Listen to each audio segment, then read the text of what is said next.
我穿越了，穿到了妖魔横行、人命如草芥的大唐王朝，而且一上来就遇到顶级大妖，还好，看样子是死的。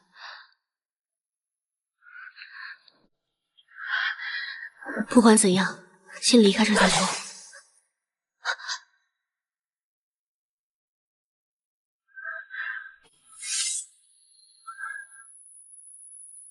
过来，扶我起来。我想起来了，我叫江月初，本是京城高官独女，奈何父亲一招获罪，满门牵连，全家上下打入剑籍，发配边疆。而押送我们的官差，正是眼前这个半死不活的男人。他裴长青，龙缨道镇魔都司队长。我知道你想跑，可你跑得掉吗？一个没有户籍录影的剑籍逃犯，就算侥幸活到下一座城镇，又能如何？是，户籍录影在大唐相当于身份证，没有，连城门都进不去。若是你按我说的去做，事后我保你脱了剑指，还你自由身。算了，原主手无缚鸡之力，就算逃出去也是死，不如先听他的，再做打算。好。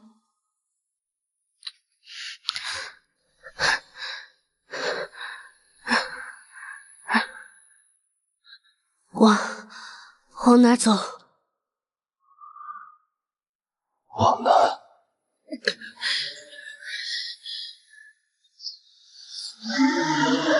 别跑了！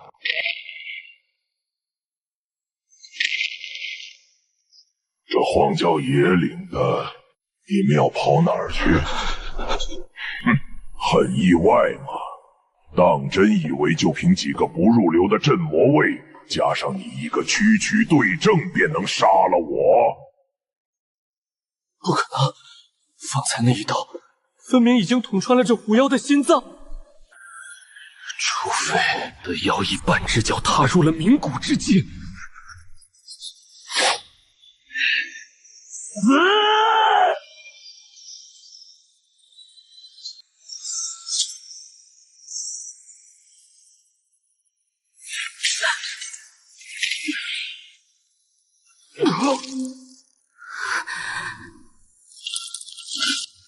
人生多苦厄，早些解脱，岂不美哉？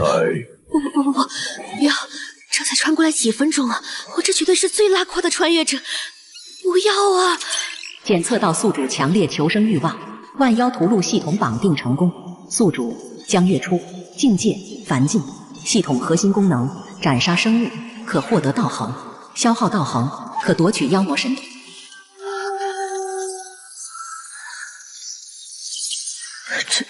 这是金手指，可现在这金手指有何用？斩杀生物，获得道行。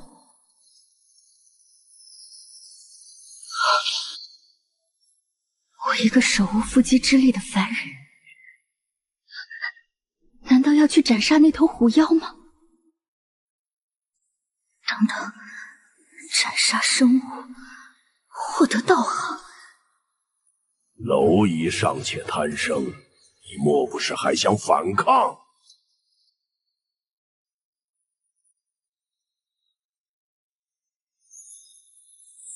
螳臂当车。抱歉。什么？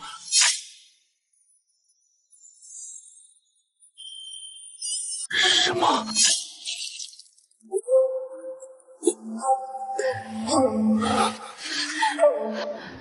手在抖，身体还不适应。杀人给我停下！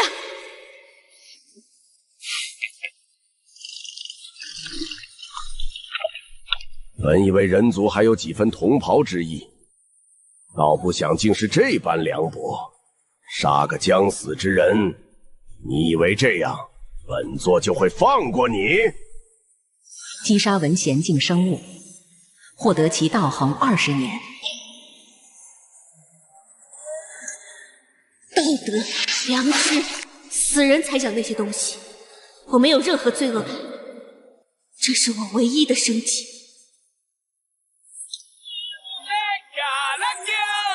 20年道行，全部灌入。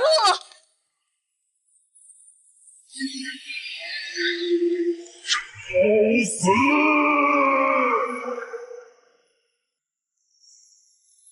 我不懂刀法，没有20年道行，我死！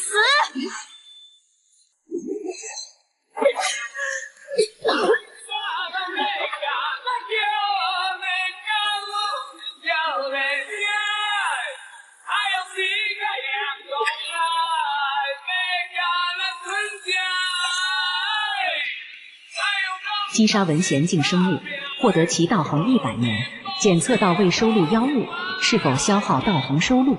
检测到未收录妖物，是否消耗道行收录？收录，收录。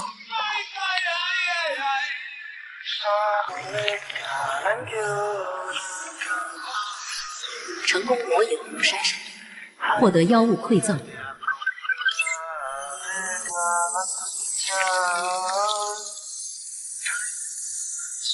获得武学猛虎快刀圆满。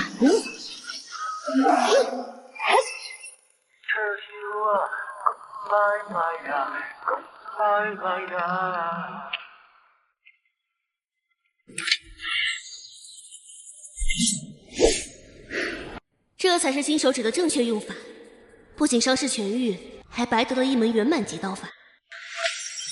文贤出境，这世界的修炼等级吗？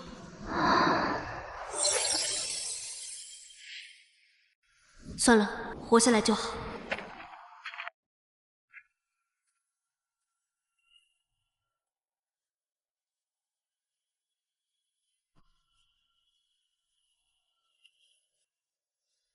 抱歉，借你命一用。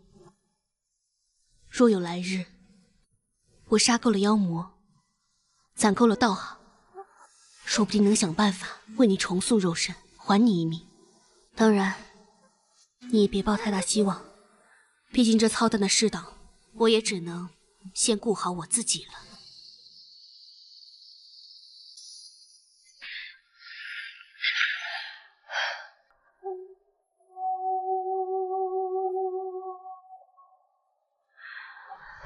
这荒郊野岭的，能入土为安，不错了。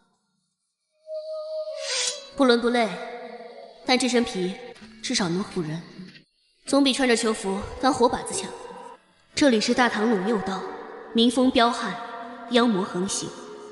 我有金手指，杀妖就能变强，生存不是问题，问题是户籍。没有户籍就是黑户，没有路引就是流民。进不了城，住不了店。裴长青死了，谁给我削剑戟？难道我要当一辈子野人？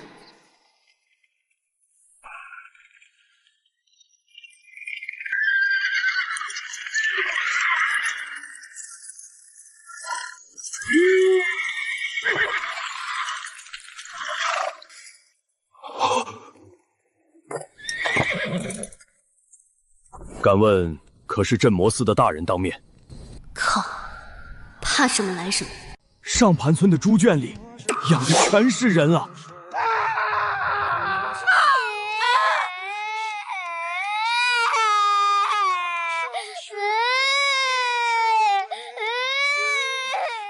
大人，您是唯一的希望了。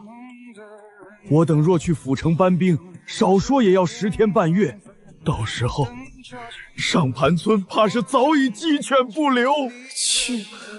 去个屁！疯了才会去。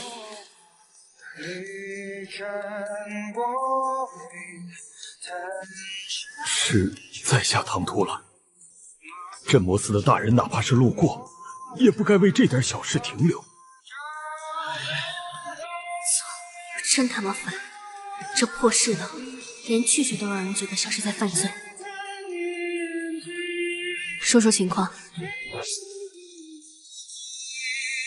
大人，您答应了。废话那么多做甚？带路。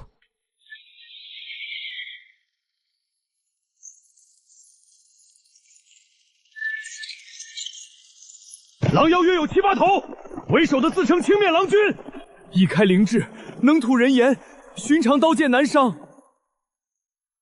我门中好手一个照面就被撕碎，怕是已入文贤境。又是文贤境，那虎妖也是文贤境。我有25年道行圆满级刀法，同境界未必会有一战。只要不是越级难关，只要我能。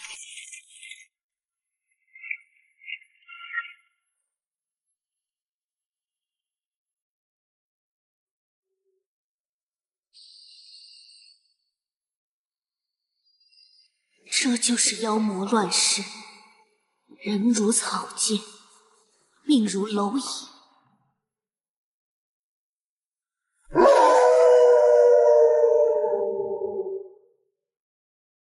这不是昨天那群丧家之犬吗？怎么，嫌命长又回来送死？畜生，图我乡亲，今日便与你拼了！畜生，怎么，人能吃猪羊，狼就不能吃人了？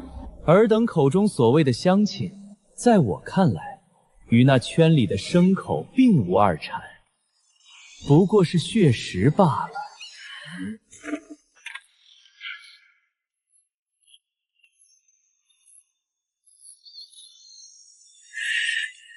镇魔司，青面郎君，是。很好，杀一头会说人话的畜生，算是值了。你若不是穿着这身皮，我也懒得废话。杀了他！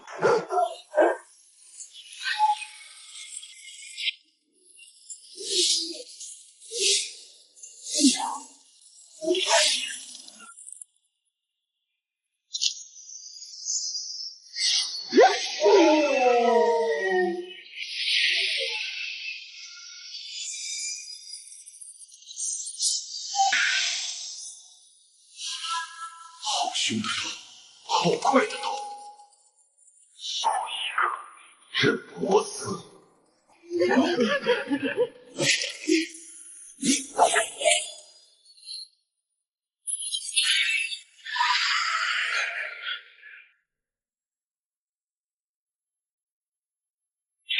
你说的对，弱肉强食，天经地义。只不过，今天你才是那头待宰的牲口。我以为你刚刚说的头头是道，显然很认可这个道理。现在却为何如此恼怒？你找死！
没在上面，不好！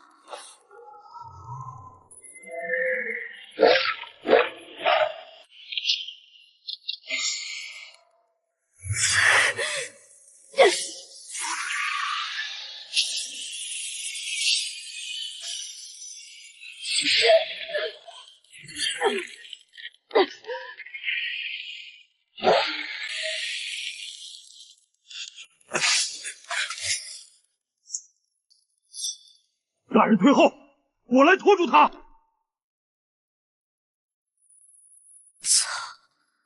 白天刚斩了一头铜镜的虎妖，身体还没恢复过来，这狼妖的力气竟然这么大，老子绝不能死在这儿。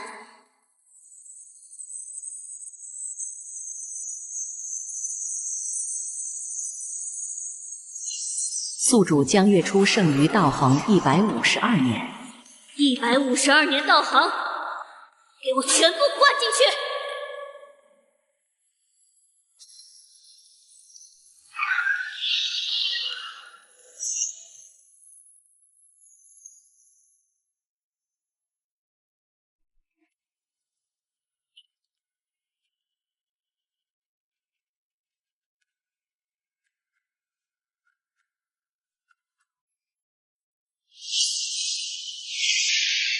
第1年，你只是一只瘦弱的幼虎，被洪水冲走。第10年，你趴在瀑布旁，看着一只白猿读书。第30年，你已长成猛虎，手持长刀，一刀。第50年，你提刀杀入财主家。第100年，你站在山巅俯瞰人间。虎山神染珠成功，获得神通虎煞血沸，消化气血，可瞬间一血。获得天赋银法天烧法，威力大增。后杀血沸。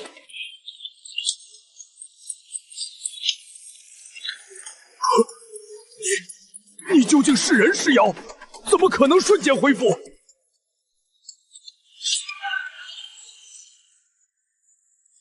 这一刀比刚才还凶，你他妈玩我呢！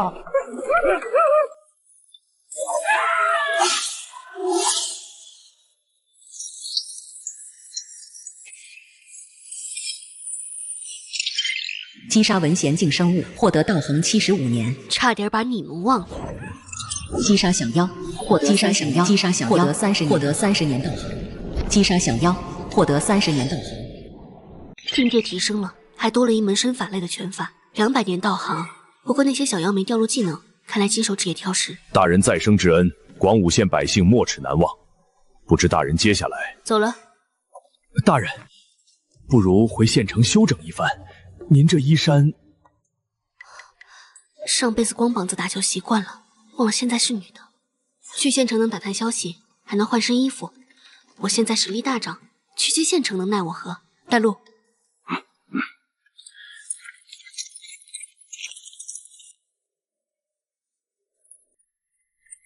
这就是妖魔乱世下的县城吗？连空气里都透露着一股绝望的味道。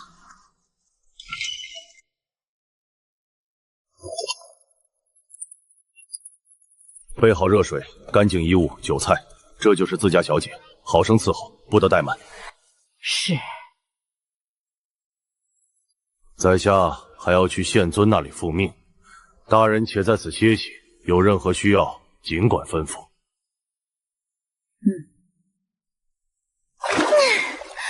爽，这张脸长得不错，就是这身材平平无奇，也就是个包子大小。跑跳起来倒是方便，不过这腿好像比记忆里长了，练武还能长高。户籍是个大问题，还有，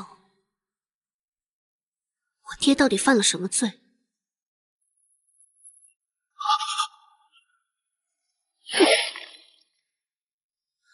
若是普通流放，该由刑部差役押送；若是重犯，该由兵部接手。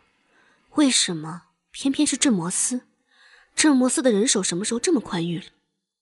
难道说……妈的，本以为只是简单的生存游戏，现在看来，这原生的背景全是坑啊！这开局真难。唉。大将军，兰州急报，半月前金城县6村被屠，无一活口。妖气如何？妖气冲霄3日不散。幸存兵士回报，那妖物剑气纵横，自称黑衣剑仙。剑仙，这年头妖魔的口气倒是越来越大了。3日不散，已入冥谷。冥谷境，筋骨齐鸣，神通自生，那可是大妖。点一队人马，你与许年亲自区一趟。遵命。对了，裴长青押送的那批犯人到哪儿了？安角城，昨日便该到广武县了。广武离金城县不远，希望裴长青那小子运气好点，别一头撞上。大将军，属下有一事不明，江家一案早已定性，为何要动用镇魔司亲自押送？你觉得是为什么？属下不知。那就不要问。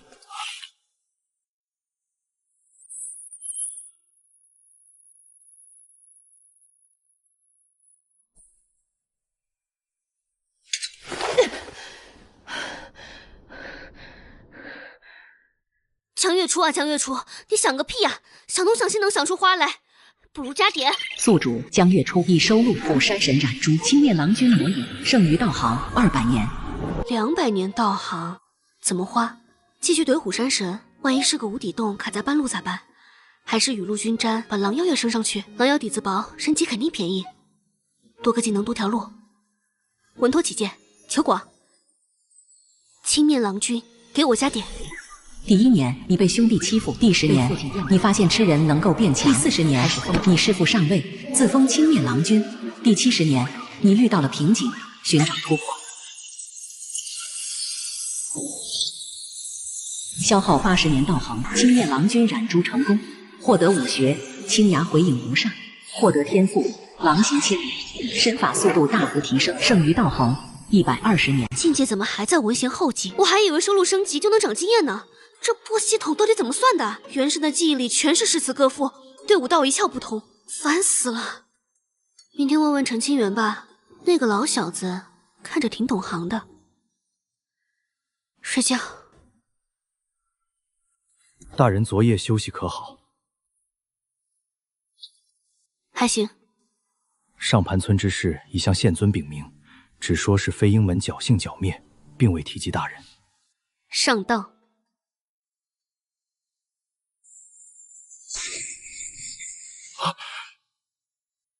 大人，这就要走了？公务在身，耽搁不了。还有一事，大人请讲。你这儿有没有什么关于武道的书？武道的书？难道大人要看我飞鹰门的绝学？可是那些庄稼把式哪入得了镇魔司的眼？难道是想参考民间武学？大人说笑了，我门中只有些粗浅功夫。飞鹰13爪、迎风刀法，都是些难登大雅之堂的玩意儿。大哥，你想多了，我是真菜鸟，连境界咋划分都不知道。但我不能明说呀，这一说不就露馅了吗？得编个高大上的理由。我最近隐隐觉得要破境了。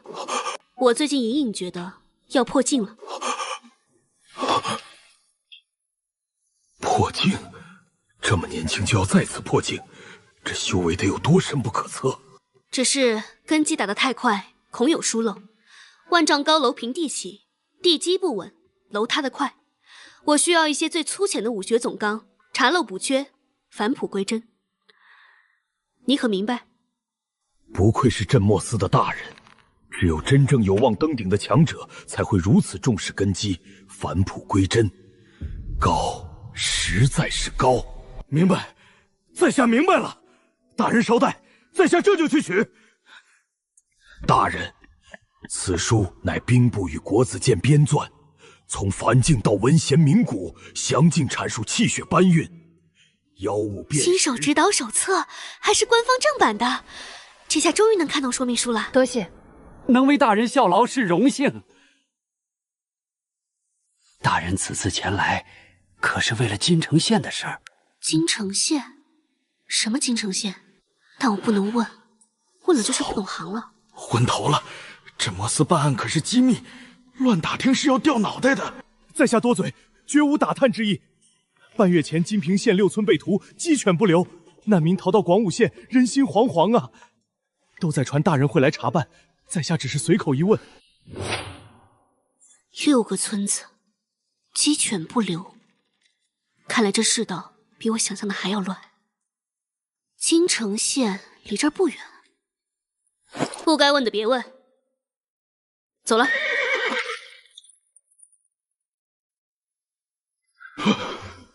好险，这位大人的气场太强了。凡境熬炼筋骨，文弦搬动气血。我现在是文弦后境，离冥谷只差一步。但这书上说，突破冥谷需要海量资源，或者以妖魔血肉为引。看来我是注定要斩妖除魔了。要是真能进这魔司就好了。朝廷发俸禄，天下妖魔任我杀，还不用担心黑户问题。可惜啊，现在只能当个无证游侠。这姑娘长得俊俏，可惜脑子不好。大家都往外跑，她怎么往里冲？老丈，京城还有多远？京城不远了，再走10几里路就到了。姑娘，你这是要去京城？姑娘，听老汉一句劝，去不得啊！那里有大妖，一夜之间6个村子全没了，鸡犬不留，连县太爷都弃了官印，带着家眷跑路了。你这细皮嫩肉的进去，那是给妖魔送菜呀！连县令都跑了，大唐律令，弃官而逃可是死罪，还要祸及3族。这妖物得有多恐怖，能把一个读书人逼到这份上？这副本难度有点超纲啊！富贵险中求，来都来了，先去看看情况。要是实在打不过，我有狼行千里的天赋，跑路应该没问题。这是猪妖。父亲也太不够意思了，自己烧痛快了，咱们连块人屁都没沾到。就是，那些死掉的2脚羊肉都凉了，吃活的才叫痛快。眼神找死！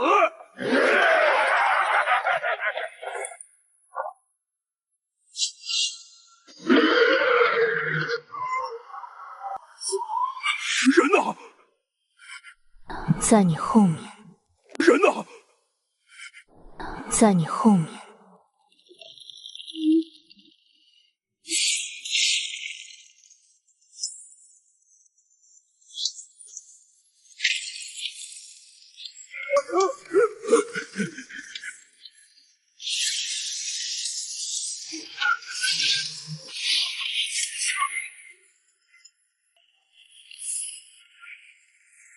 跑什么？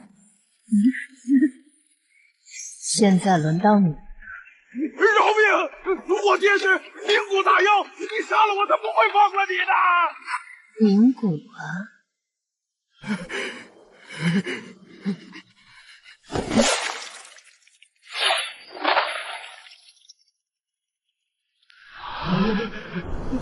击杀文贤境生物乘2，获得道行60年。60年道行，连个技能都不报，果然是废物。不过这种碾压的感觉真是爽。多谢女侠救命之恩。行了，赶紧走吧。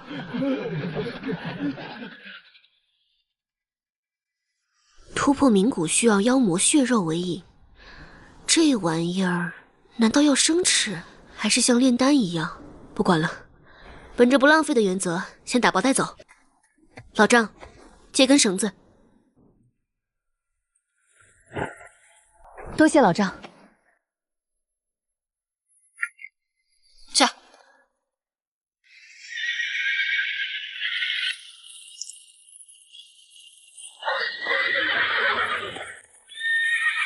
许哥，喝点水。这赤铜驹脚程就是快，再有3日就到京城了。快有什么用？妖魔杀人的速度可比咱们快多了。走吧。早一日到，兴许还能多救几个人。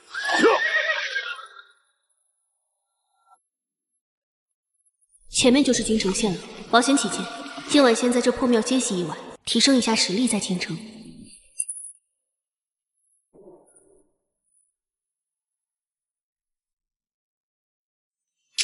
宿主江月初，剩余道行180年。继续提升虎山神，我倒要看看能到什么地步。消耗180年道行。虎山神点睛成功，获得神通妖化虎山身，消耗气血，短暂半妖化。妖化变成母老虎，试试。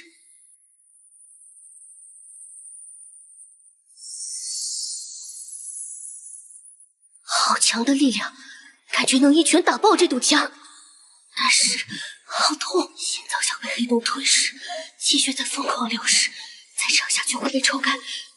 停！操，强是强，但副作用太大，这简直是拿命在开挂，不到万不得已，绝对不能用。气血亏空，我的前胸贴后背，光吃干粮也不管用啊。猪妖也是猪吧，管他娘的，饿死了还挑什么？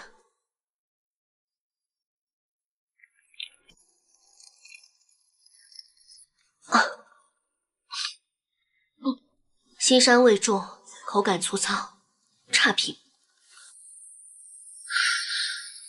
大补啊，气血回得好快。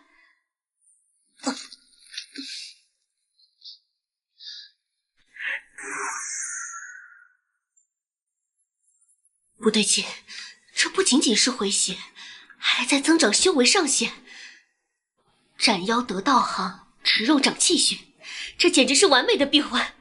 只要能变强，这点腥膻味算什么？两头文弦进猪妖下肚，气血奔腾如江河，感觉快要摸到冥古境的门槛了。走了，老兄，上班了。吃饱喝足，该动弹了，不然真成猪了。走，出发京城县。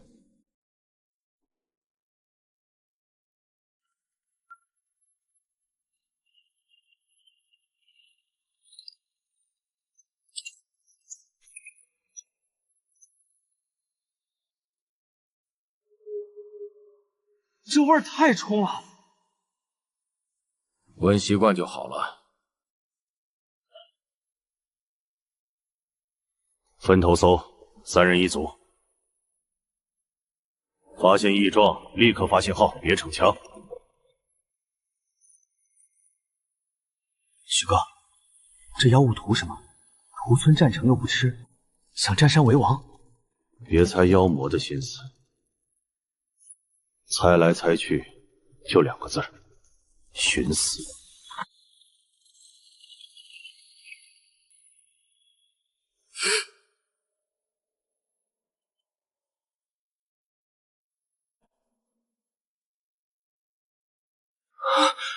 畜生！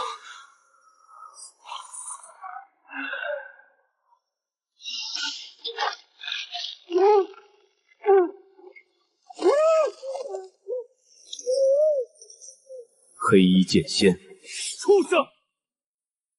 本想来找我儿，没想到还真是镇魔司。我不在乎你的儿子，现在松开他，我会让你死得好受些。看来我那2个不成器的儿子已经凶多吉少了。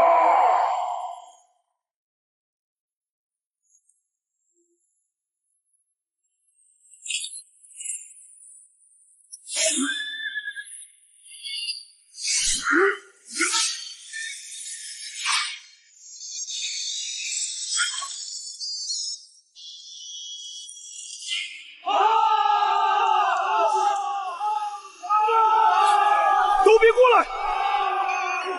刘晨，带人撤，回凉州府禀报，此药非我等能敌。想来便来，想走便走，真当我诛仙是泥捏的？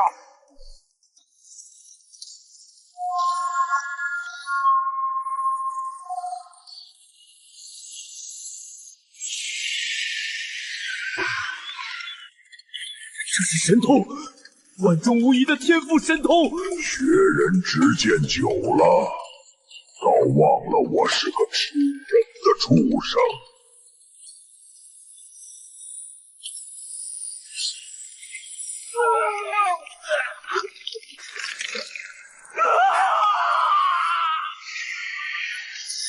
畜生！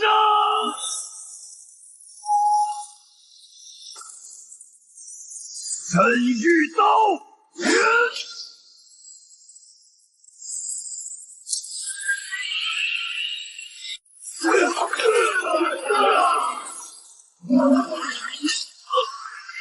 海蝶石可曾想过今日？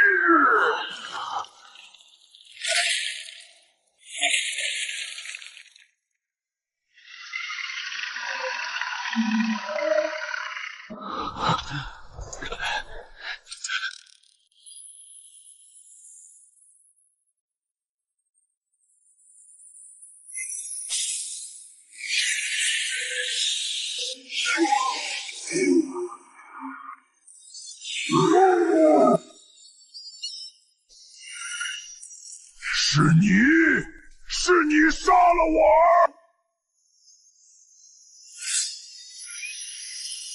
儿！猛虎快刀，无上！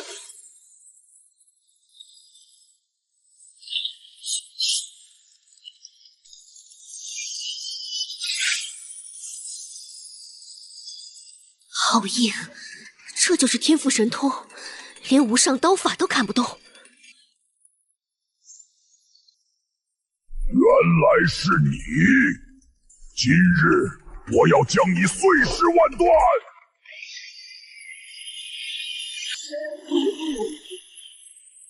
给我起来！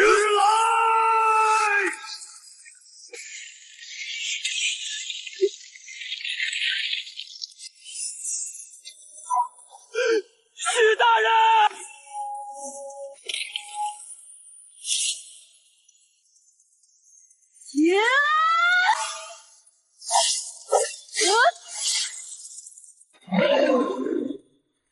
卡住了，肌肉夹住刀锋，拔不出来。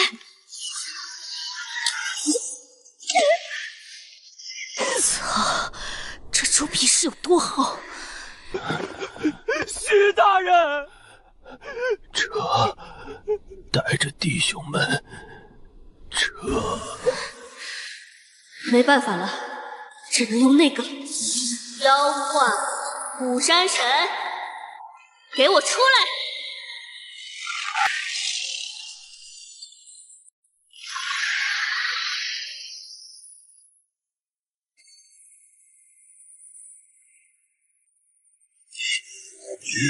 你究竟是个什么东西？妖？不，比妖还凶！气血燃烧太快，必须速战速决。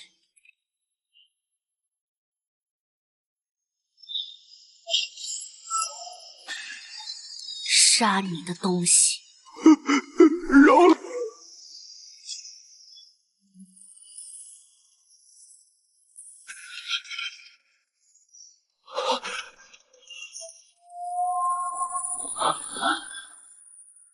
刚刚发生了什么？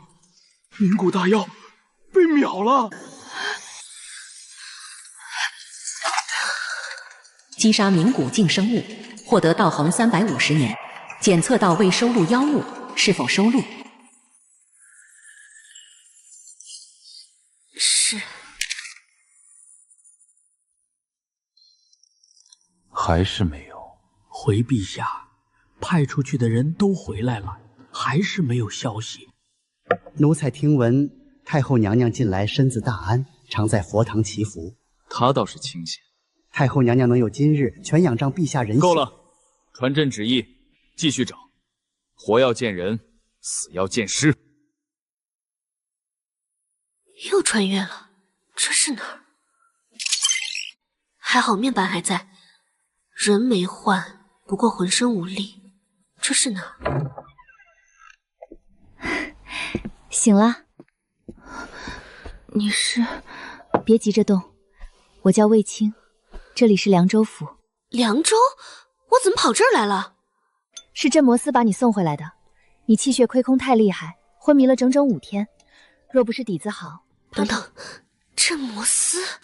我操，老子假扮官差的身份不会暴露了吧？完了完了，自投罗网啊！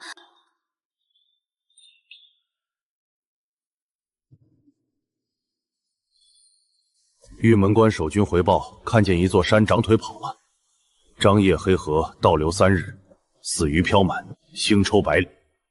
还有呢？刘晨，那头猪妖究竟是怎么死的？那个女子又是怎么回事？属下也不知那是什么手段。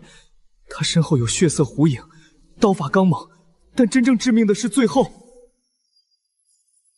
诛杀之气比妖物更甚，一拳秒杀冥谷大妖。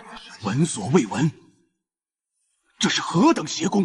莫不是妖物伪装的？我来诊治过，确是人族，绝无妖气。够了，京城县之事到此为止。那女子的身份，我自有决断。都退下。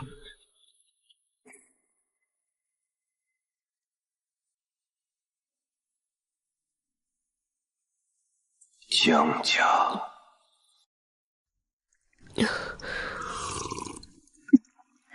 良药苦口，这是雪参和百年黄金熬的。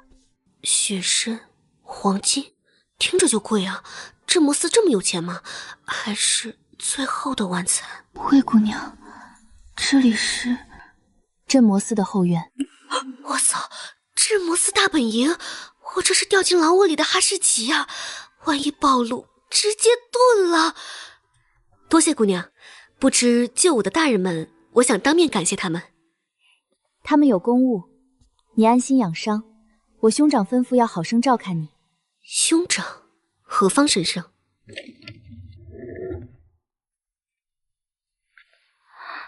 兄长，这眼神，感觉像被剥光了，看个透彻。大哥，你别这么看我，慌啊！江勋之女，江月初。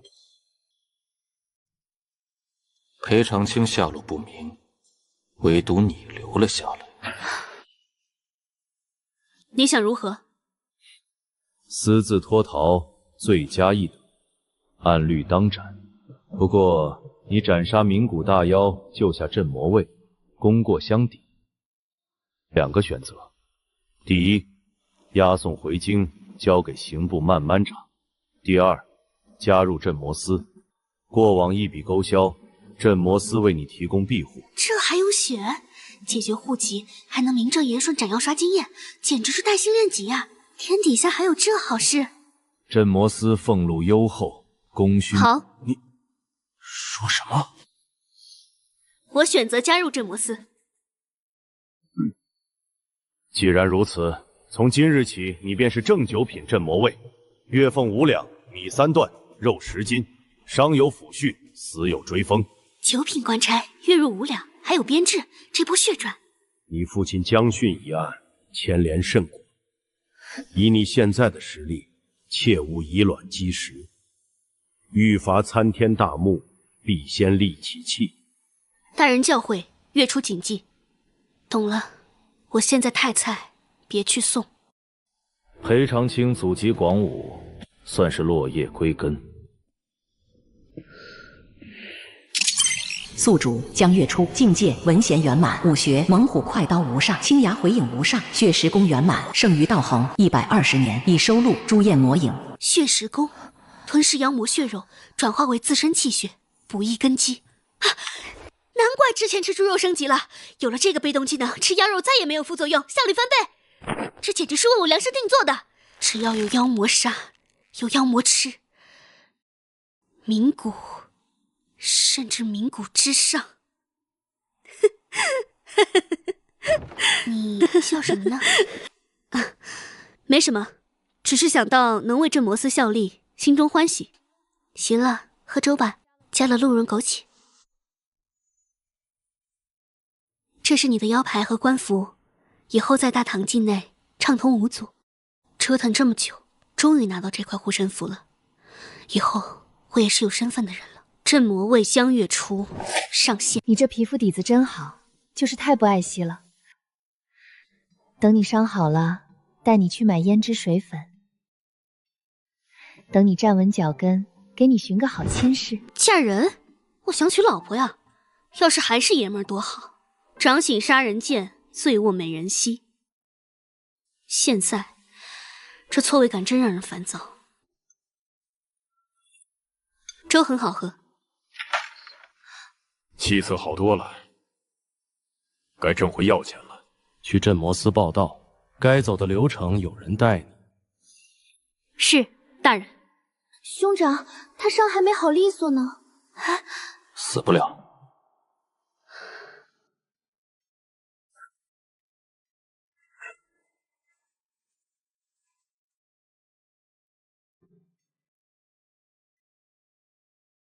这才是我嘛。这是我求的平安符，贴身放好，万事小心。魏姑娘，女子若是一辈子不嫁人，会如何？若不想嫁便不嫁，靠自己一样能活得很好。再说，等你官做大了，还能学安乐公主，养几个面首呢。这姑娘真敢说，不过听着不错。姓名：江月初。年龄：18。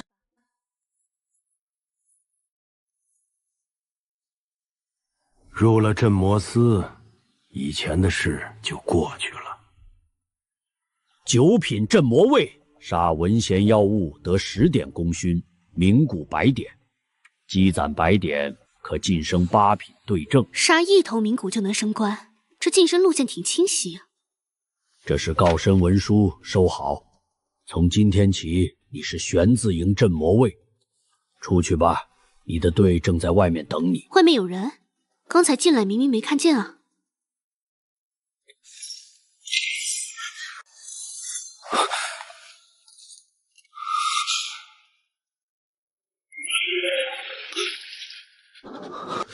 怎么是这位祖宗？为何只说来了个新人，没说来的是这尊啥神啊？在下江月初。刘晨，我乃玄字营对正刘晨。刘对正。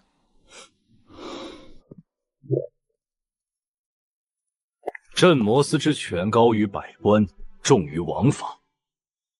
上斩奸佞，下诛妖邪，先斩后奏，皇权特许。这便是镇魔司的底气吗？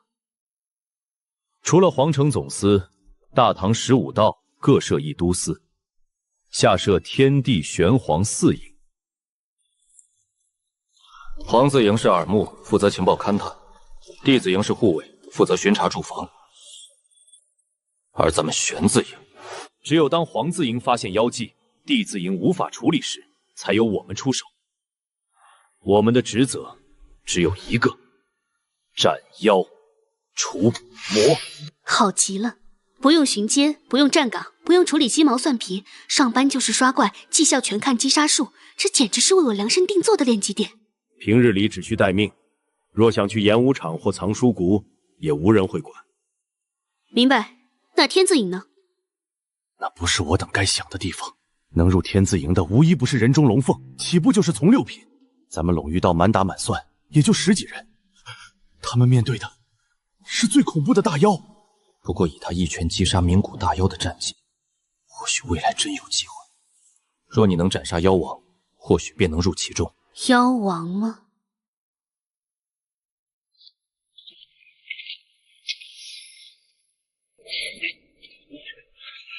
哪儿来的细皮嫩肉的小姑娘？这是走了谁的后门？这位是江月初，今日起便是我玄字营的弟兄。咱们玄字营什么时候改招女娃娃了？莫不是怕咱们阳气太重，找个姑娘来调和调和？闭嘴！镇魔司招人素来严苛，是女子又如何？那位闻名天下的右镇魔使大人，也是女子之身。哼，那位大人斩大妖如屠狗，万妖闻之胆寒。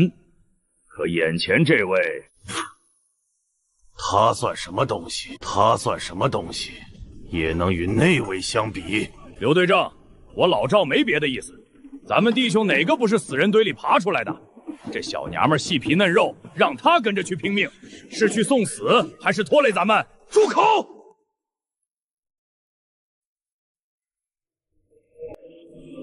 不服？不服！只是要打。老赵可是文贤中境的好手，一手劈山拳。小姑娘年轻气盛，可惜眼神不太好。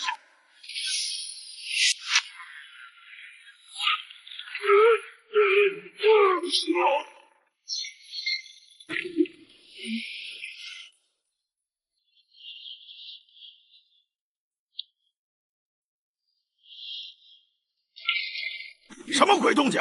哪个够智的把房子拆了？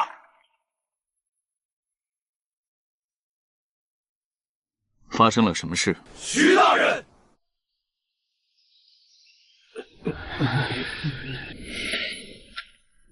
弟兄们平日切磋惯了，一时没收住手，惊扰大人不算什么事儿。哦，魏大人说的女子，便是她。啊！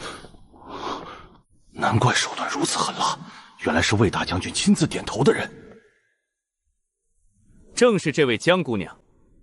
镇魔司不问出身，只看手段。魏大人既看中你，想必有过人之处，莫要荒废了。多谢大人教诲。毁坏公物，照价赔偿。这根柱子的修缮费用，从他们2个的月俸里扣。得，上班第1天就被扣钱，早知如此，还不如把他往地上摔。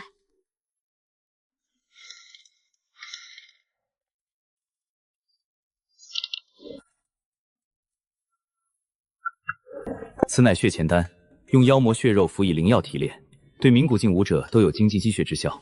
9品镇魔卫1月1瓶。按理说，新人可去藏书阁领一本基础斩妖武学，可我看你刀法已自成一道，那些基础武学想必对你也没什么大用。我有几斤几两，我自己清楚。若没有金手指，练到猴年马月去。既然能开挂，何必费劲钻研？吃饱了撑的。真的假的？魏大人会亲自过问一个新人的事？千真万确。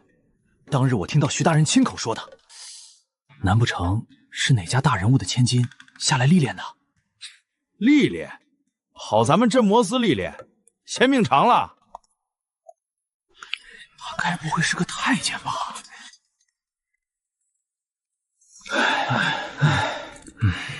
操！吓老子一跳！他刚刚是不是看我了？看你，看你长得丑吗？赶紧吃你的豆子吧！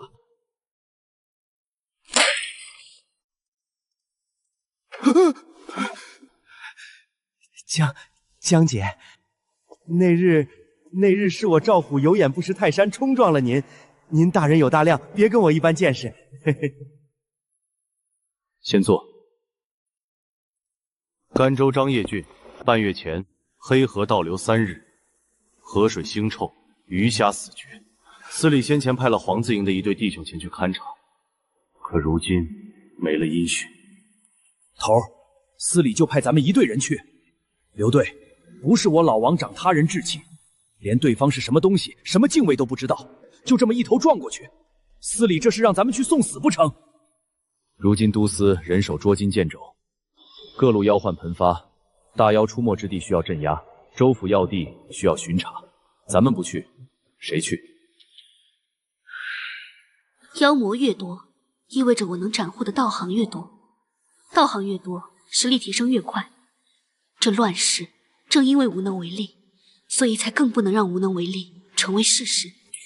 张掖的百姓等死，黄字营的兄弟尸骨未寒，咱们就坐在这儿唉声叹气。头儿，我们不是那个意思，只是总得知道对方是个什么玩意儿吧？什么时候出发？既然要去，宜早不宜迟。在这里干耗着，妖魔也不会自己死掉。明日一早卯时出发，都回去准备吧。此去张掖路途遥远，备足干粮、伤药，还有记得给家里留封信。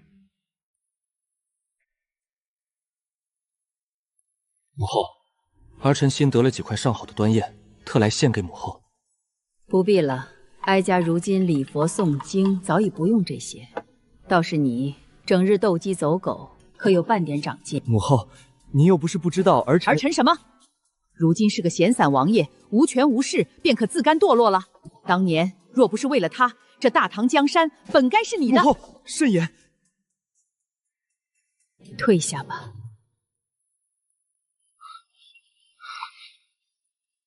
进来。娘娘，江心之女江月初非但未死，如今已成了陇夷道镇魔司的人。怎么可能？裴长青呢？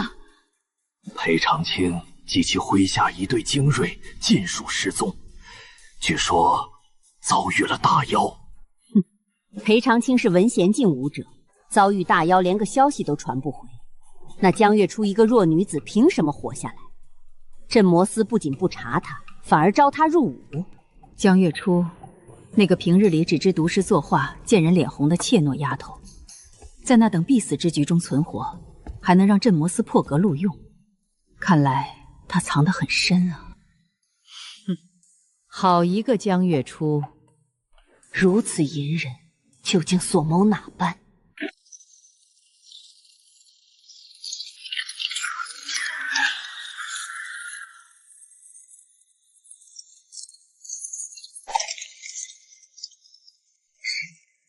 可还习惯？还行。我这是废什么话？这可是一拳打死名古大妖的主，怕是跑死这几匹马，他都不会累。那日京城县出刀的那个，后来怎么样了？你说的是许大人？嗯。废了。大人想让他做个文书，安稳度日，可他不愿意。前几日已经辞官还乡了。那把刀？什么？没什么。去。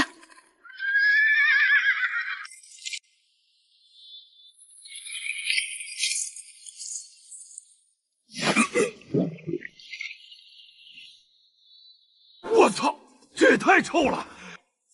都忍着点儿，仔细查探，看看有没有线索。只有恶臭，却无妖气残留，要么是妖物手段高明，要么另有隐情。这些百姓还没跑，这种水喝了还能活？他娘的疯了不成？老赵，你不要命了？这水喝了会死人的。不喝这个喝什么？喝了兴许是慢慢死，不喝不出几日便得渴死。你来选。多谢老丈配合。不是我不配合，半月前河水倒流3日之后变成了这副鬼物样，8成是龙王爷发怒了。龙王？此话怎讲？地里的水是龙王爷赏的，各村各镇都供奉龙王爷香火，不敢懈怠。那之前可有一对和我等着装相似的人来过？好像是有这么几个人。问过几句话，便顺着河岸往上游去了。多谢老丈。都说说吧，怎么看？还能怎么看？那所谓的龙王爷，10有8九便是盘踞此地的妖物。如今这般光景，怕是妖物出了变故。呸！什么狗屁龙王爷，不过是头占着水脉的畜生。依我看，直接杀过去，剁了他的脑袋。剁了脑袋？你知道他在哪儿？什么境界？黄子营的人死不见尸，你当是闹着玩的？你，赵虎，行了，与其凭空猜测，不如去上游一探究竟。所有人上马！这鬼地方连个活物都没有。闭嘴！头儿不对劲儿，黄子营最擅长留记号，这一路却连个屁都没看见。难道那个老汉在说谎？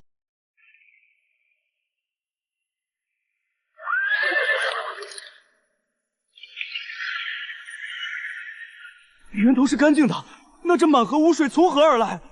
分头找。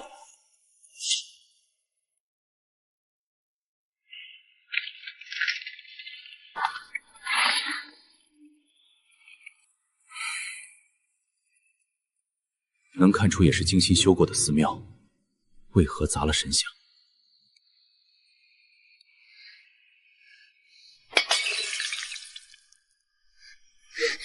跑！小兔崽子，给老子站住！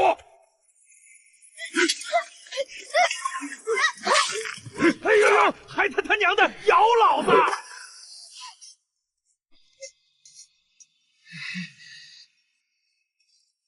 别怕，我们不是坏人，是镇魔司的人来查黑河的事儿。这孩子显然知道些什么。江姑娘，你看，要不你去问问？我们这帮粗人，别说小孩，耗子见了都绕道走。我是女的没错，可上辈子我是个爷们儿啊！让我砍妖我不眨眼，让我哄小孩，这不是要我命吗？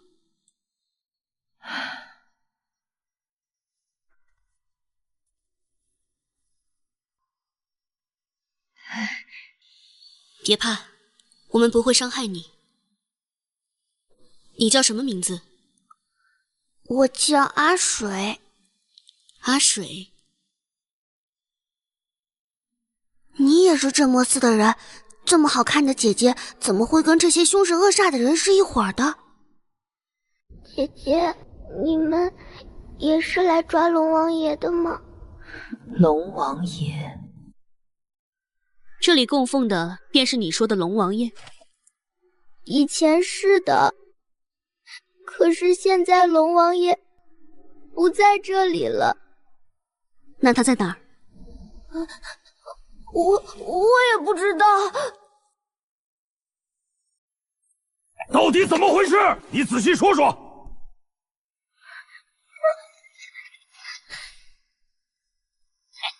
你别吓着人家孩子。阿水，你慢慢说，别怕。以前的龙王爷每年都要一对童男童女当祭品，现在的龙王爷来了之后，打跑了以前那个，就再也没要过。那还不是一丘之貉？有，现在的龙王爷好多了。那后来呢？龙王爷什么都好，就是太孤单了。他想要个孩子。又生子长有，可这听着怎么不对劲？村长家的杏儿姐，有一回去河里洗澡，回来之后肚子就大了。隔空取物听过，隔水播种，这他娘的是什么神通？村长请了道士来看，说是怀了妖胎。村长气晕了，带着人要砸了龙王庙。那后来呢？那姑娘，杏儿姐姐死活要生下来，被村里人骂不知廉耻。最后，族老做主把她装进猪笼成河了。所以黑河就变成了现在这样。杏儿姐姐死后的第2天，龙王大怒，河水倒流3日，然后就变得又腥又臭。鱼也全死了。那你呢？为什么会在这里？龙王爷心善，把贡饼分给我吃。他只是太想当爹了。杏儿姐死了，孩子也没了，他才发脾气的。怪爷姐姐，你们能不能放过龙王爷？他已经很可怜了。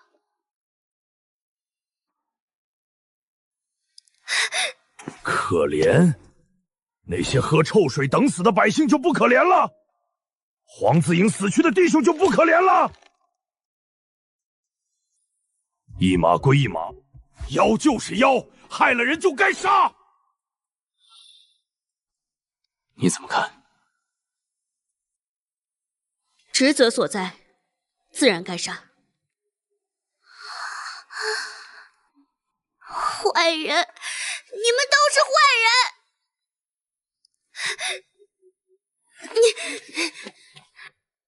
让他走吧。本以为女子心软，没想到竟如此果决。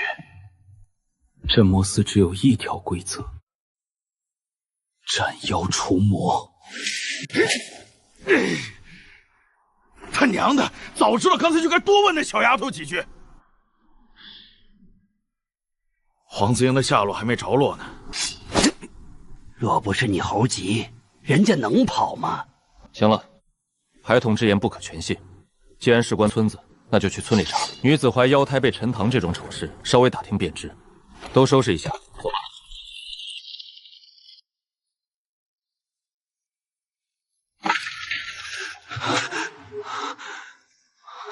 爹，他们又来了！爹，镇魔司的官皮往村里来了！来了就来了，怕什么？万一查出蛛丝马迹，查到什么？咱们行得正，坐得端。那畜生要童男童女时，镇魔司在哪儿？咱们啃树皮时，镇魔司在哪儿？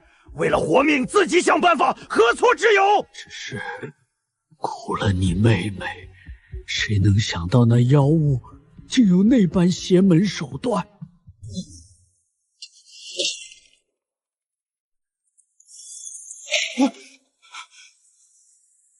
爹，他们进村了。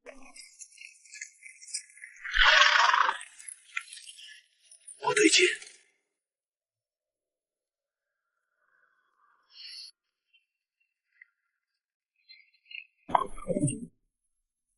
几位官爷风尘仆仆，想必是为黑河一事而来。你是何人？老汉便是这黑水村的村正，姓张。我等奉命调查黑河异变，顺便找几个人。官爷，屋里请。不必了，只问几句话。半月前，可有一对和我等着装相似的人来过？有，也是问了几句，便去找那作祟妖魔，再没见着。他们可曾说过要去何处抓妖？说了，说那妖物就在黑河里。黑河延绵百里，妖物在河里，怎么找？我们在上游龙王庙见过一个叫阿水的女童，她说村里有个叫杏儿的姑娘怀了妖胎，被陈塘。可有此事？家门不幸啊！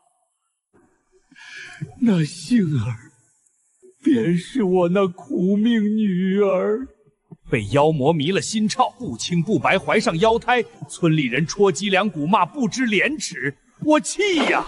把她关柴房3天3夜，她宁愿饿死，也要护着孽种。最后祖老做主，为了不招灾祸，我亲手把她装进猪笼，沉了河。他毁了我女儿，毁了张家名声，又断了全村活路。我们一村子老小只能活活等死啊！求求官爷，杀了那畜生！老张，先起来。那妖物藏在水底，我等不善水性。官爷放心，那畜生是个痴情种。我那苦命女儿曾在村西头回水湾，她常去那里徘徊，只要设伏，定能等到她。黄子莹一定也是循着线索去了回水湾，那妖物10有8九就在那里。我知道了，即刻出发，前往回水湾。多谢官爷，老汉去准备酒肉。酒肉不必了。斩妖除魔是职责，不必言谢。不过，杏儿虽因妖而死，尔等动用私刑陈塘，乃大唐律法不容。了结妖物后，我会如实上报县衙，该当何罪，自有朝廷公断。好自为之。这。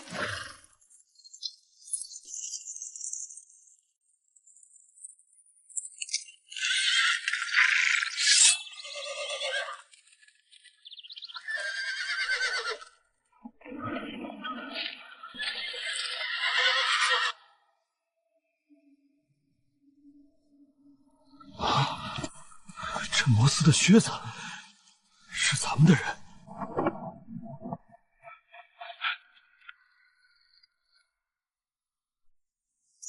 撤！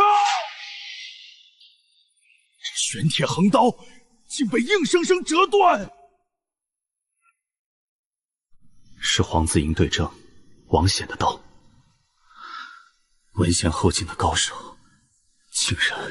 那咱们现在怎么办？等，既然是在这儿出事，那妖物定会现身。所有人后退10丈隐蔽，刀出鞘喊丹药，一有动静立刻动手。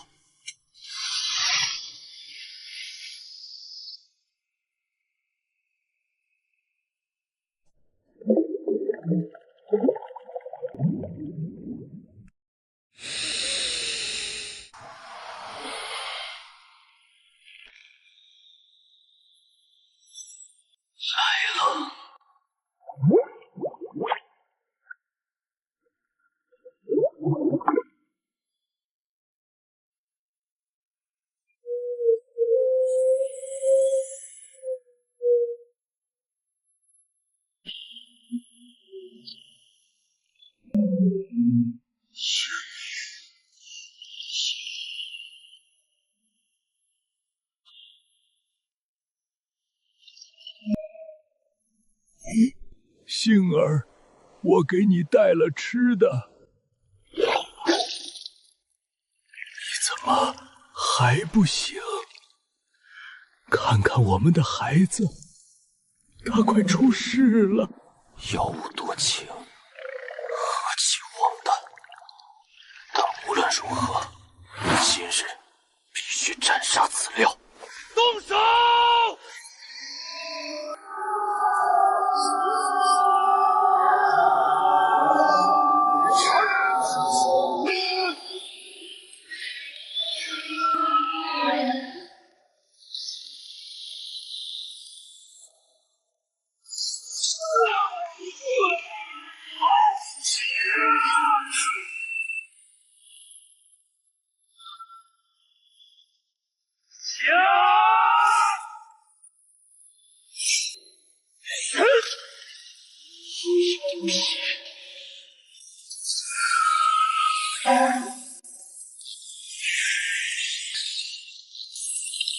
女子快刀！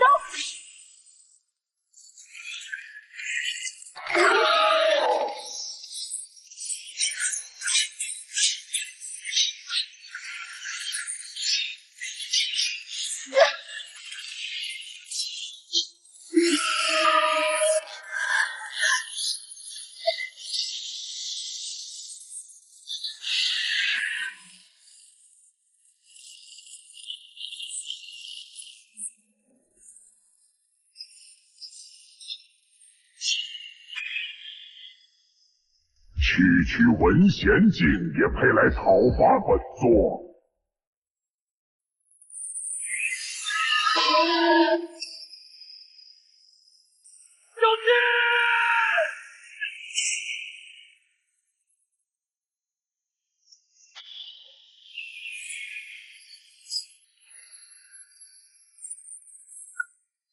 皮粗肉厚，力大无穷，还能控水，硬碰硬是找死。郑姑娘，小心！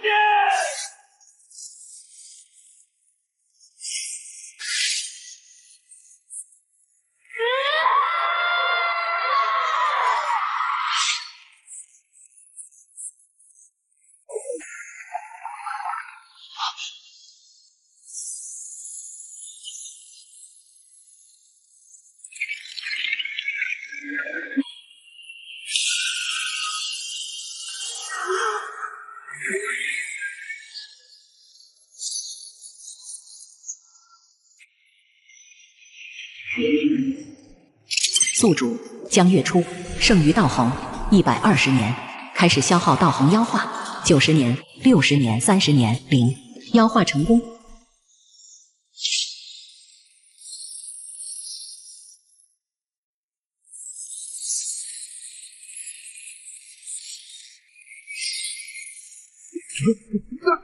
那是什么？这他娘的，到底谁才是妖魔？召唤血虎之力，向灵指大妖死！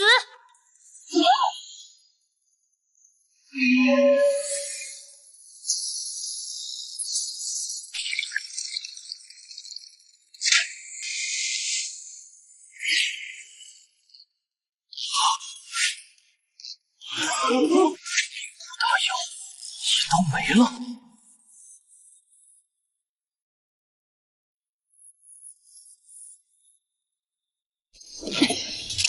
击杀名古镜生物，获得其道行420年。击杀名古镜生物，获得其道行420年。没有收录提示。这鲶鱼精好歹也是名古精，还能控水，怎么连收录资格都没有？难道是百妖谱嘴刁，看不上水产？等等，血石宫，但这么多人看着。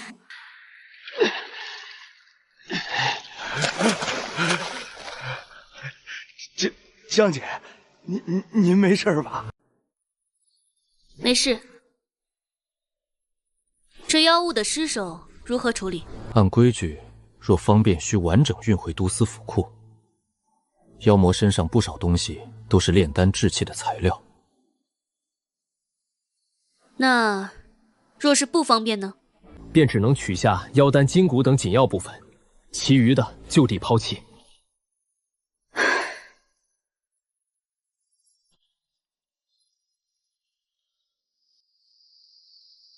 江姑娘，你居功至伟，但这妖尸处理起来麻烦，不如劳烦你留下来善后。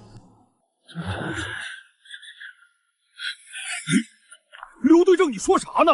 这等粗活怎能劳烦江姐？江姐，您歇着，我来。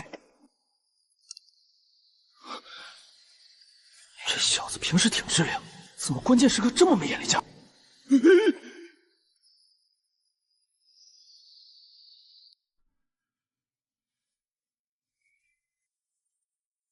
都愣着干嘛？没听见刘队长的话吗？赶紧的，搭把手，把伤员抬到干净地方去。血石宫，开！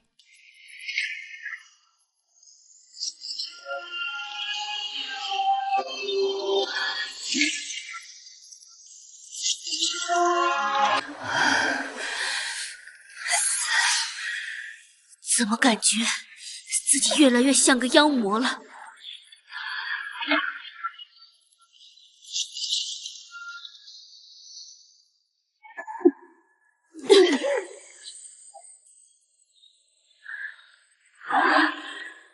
好强的气血，这便是文贤境与名古境的壁垒吗？寻常人水滴石穿，但我要大骂谢红！给老子开！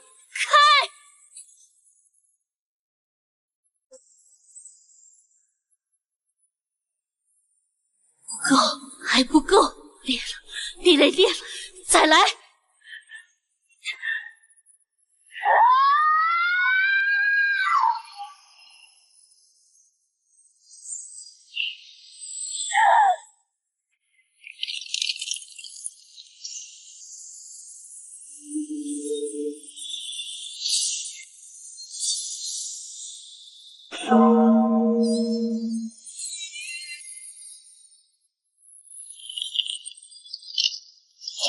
精细宿主突破，已达名古之境。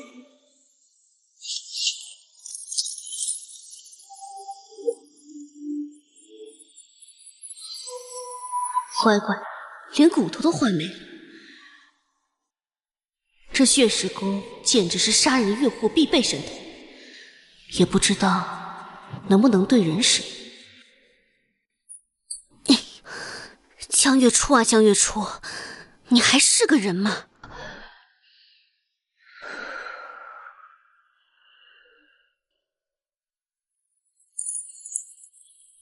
可以了。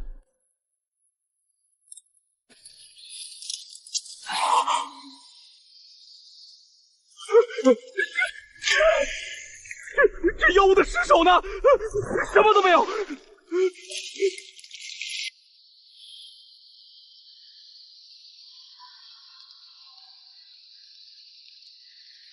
都愣着干什么？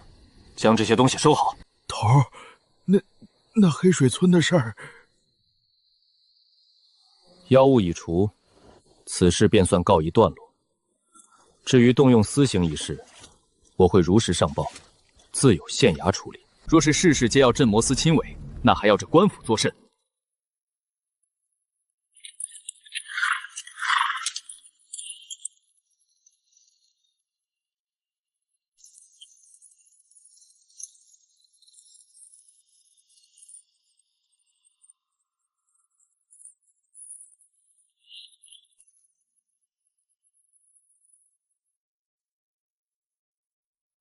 江姑娘，多谢。功劳定如实上报，赏赐定不少。18岁女子之身斩杀名古大妖，这般功绩，怕是晋升文书几十日便下。姑娘前途不可限量，日后还望多多指教。若无他事，告辞。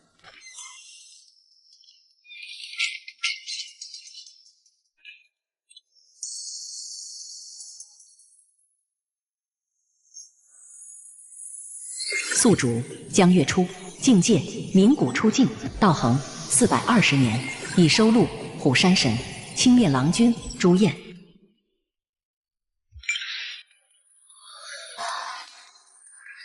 420年，穿越以来最大一笔巨款，装了这么久，乍然暴富。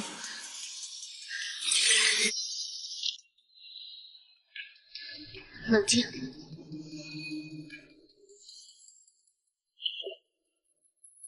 钱要花在刀刃上。虎山神主功法猛虎快刀，青面郎君青牙回影，诡谲但不够强烈。朱燕血石功辅助逆天，但杀伐之力才是重中之重。提升虎山神。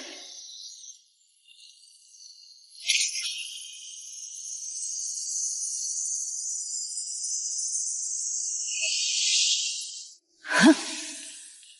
虎山神天成，此妖已真至完美，浑然天成，可短暂将其妖影化虚为实，照之对敌。猛虎快刀晋升至冥谷劲武学，虎啸镇魔刀精通。化虚为实，以后对敌除了妖化，又多了一个堪比冥谷大妖的帮手，简直离谱。精通？不是，这什么意思啊？氪金无数，抽了无数个满命角色，结果天赋技能还不是满的。这合理吗？武学境界入门精通，小成大成圆满无上，先前2门都是无上，如今这虎啸镇魔刀威力虽强，境界却只是精通，这算什么？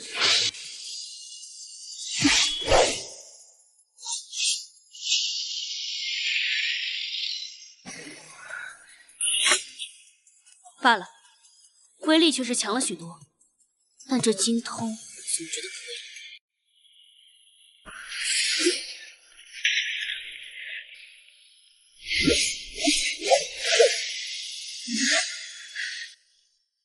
哪怕有银法天手，练到小成也要几10年。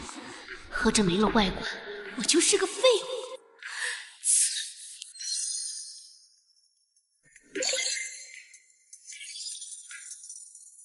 宿主境界已达冥谷，可耗费道行，直接灌注武学，提升其境界。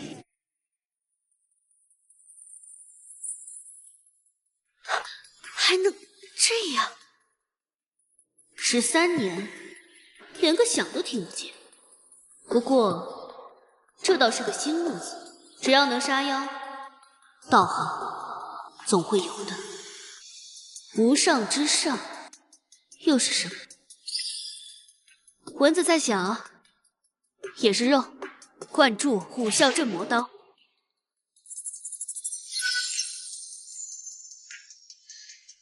唉，果然。罢了，睡觉。张姑娘，你在吗？刘队长，有事？徐大人找你。徐大人，那个偏将。徐大人统管玄字营大小事务，你斩杀冥谷大妖的功劳，已报司里批下来了。你如今已是8品对正，按规矩，新晋对正都要去见他听些训示。啊，我升官了，我连1个月工资都没拿过，这个月工资按9品发还是按8品发？徐大人名讳徐长风，京城将门世家，其父是左骁卫大将军，自幼天赋出众，纯阳宫高人指点，15文贤，21名古，如今不到30，怕是已经半步成丹了。半步成丹，不到30，半步成丹。若无摆妖谱，我连人家车尾灯都看不见。人比人，气死人！徐大人性子冷，不喜言笑，也不与旁人打听家事。待会儿见了大人，莫要紧张，问什么答什么，切记莫要多嘴。明白，不就是见领导吗？少说话，多点头，这套流程我熟。大人，江月初带到。进来。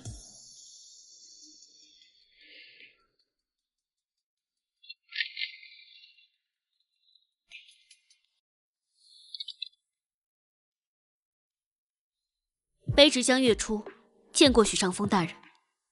抬起头来。这家伙很强，若不动用底牌，我撑不过一招。江月初，你可知本将为何要见你？卑职不知。按理玄字营不收女子，你是第一个，为何看中你？想必你有过人之处。京城轰杀猪妖，黑河斩了水怪，2次出手皆是名古大妖，干脆利落。我很好奇，你这一身本事从何而来？家传。家传？据我所知，你父将勋乃文官，手无缚鸡之力。你这刚猛霸道的刀法从何而来？家母所传。哦，那你母亲师曾何人？卑职不知，家母早亡，许多事未曾说起。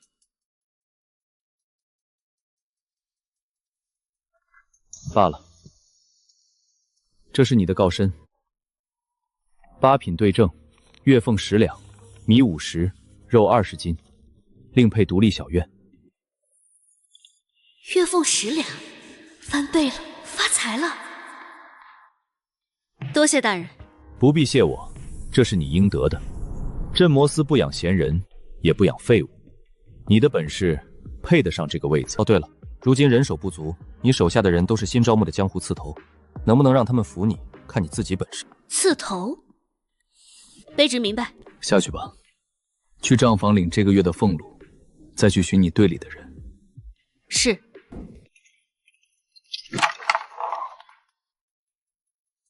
江家。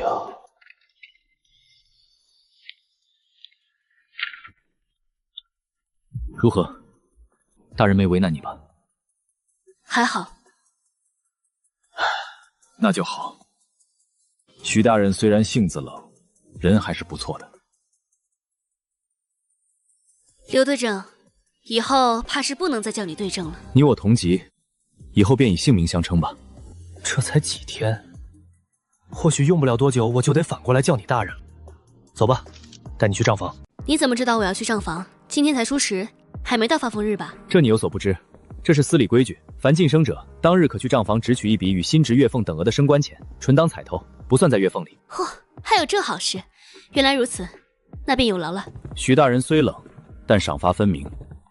至于你手下那队人，我倒是听人说过。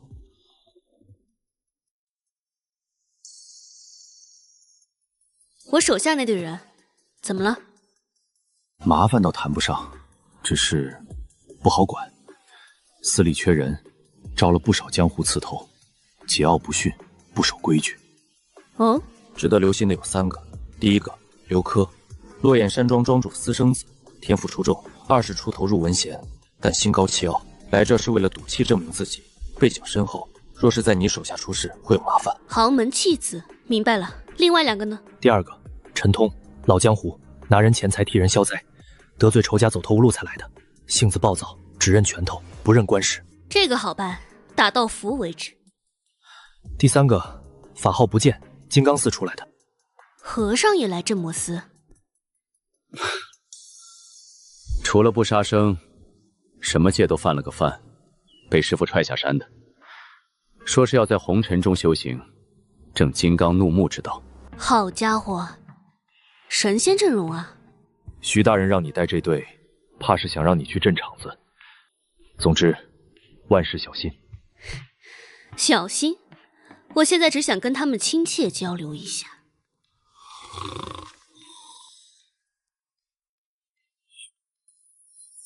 八品对阵，江月初，这才几天功夫。是啊，后生可畏。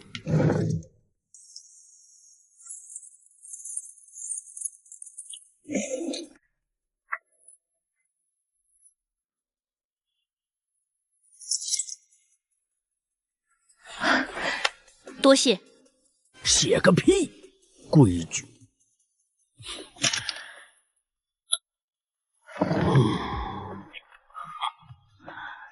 他娘的，干了一辈子也没见过升官这么快的。你那队人就在前面，我就不送了，自己多加小心。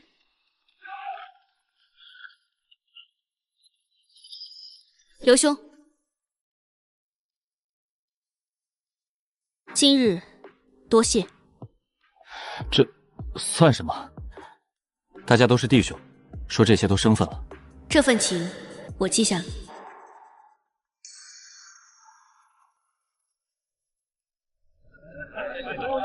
来，压大压小，买定离手了啊！又是小，不叫你个秃驴，是不是出老千了？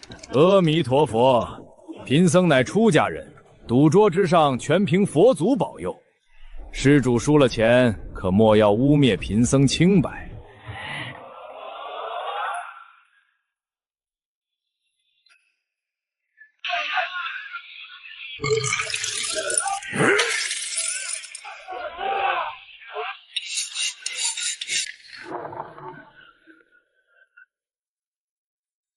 这女子好看是好看，来这儿做甚？哪来的小娘们儿？滚一边去！别在这儿碍你家爷爷的眼！阿弥陀佛，这位女施主莫不是走错地方了？此乃镇魔司众女，可不是你这般娇滴滴的女菩萨该来的地儿。刘科、陈通、不厌都在这儿吧？你他娘的是谁？怎么知道爷爷们的名号？女施主找我们兄弟三人所谓何事？莫不是化缘化到咱们镇魔司来了？等等，我想起来了，她不就是前些日子把老赵按在桌子上打的那个女娃吗？哪个老赵？刘晨手下那文贤钟敬一招都没走过。何止？听说这位是魏大将军亲自挑的人，徐大人亲口说的。就算是我镇魔司同僚又如何？姑娘无故闯入直呼我等名讳，未免太不把规矩放在眼里。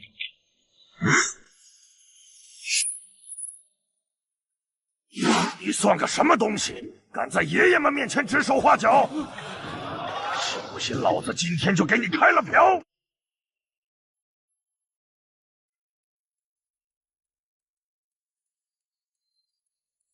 把刀放下！你他妈！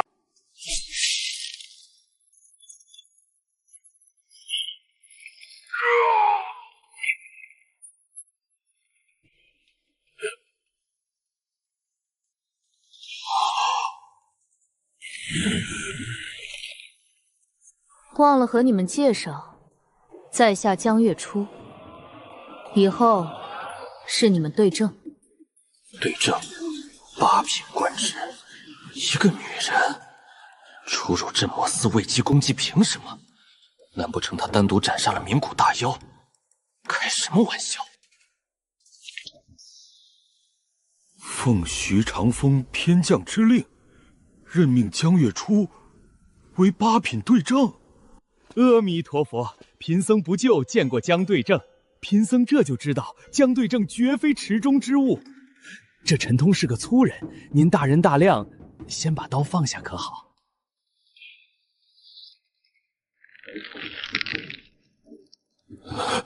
这小娘们儿，好恐怖的距离！你在教我做事？不敢，不敢，贫僧绝无此意。都听好了，我江月初不喜多言，也不喜多管闲事。你们斗鸡走狗、饮酒作乐，我一概不管。但丑话说在前头，到了我这里，只有一个规矩，那便是我的规矩。谁若不服不认，趁早滚蛋。若想在我手底下作妖，先掂量掂量脖子够不够硬。听明白了吗？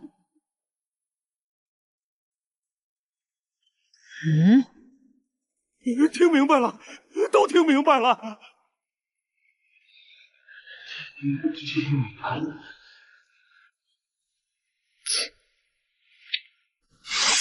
听明白了！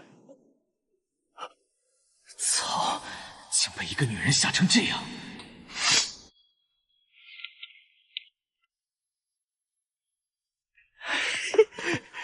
可是江大人当面，你是卑职静妖坊小吏礼服，早就收到都司吩咐，特在此等候，为大人引路。要说都想当官呢，这待遇。请，大人请，大人可还满意？有劳了。这院子采光好，城东采买方便，城南饭菜可口。好了，你先下去吧。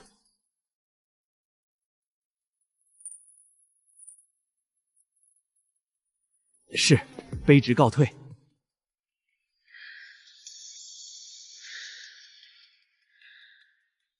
这便是我的家了，在这个异世头一次有了安身之所。虽然来得有些血腥，这么大的屋子，是不是该雇点丫鬟下人？不，江月初，你怎能如此堕落？才8品对证就想享受？这点俸禄连练武都不够，穷文富武，哪怕有百妖谱，平日消耗也是天文数字。如今名古晋，光吃饭就要花掉大半工资。以前还能舔着脸去卫青那儿蹭饭，现在，还是老老实实自己买菜做饭吧。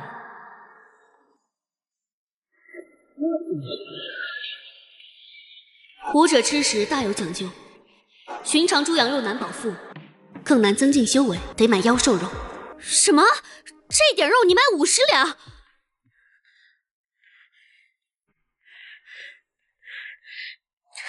怎么不去抢？大人，这妖兽肉一直是这个价，寻常猎户不敢碰，只有江湖人敢猎杀。50两，抢劫都没这么快。5个月薪水买一块肉，这谁受得了？但我好歹也是8品对证，总不能真去抢吧。罢了，给我切5斤牛腱子肉，再来2只肥鸡。这肉包起来吧，我替他付钱。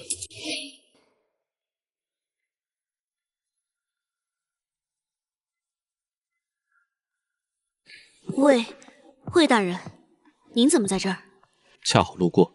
不用，怎能让大人破费？这点钱对我而言9牛1毛。你如今踏入冥谷，正是补气气血之时，普通肉食杯水车薪，莫要省这些身外之物耽误修行。他知道我踏入冥谷了，许长风没说，或者是他早就看出来了。多谢大人。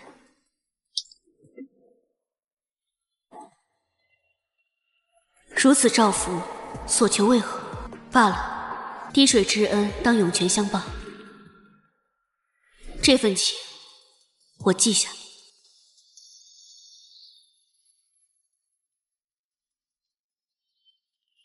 若是真嫁人，说不定还是个贤妻良女。呸！想什么呢？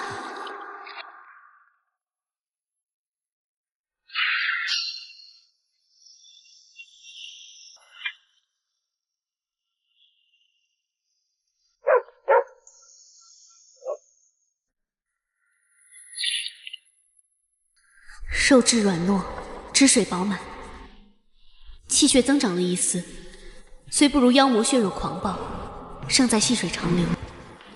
妖兽毕竟不是妖魔，这肉好是好，就是太贵了。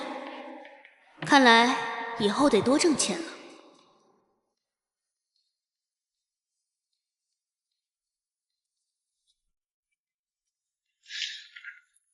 江姑娘，且慢。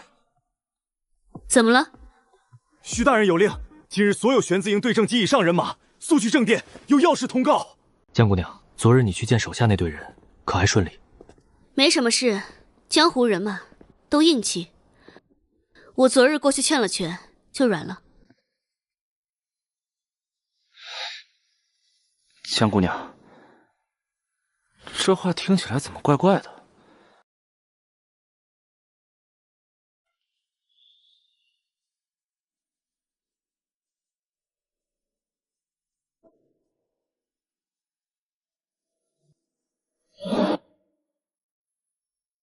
那些是中郎将，他们衣服上绣的是陇右金青，乃镇魔皮弦的神兽金饰，只有郎将以上才有资格穿这般服饰。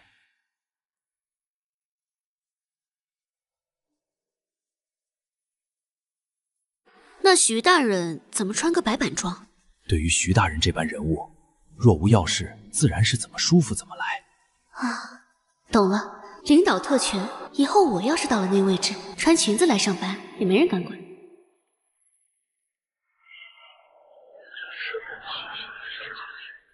既然人齐了，那便直入正题。此次召集尔等，只为一事。玉门关疑似有新的承丹大妖出没。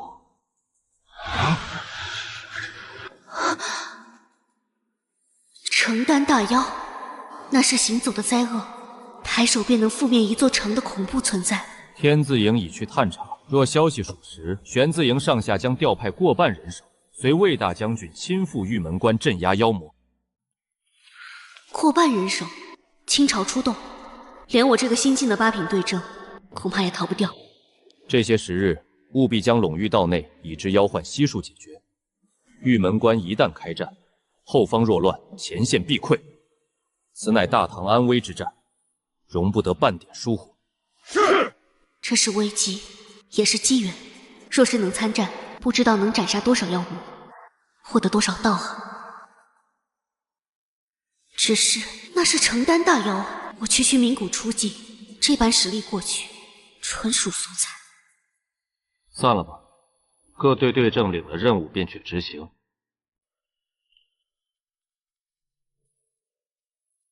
承丹大妖，若是咱们陇域道的指挥使大人还在，哪轮得到那老给子在玉门关外放肆？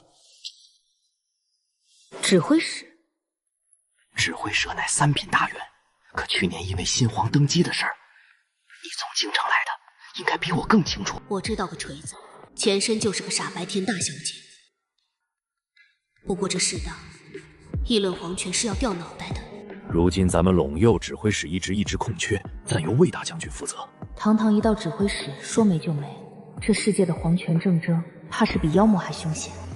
咱们底下人少沾为妙。不过你出生对正第一次带队，除了小心妖魔，更要提防人。人？新皇出力，江湖动荡。前些日子有个偏仗，就被几个江湖门派联手坑杀。若遇绝境，别犹豫，扭头就跑。大不了回来挨罚，总比把命丢了强。这话等于白说，真遇绝境，谁跑得掉？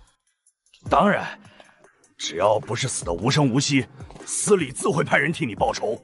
那偏将出事后，魏大人带精锐3天就把那几个门派屠干净了。江湖之人竟比妖魔还凶险，看来得留个心眼。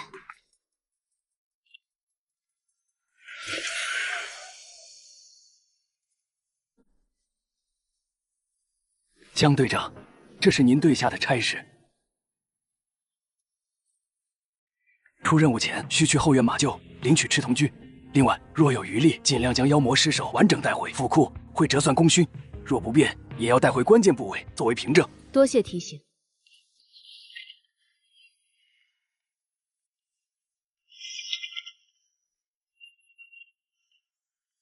黑熊精讲法，开什么玩笑？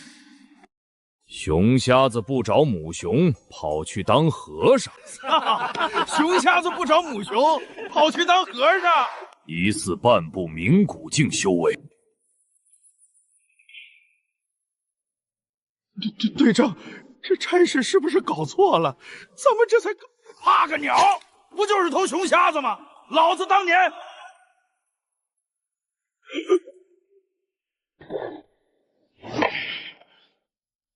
干就完了。岂有此理！简直是岂有此理！佛门清净地，岂容披毛戴角的畜生玷污？贫僧今日定要替天行道，清理门户。收拾东西，半个时辰后，后院马厩集合。干粮、伤药、兵器自备，谁要是迟了，自己滚蛋。城西王土家的婆娘昨晚卷钱跑了，说是上了山，被那熊瞎子迷了心窍。什么熊瞎子？人家是黑熊大师。大师说了，尘世皆苦，唯有皈依我佛，方能得大自在。我呸！一头畜生也配谈佛法？真有本事，怎么不把石头变金子分给穷人？你污蔑大师！我亲眼见过大师一掌劈开山石，那等神威，不是佛法是什么？劈开山石，真的假的？听说比广济寺主持讲的还好呢。放他娘的屁！昨日山下乌泱泱跪了一地，表弟媳妇不管发烧娃，飞米上山供奉，这叫他娘的什么福报？他娘的，热的鸟都快熟了。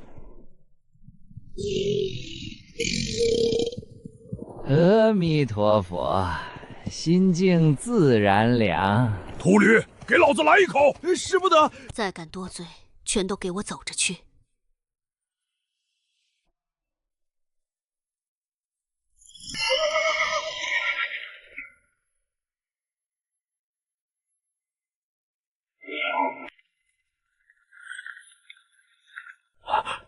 是镇魔司的人，定是为了那头熊妖。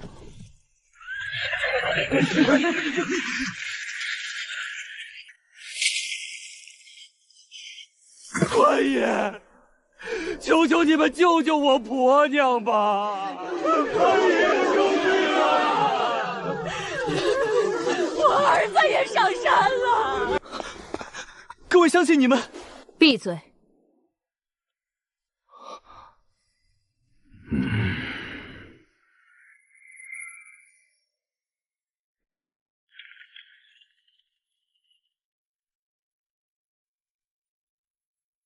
铁石心肠，视人命如草芥，这与魔道妖人何异？几位大人一路辛苦，不知来此所谓何事？妖物。哦，那黑熊精前几日自己便下了山，不知所踪。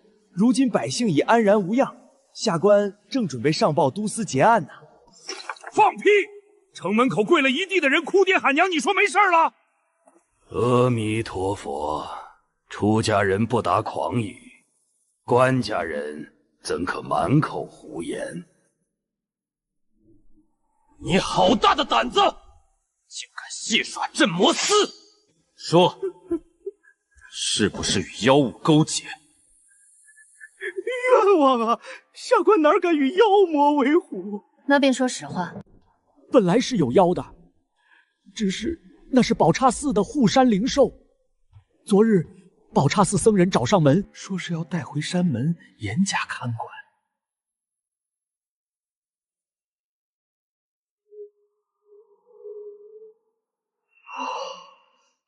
宝刹寺乃佛门圣地，高僧慈悲为怀，连百姓哭求都不闻不问。如今听到大派名头，怕是更要退避三避了吧？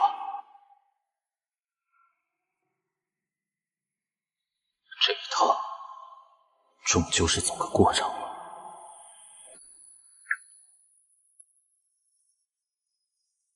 宝刹寺的人在哪儿？我们在这儿。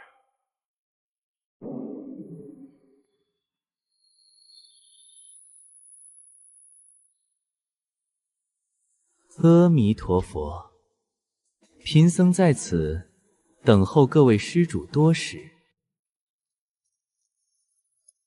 贫僧宝刹寺慧明，见过大人。这是师弟慧远。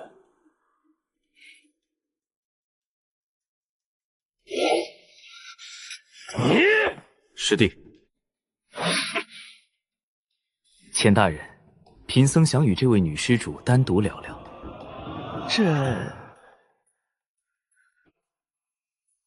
都出去吧。走，别杵在这碍事。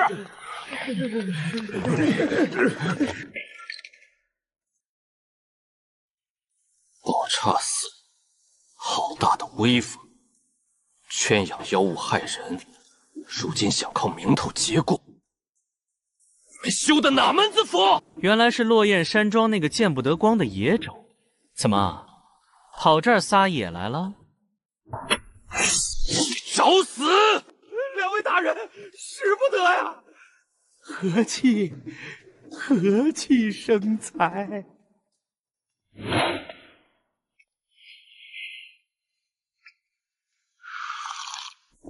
好茶，此次确是宝帕庙管教不严，让畜生惊扰了地方，贫僧特来赔罪。白银500两，给各位大人接风洗尘。另外，宝刹寺欠大人一个人情。宝刹寺的人情，在陇一道确实值钱，只要不谋逆，什么事都能摆平。那头畜生可在此地害人？畜生嘛，难免开些荤腥。不过大人放心，都是些山野村夫，死不了几个，绝对不会让大人难做。死了几个？天灾人祸，死去的百姓何止千万，大人何必执着？再加500两，1000两白银，加一个人情，既能交差，又能发财结善缘，何乐而不为？我不是好人，为了活命，我杀过无辜之人。那时候没得选，但现在……大人，这是何意？没什么意思，只是觉得你这人情不太值钱。为了几个泥腿子与宝塔寺为敌，值得吗？镇魔司办案，何时轮到方外之人指手画脚？拿镇魔司压我，便是指挥使在此，也要给我佛3分薄面。你算个什么东西？今日若识去，便乖乖滚回凉州府。别说只是吃了几个泥腿子，就算真是我亲手杀的，你镇魔司又能奈我宝刹寺何？老贼受死！莫给江大人惹麻烦。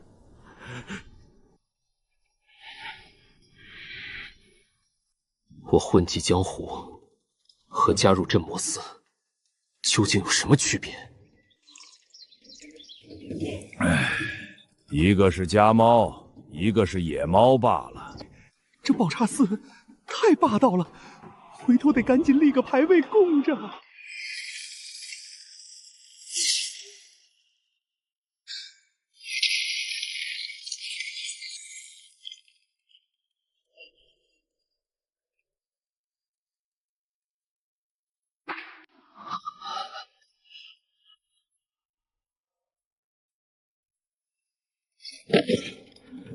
你完了！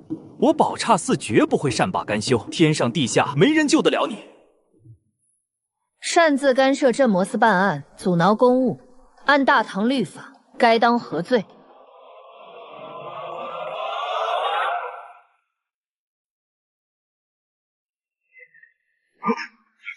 回大人，情节严重者可就地格杀。很好，那还不给我拿下！大人，此事需从长计议，宝刹寺根基深厚，贸然得罪，会引来天大麻烦啊！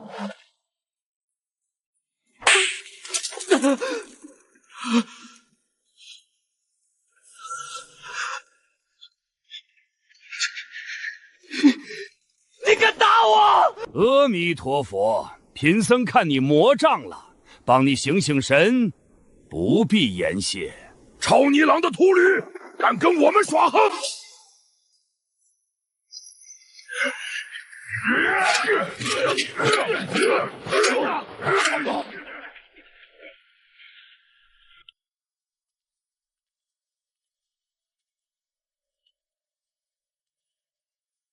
刚刚不是你叫的最凶吗？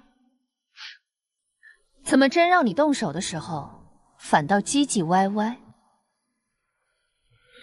我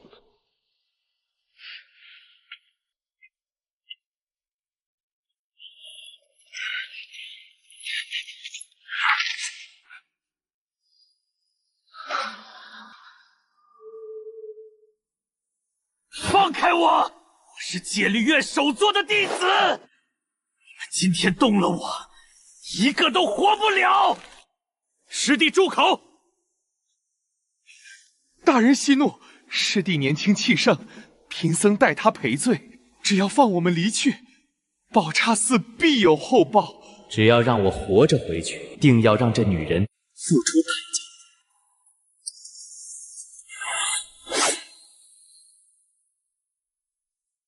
你当真要鱼死网破？宝刹寺名古境高手不下数十，更有成丹境长老，不出3日，必有人取你性命。这身皮护不住你一世。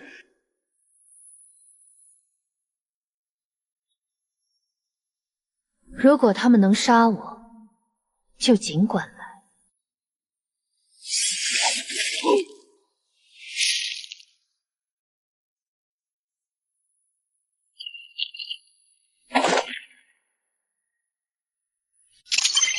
斩杀文贤境生物，获得道行15年。斩杀文贤境生物，获得道行10年。2名文贤境武者加起来，竟还不如一头妖物。人族修行虽快，但这暴率着实感人。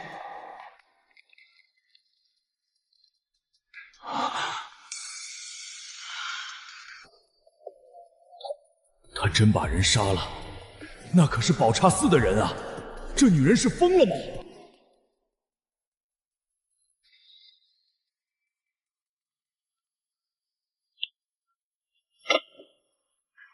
该醒了。此事与尔等无关，若宝刹寺的人来问，你只管如实相告便是。若再装睡，我便让你长眠。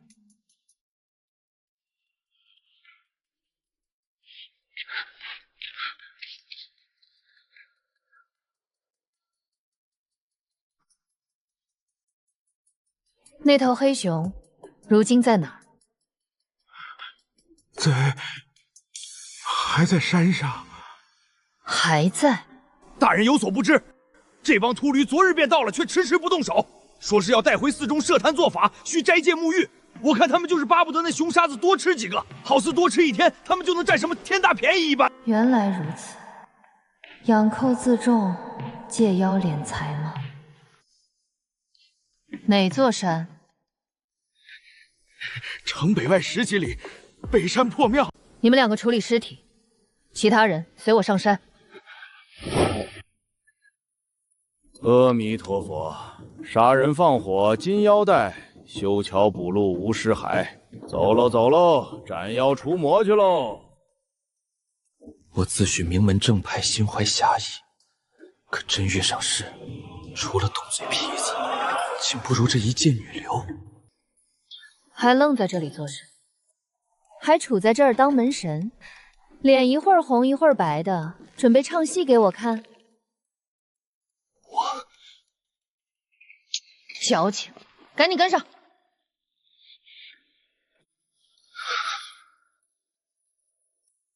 是。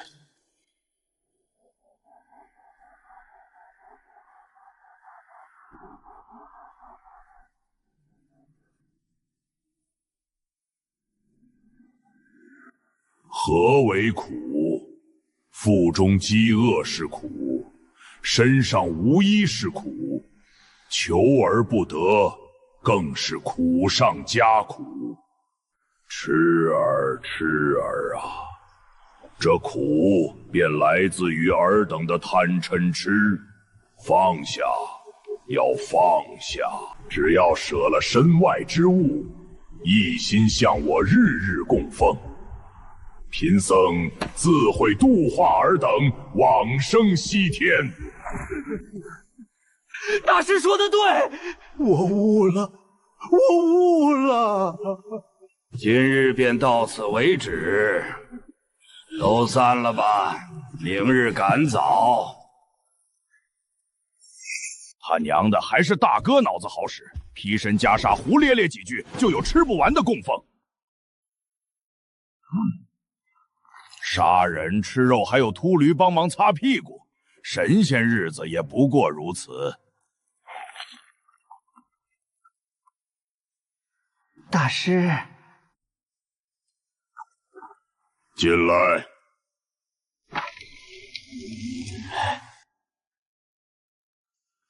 大师，今日的功课，让王麻子家的那个来。这大师王麻子家那婆娘，昨日已经被您开过光了。不过大师放心，那婆娘还有个妹妹，生得比她姐姐还要水灵。小老儿这就去让她给您送来。去吧。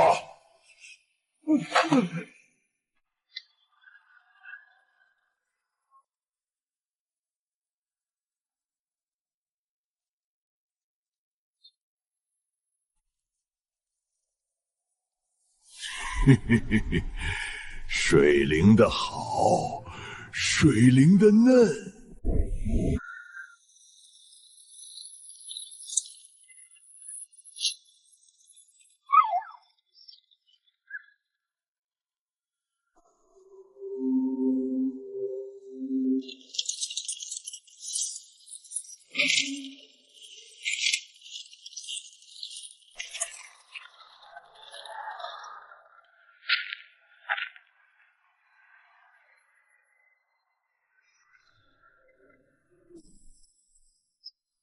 阿弥陀佛，没想到这荒山野岭竟供奉着这位爷。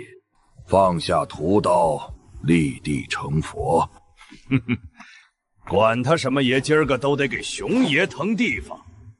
什么破神仙，若真能洗清罪孽，我改天灭几个庙庙再皈依，看他收是不收。你要是真能诚心悔悟，说不定还真收了你。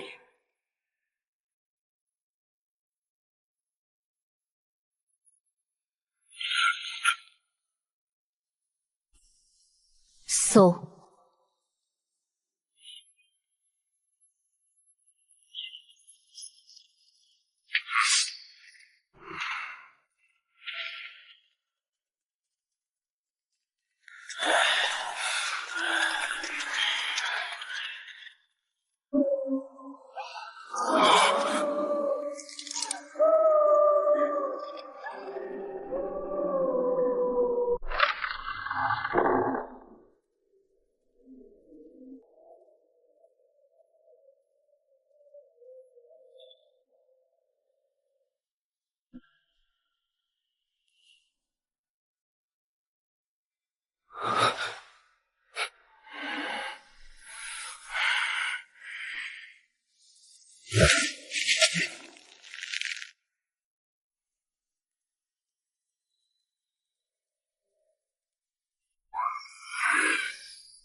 谁在外面？不是说了明日再来吗？别来打扰本座的功课，滚！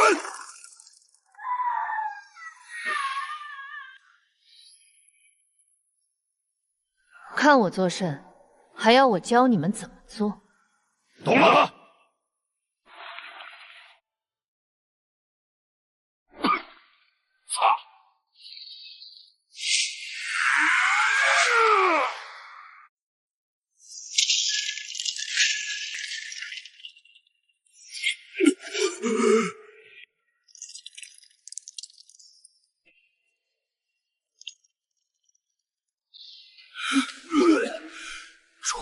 生！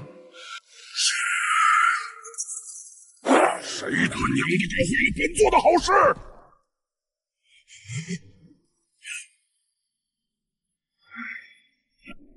镇魔司？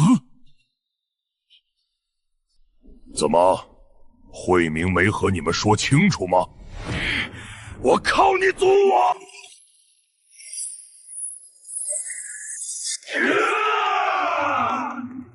看来是没说清楚。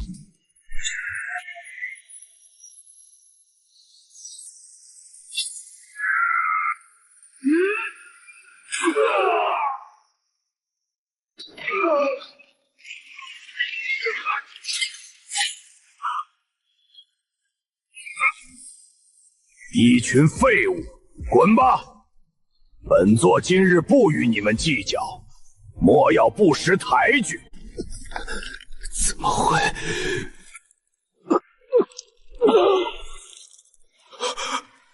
我可是半部冥骨，哪怕他是妖魔，也不至于差距如此之大。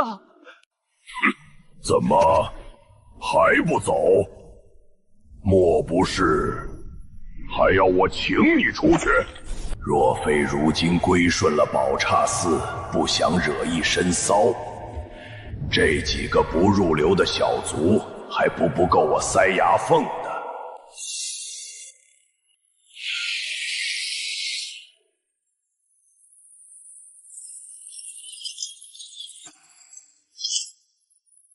不知死活的东西！本座与文贤之境蹉跎几百年，只差一步便踏入冥谷。冥谷之下，我无敌！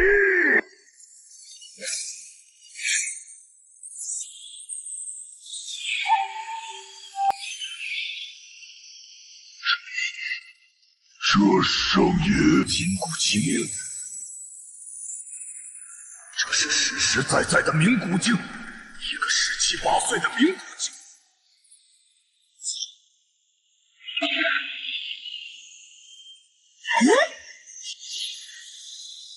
开什么玩笑！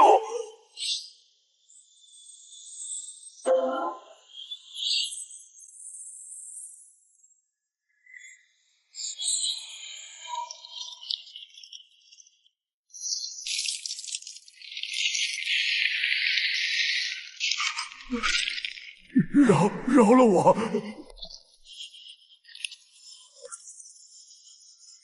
大人饶命！大人饶命！别！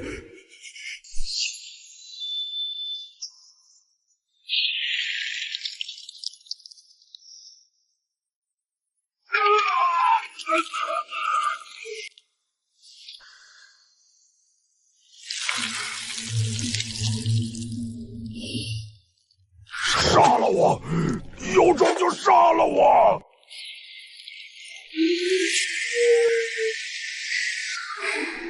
我以为你们妖物会很喜欢这样。阿弥陀佛，杀生为护生，斩业非斩人。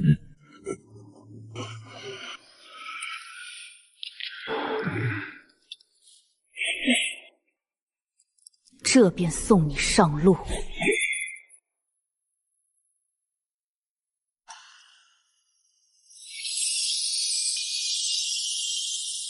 击杀文贤境生物，获得其道行360年。又有新妖物，收录。成功魔影黑山雄君，获得妖物馈赠。封口护气法黑山雄君独门横练功法，竟是横练功法，淬炼肉身，刀枪不入，同境界下几近无敌。只是修炼极苦，且需海量资源。没想到这熊妖竟有此等好物。这女人太狠了。收拾一下。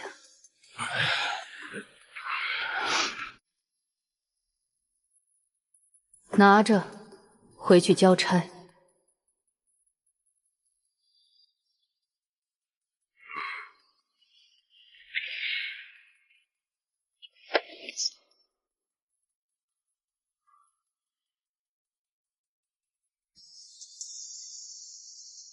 队长，这还有一个。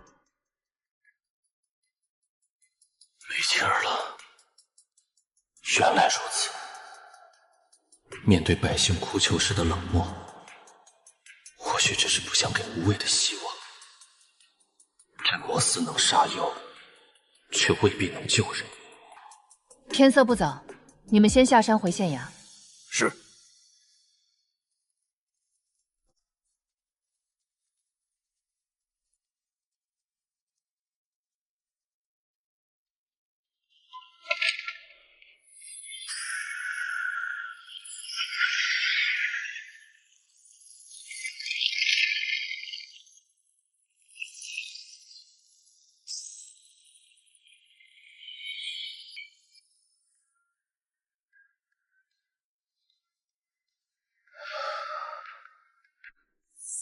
宿主江月初，境界冥谷中境，道行185年。冥谷中境，这熊妖倒也没说大话，根基确实完美。若是天下的妖魔都这么懂事，日子就有盼头了。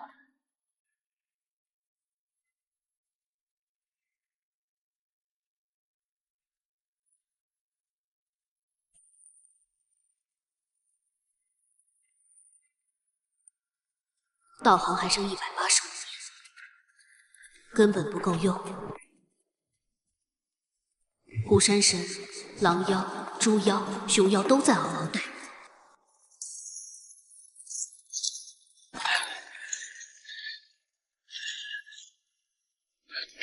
队长，这是从那2个秃驴身上搜出来的。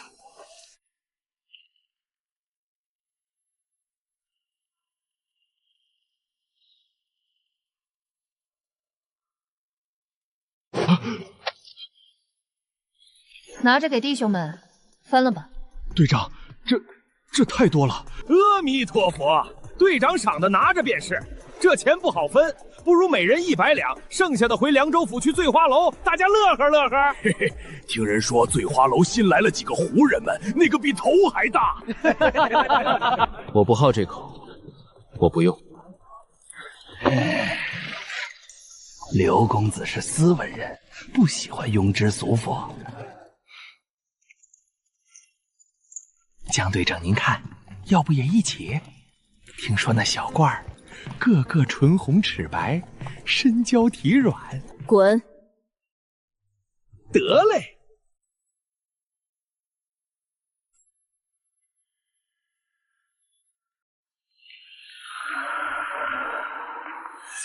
虎啸镇魔刀圆满，终于圆满了。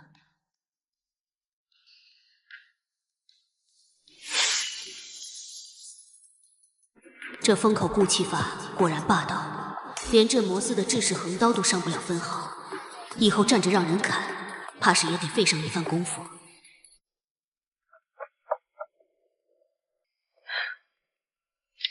这么大雨谁会来？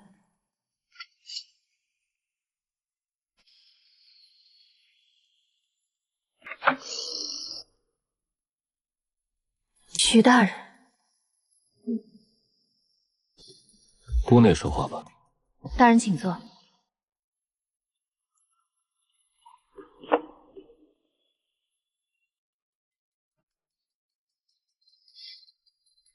你这里倒是清静。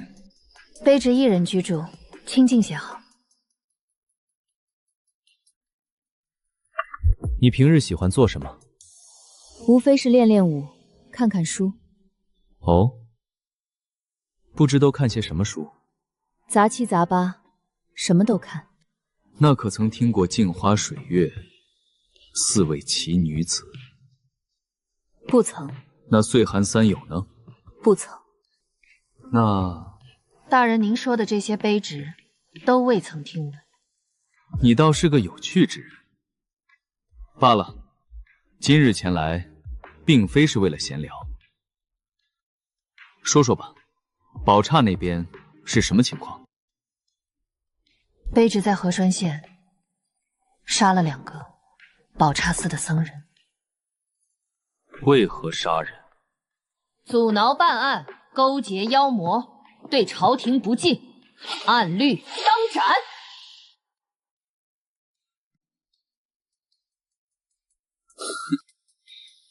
好一个暗绿当斩！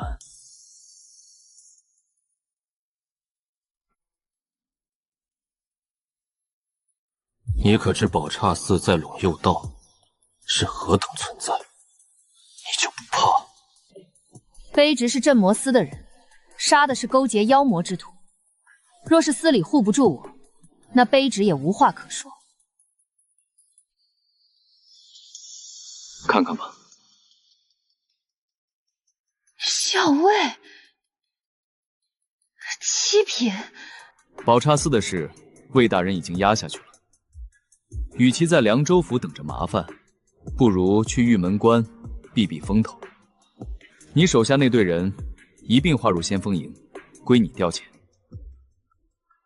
先锋营死伤最重，功劳也最大。是福是祸，看你自己本事。多谢大人提携。你这院子太过清静，少了些人气。若不嫌弃，明日可去我那儿领些花草装点一下。是。先锋校尉七品，月俸40人，这升迁速度简直像开了挂。玉门关，风险越大，道行越多，富贵险中求。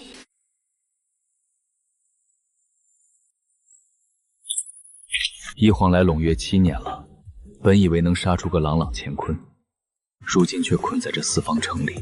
大人，府上送了信来，老爷和夫人问您今年除夕可要回京一趟。回京吗？盯着我的人太多，我若一走，他们怕是睡不安稳。你说我还有机会回去吗？你说我将她升为校尉，可否不妥？大人，江姑娘虽有功绩，但毕竟资历尚浅，又是女子，还是罪臣之后，这般火速提拔，难免有人不服。京城那些镀金的世家子弟也没这般速度。但你可知，我一开始甚至提议直接升他为郎将。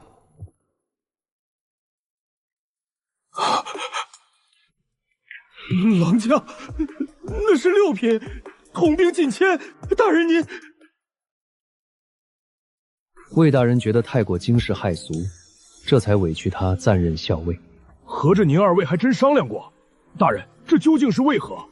此女心性、手段、天赋皆是上选，但最关键的是其身份。身份？江巡不过是个从3品的礼部侍郎，如今还是阶下囚，能有什么特殊身份？我父亲早年与江巡有交情，曾听过一桩密言。江巡在江月初出生前2年，曾因意外伤了身子，早已失去生育能力。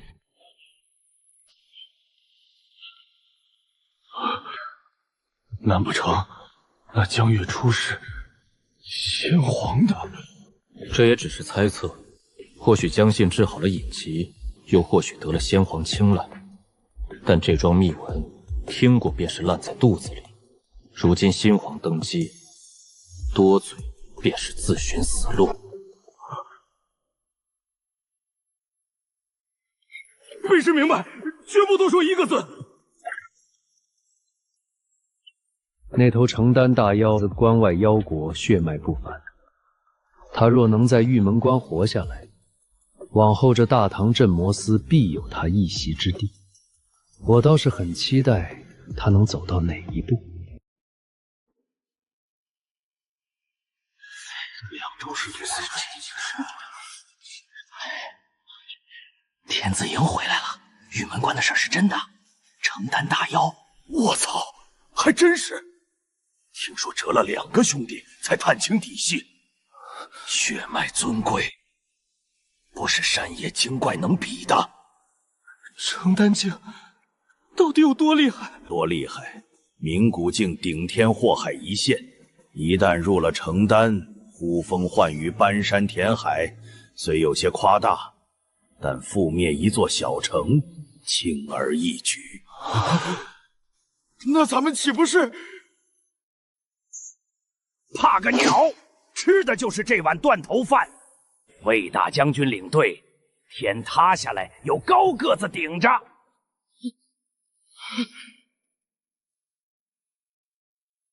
听说了没？玄子营新提了个校尉，还是个新人，那个女娃江月初。什么？那个刚来就把人按珠子上打的？这才几天，何止啊！听说他在河山县宰了半部名古的妖物，还顺手把宝刹寺2个和尚剁了。开什么玩笑！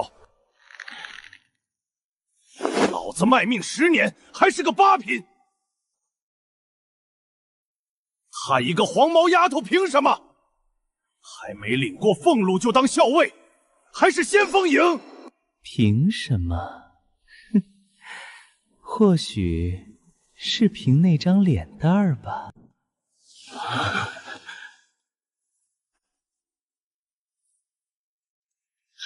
是宋人宋校尉笼诱宋家的人。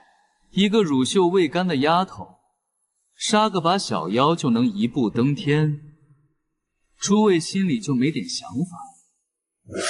我可是听说，昨日徐大人亲自去了他那净妖坊小院，待了足足半个时辰才出来。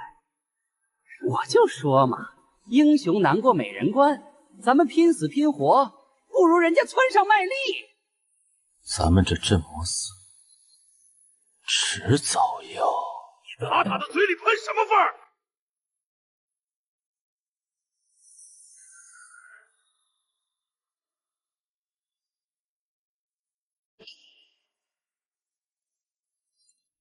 是江月初下那队人。我倒是谁，原来是江校尉养的狗啊！我滴滴滴了个滴滴滴！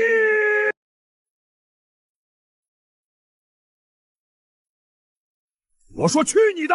你算个什么东西，也敢在背后嚼我们大人的舌根？平日里你是校尉，我们忍了。江大人凭真本事杀出来的公鸡，你竟敢说是靠皮肉上位？老子这条命是江大人救的，你也配提他？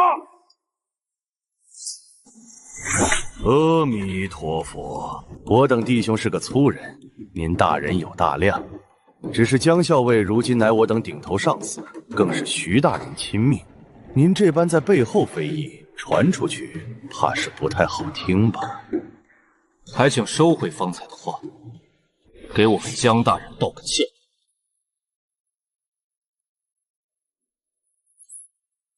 我便站在这里，你待如何？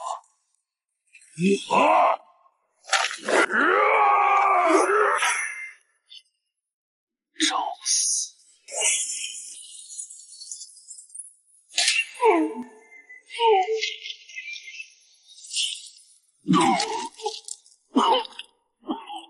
陈通，陈通，一群不知死活的狗东西！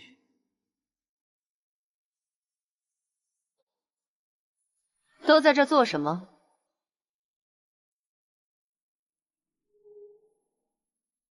你这是？没事，方才与人切磋，不小心输了。打输了又不丢人，技不如人，回去多练便是。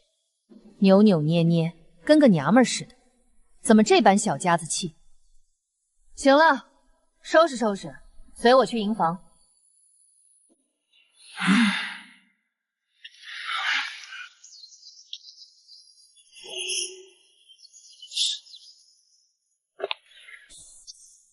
江校尉，你这手下可了不得。他们方才甚至还敢问我算是个什么东西。你是何人？在下宋人，忝为玄字营校尉，家父乃是陇右宋氏家主。陇右宋家盘踞凉州100年的大族，完了，江大人这下怕是要被我们害得低头赔罪了。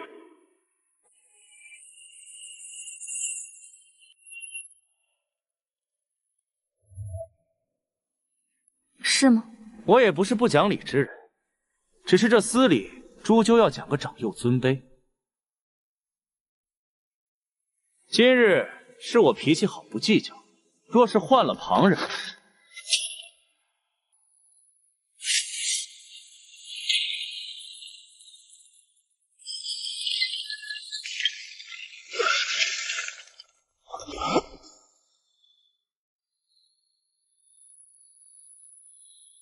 所以，你算什么东西？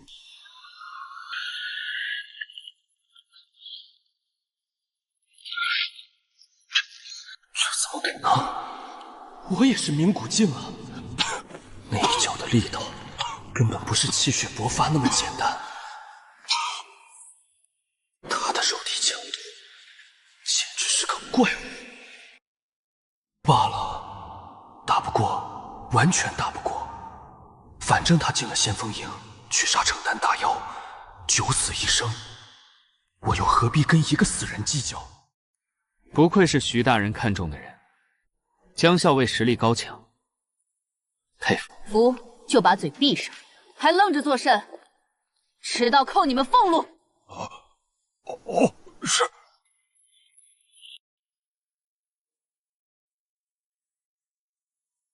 想必你们也都知道了，玉门关有承丹大妖出没，魏大将军亲自领队，而我被任命为先锋营校尉。先锋营是什么地方，不用我多说，我也不能保证能让你们每一个人都囫囵个的回来，所以我给你们一个选择，想留下的以后便是我江月初的弟兄，想走的现在就可以去文丽那儿报备，没人会为难你们，更没人会说你们是孬种，毕竟命是自己。江校尉，不是小的怕死，是在家里还有个80岁的老娘和几个嗷嗷待哺的娃儿。我婆娘刚怀上，我想活着看儿子出世。你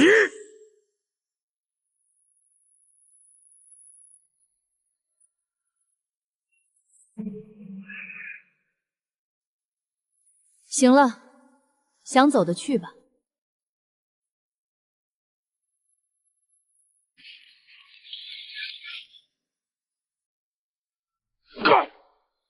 人各有志，强求不得。从今日起至出发前，不必再来司里报到。该陪娘娘的陪娘娘，没家没口的就去喝酒赌钱逛窑子。这是预支3个月的俸禄，不够再来找我。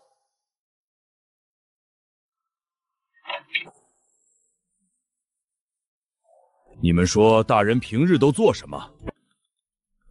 大人让咱们去快活，自个儿却跟个没事人一样，他就不怕？那可是承丹大妖。大人没啥消遣，昨日请他听曲儿，大人一脚踹飞我。哼，一群粗鄙匹夫！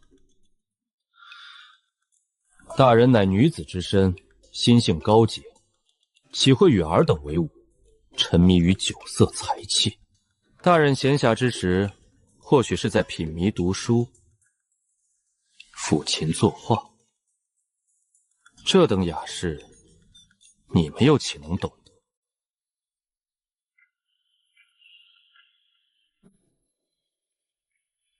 不过10几天未见，竟有些恍惚。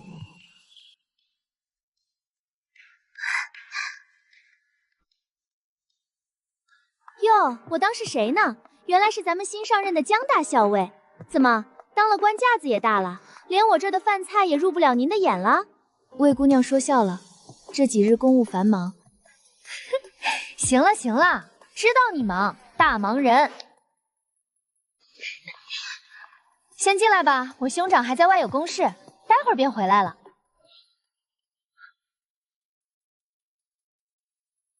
你瞧瞧你现在哪有半点姑娘家的样子？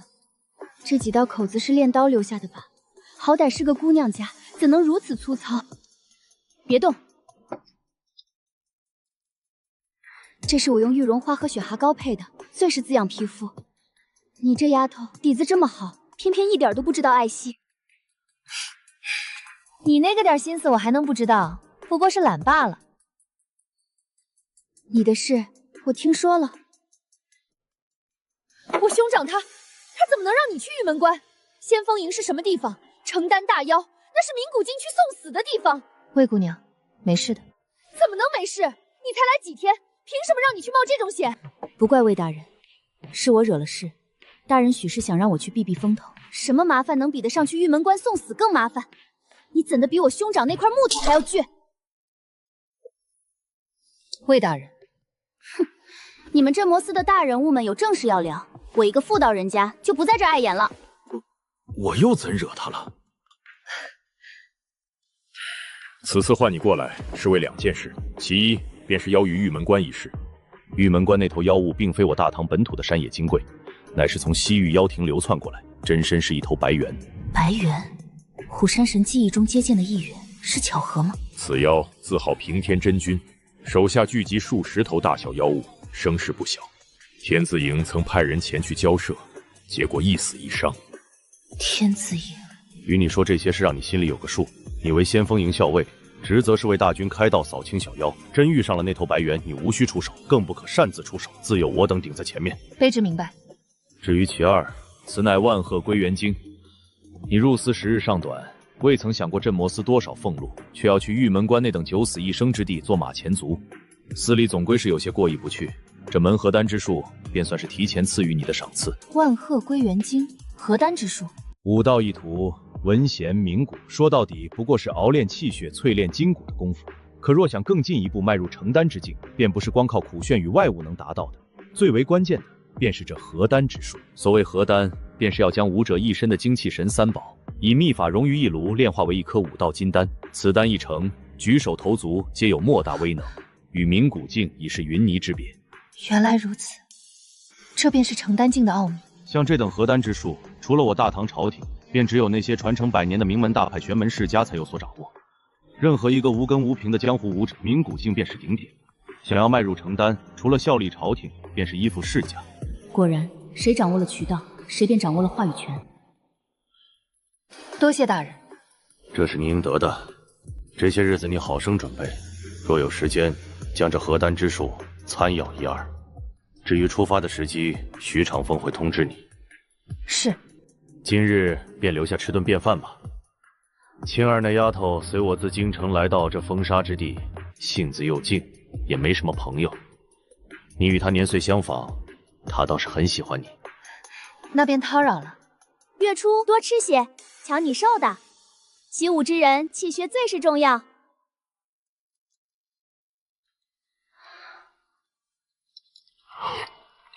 够了，够了，魏姑娘，在家就吃不下了。兄长，月初好不容易来吃顿饭，你怎的就跟个闷闷葫芦似的？玉门关风沙大，多备些干粮和水。吃饭呢，说这些做什么？扫兴！童子给力点啊！除了金手指给予的武学，这门功法能不能录入面板？若是不能，光靠自己练，怕是要几10年。可要想成丹，又绕不开这合丹之术。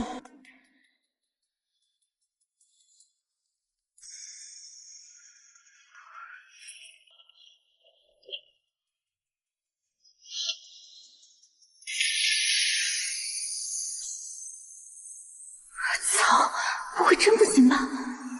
获得万壑归元经未习得。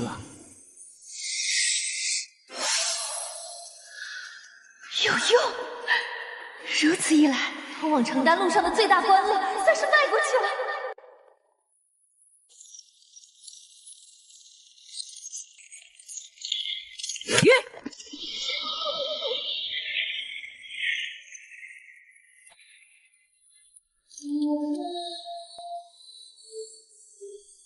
那便是玉门关了。走吧。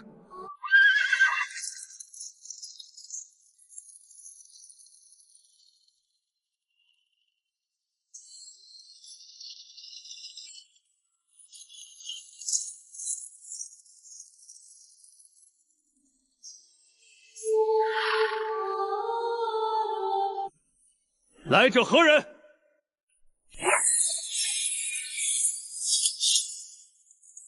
镇魔司先锋营校尉江月初。校尉，竟是个女娃娃，不还是真的？娘的，怕是来镀金的。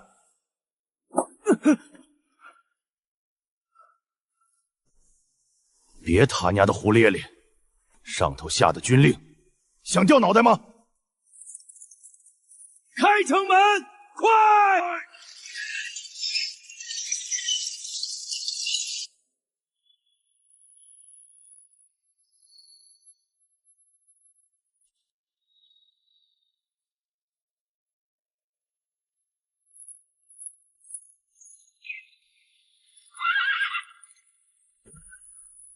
可是镇魔司先锋营的江校尉。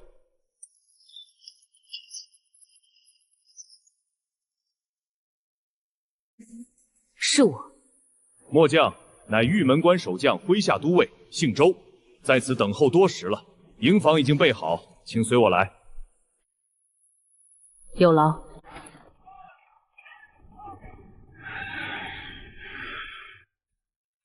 在下王贺。李贵，大军未至前，我等职责便是守好这玉门关，严防妖魔潜入。待大军抵达，先锋营为大军开路，煽动者斩，违令者斩。都听明白了？明白。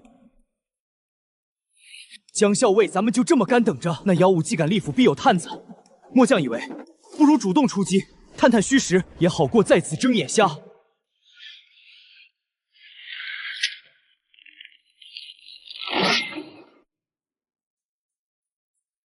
你是校尉还是我是校尉？军令是的，你想违抗军令？不敢。很好，王队正，休整片刻，你带一半人负责东城巡防。是。李队正，你带剩下的人负责西城。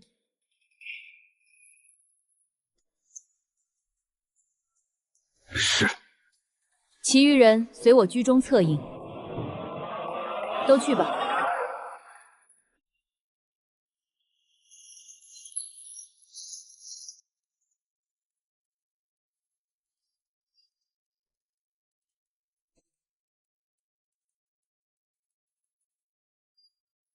我呸！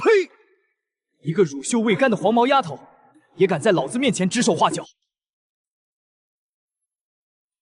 李队，咱们何至于在这干等着？不等还能怎的？那是校尉，军令如山。江校尉只说严防妖魔潜入，可没说发现了踪迹不能追呀。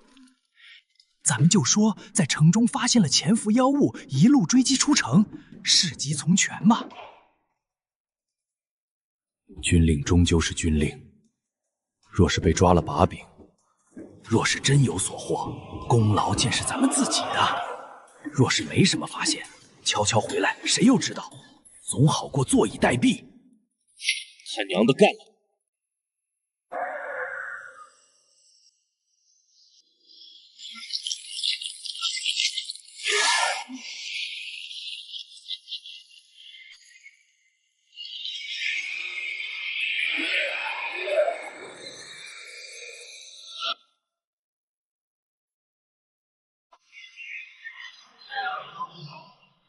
真君，动静太大，大军将至，咱们是不是先回妖亭？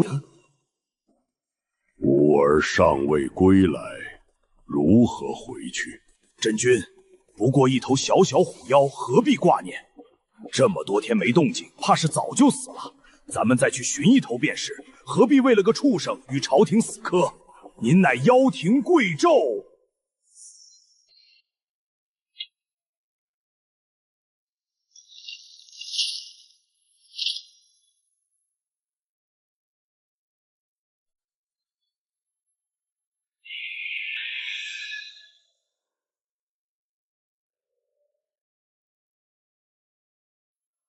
你们有过这种感觉吗？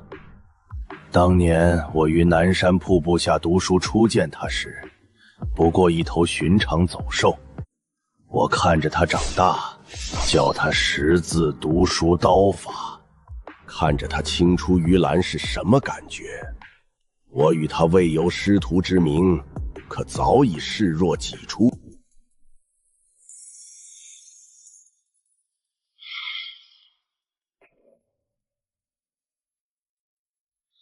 我此次奉命重返故地，本该了却旧事便回。可若是连孩儿都寻不回，位列高位又有何意趣？吾儿不归，吾如何能归？便是将这陇右翻过来，我也要找到他。若是死了，我便在此踏平玉门，荡平陇右。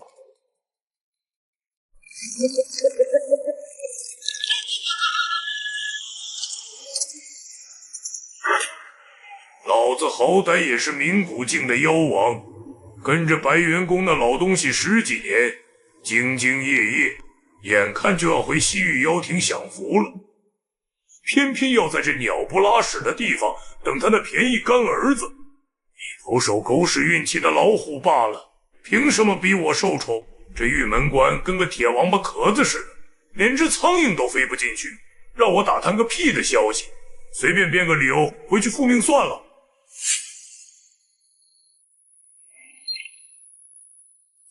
嘿，还真是镇魔司，还是李队您高瞻远瞩。咱们要是真听那娘们的话，傻乎乎的在城里巡街，怕是连根毛都捞不着。就是一个旅人家，懂个屁的行军打仗，这玉门关外的功劳，何该是咱们爷们儿来挣？都他娘的别掉以轻心！那平天真君乃是承丹大妖，咱们此行只在外围探查，切不可深入。李队，快看，那里有人！是妖物，看那身形，定是不入流的小角色。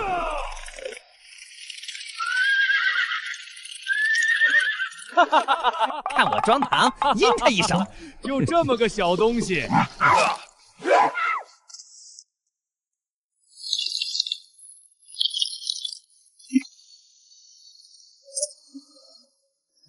冥谷境，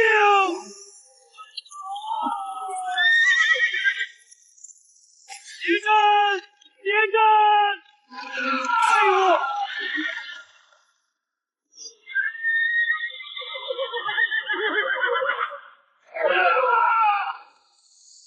快跑啊！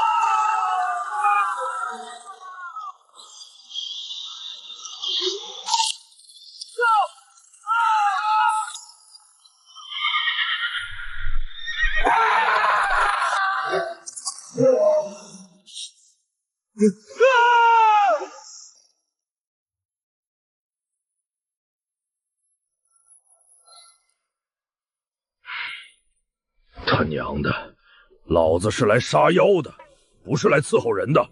大人乃是女子闺房，岂能跟咱们的狗窝一样？收拾干净了，大人住着舒坦。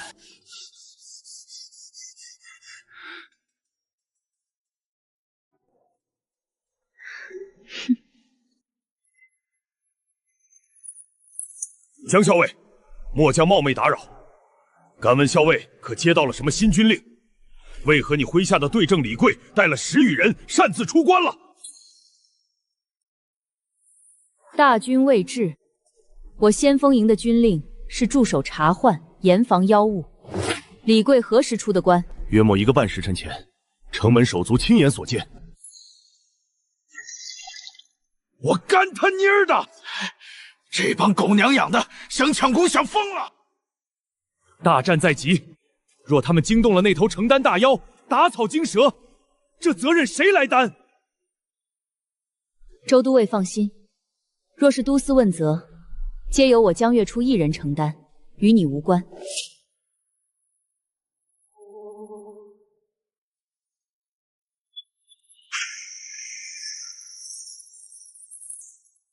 真君，小的在关外碰上了一对不知死活的镇魔司官差，顺手给您抓了个活口回来。哼，一个文贤境的废物有何用处？那玉门关有镇魔大阵，你就算问出虚实，难不成还敢去攻城？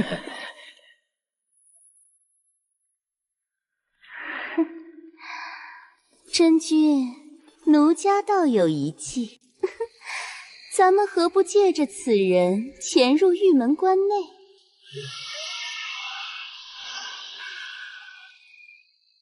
玉门关阵法虽强，但若我们拷问出关内布防，再由奴家幻术将弟兄们伪装成人，由他领路混入关中。只要毁了那镇魔之阵，玉门关便是一座死城。届时咱们鸠占鹊巢，据雄关而守，镇魔司大军又能奈我何？真君，此计大妙啊！反客为主，反客为主！反客为主！准了。不过在此之前，我有话要问他。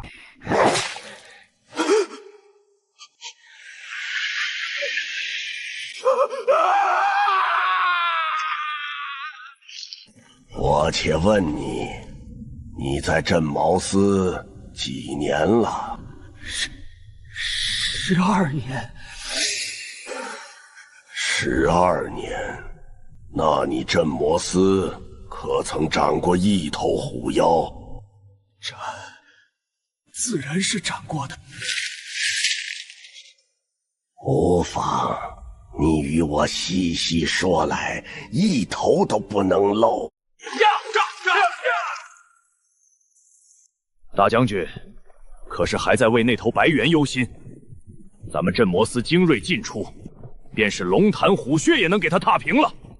不错，他若识趣，早该滚回西域。如今盘踞关外，不过是自寻死。一头成丹妖物，我还不放在眼里。我只是想不明白，他明知我大军开伐，为何不走，反倒在关外大肆收拢妖魔？这不合常理。除非他有不得不留下的理由。西域妖庭亡我大唐之心从未死过，这背后定有妖庭的影子。3日之内必须抵达玉门关。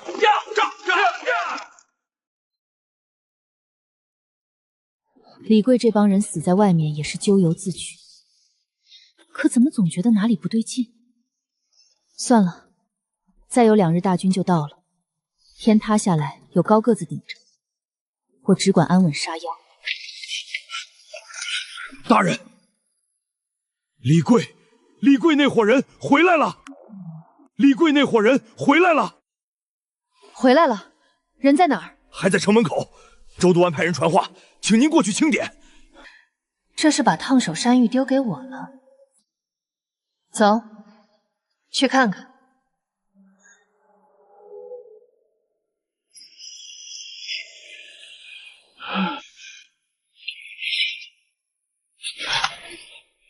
周都尉，我等在关外与妖魔厮杀一夜，九死一生才逃回来，您为何不让我等入关休整？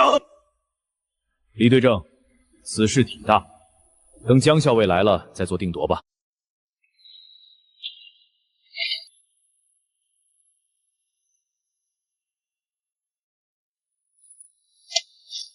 江校尉，江校尉，我等昨日发现妖物踪迹，擅自带人追击，险些丧命，幸得弟兄们拼死逃脱，躲了一夜风沙才找回来。托校尉洪福，弟兄们一个都不少。衣服破了，脸上有灰，可偏偏一个伤口都没有，连一丝血腥气都闻不到。这么说，你们是立功了？不敢说立功，只求无过。托校尉的福，弟兄们能回来就是万幸了。很好。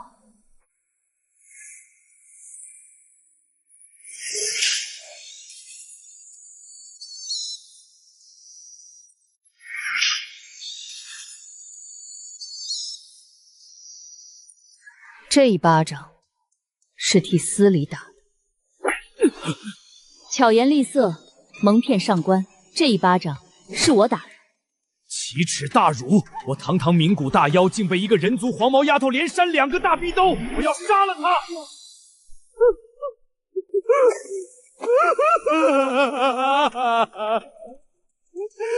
卑职错了，求校尉再给一次机会，卑职愿上刀山下火海。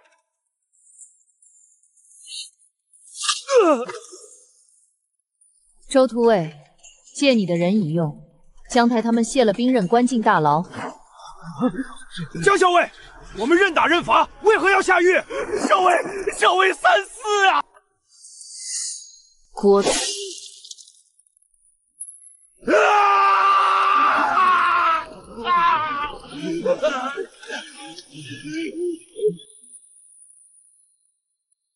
谁再多说一个字，如此手。进来了，只要能混入城中，攻守之势将逆转也。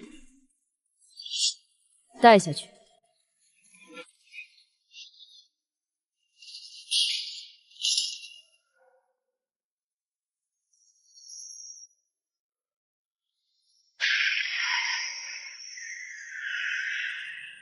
那个贱人，他怎么敢这么对我？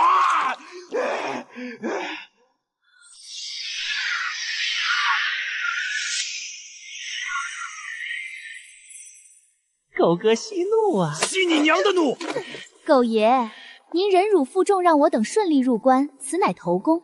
等毁了镇魔大阵，破了关，第一个就把那娘们抓来，让您扒皮抽筋。就是，到时候让他跪着给您舔脚上的泥。行了，入了关只是第一步，现在高兴太早了。3更天看守最松弛时动手。扈三娘，那小子呢？放心，他中了我的牵丝引，到时候我会让他带路去找镇魔大阵的阵眼。不过丑话说在前头，这关内有大阵压制，你我妖力只能发挥4、5成。在大阵被毁之前，一旦行踪暴露，全都得死。时候到了。终于，老子今晚要将那小贱人碎尸万段，活剥了皮挂在城头。别白费力气，这牢房外墙青砖，内里玄铁，真君亲至也休想轻易破开。该你了。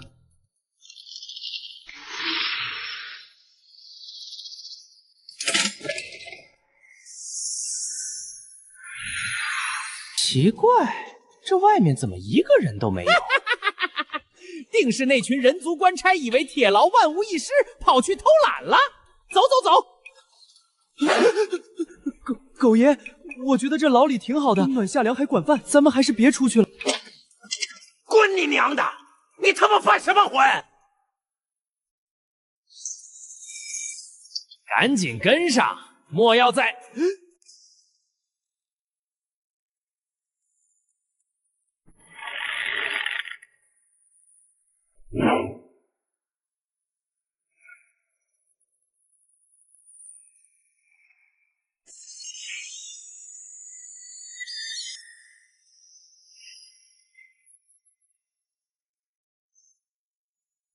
怎么，诸位这是要去哪儿啊？大人，李贵违抗军令，您为何还要放他进关？就该让那狗东西在关外自生自灭。阿弥陀佛，若拒之门外，传出去，怕对大人名声有损。大人，卑职有失启禀，那李贵一行人根本不是原先那伙人。李贵左耳垂下的黑痣没了，手下张三的刀疤从左脸跑到了右脸。身高、步态、口音皆有细微出入。大人，我怀疑他们是妖物假扮的。我知道。大人，您既然知道他们是妖物，为何还要放这群畜生进城？在城门口动手，地方开阔，万一乱起来跑了1、2个，我岂不是很心疼？我这人有个毛病，实在是太贪心。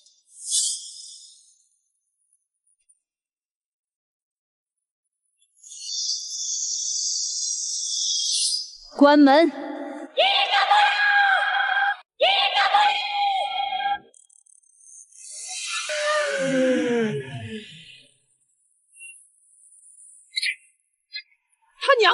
回事？胡三娘不是说今夜摸清阵眼，毁掉大阵吗？城门口的刁难，干脆利落的断手，还有这毫无防备的大牢，我们被耍了！他从一开始就知道我们是妖，是故意放我们进关的，故意放我们进来。就凭他这几十号人，兄弟们，在这大阵里，我们虽发挥不出5成实力，但拼死一搏，足以屠了这玉门关。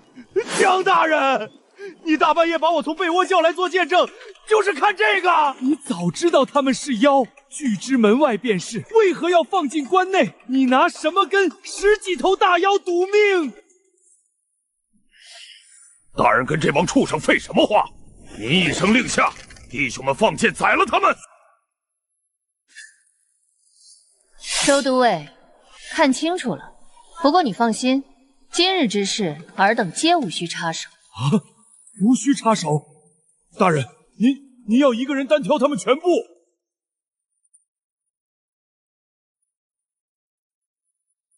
狂妄的贱人，一起上杀了他！冲出去！死战！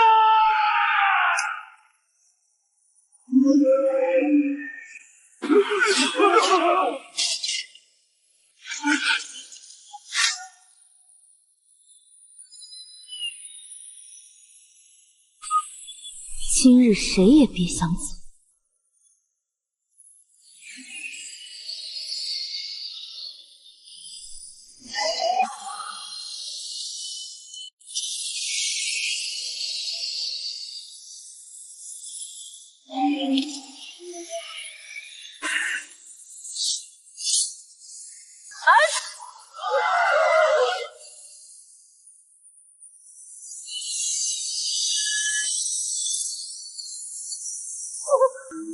散开！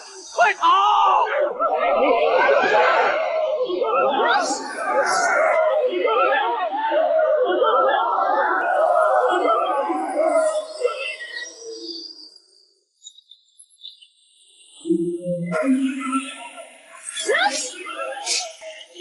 我操！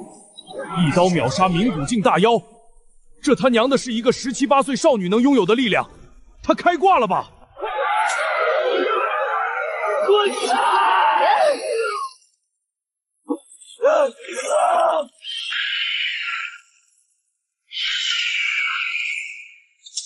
救我！贱人，给我松手！你想害死我吗？若是死在这里，青丘屠山是定不会善罢甘休。你敢丢下我试试？操，算你狠！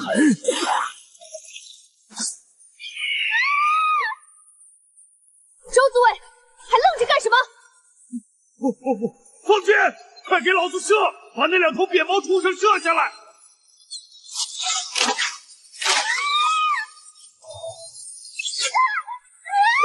们是吗？放我下来！你们这群天杀的断子绝孙的狗东西，老娘要将你们扒皮抽血！快疼死老娘了！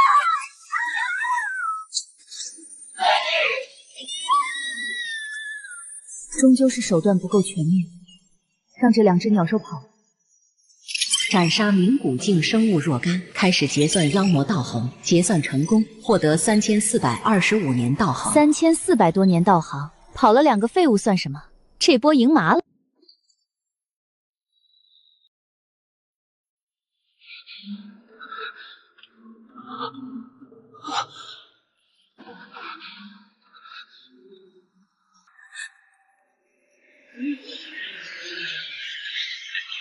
怎么回事？就你们2个回来了，狗老二他们呢？就剩他们2个了。败了，除了我2人，全军覆没。全军覆没！你们可是10几头冥古境的大妖，就算在玉门关内受阵法压制，也不是阿猫阿狗，怎么可能说没就没？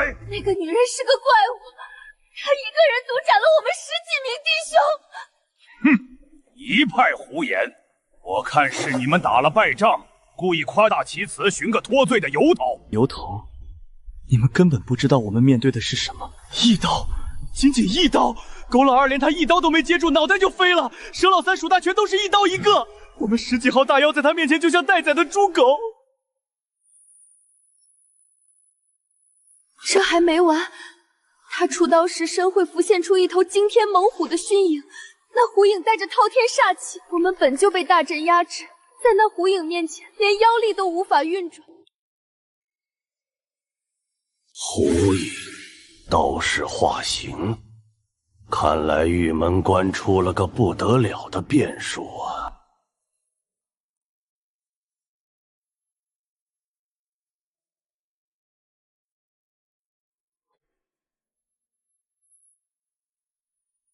有消息了。是。说。回陛下，下面的人一路追查到明妃娘娘的故乡陇右，可那处村落早在几个月前便被邪祟摧毁殆尽，如今已是一片荒芜，再无人烟。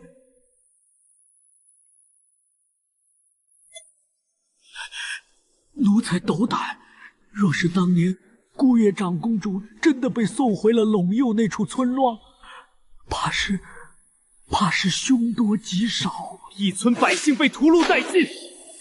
镇魔司是干什么吃的？朕每年耗费无数金银养着他们，就是让他们眼睁睁看着大唐子民被妖魔当猪狗宰杀吗？陛下息怒，当年姑爷长公主是否真的被送回陇右并不确切，或许长公主福泽身后，并未在那村中尚有转圜余地呀，陛下。如今陇右道镇魔司管事的是谁？回陛下，只会使裴风云死后，由大理寺少卿魏文达之子魏和代管。魏文达，如今江勋一案便是他在督办吧？几个月前就以人证物证确凿的案子，怎么还没结案？这魏氏一族当真是越活越回去了。奴才不知。罢了，传旨下去继续追查姑爷的下落，哪怕是当年伺候过他的人，活着的严刑拷打，死了的也给朕抛出来查。另外告诉魏文达，江勋的案子早些结了，莫要再耽搁。奴才遵旨，奴才告退。父皇啊，父皇，你见着远子嘉兴行悼念母妃，却为何将我留在宫中，又将姑爷送走？你为了皇权顾虑重重，但我不懂。天下人皆以为我有野心，却不知我夺这天下只为了一个人。姑爷，我一定会找到你。魏兄如今是大唐的皇帝，等找到你，我要宠你到上天入地，宠到这世上除了我，再也没人能受得了你。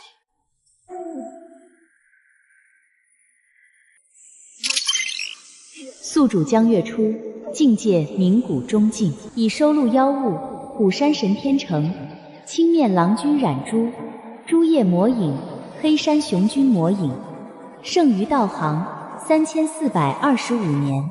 黑山雄君，听名字就是皮糙肉厚的刚猛路数。至于这朱燕，《山海经》里记载是剑泽大兵的凶手，怎么会是一头猪妖？罢了，是骡子是马，拉出来溜溜便是。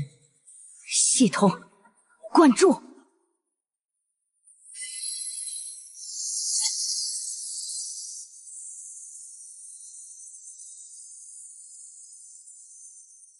第1年，你是一头福陵山的小野猪，很弱小，但很能吃。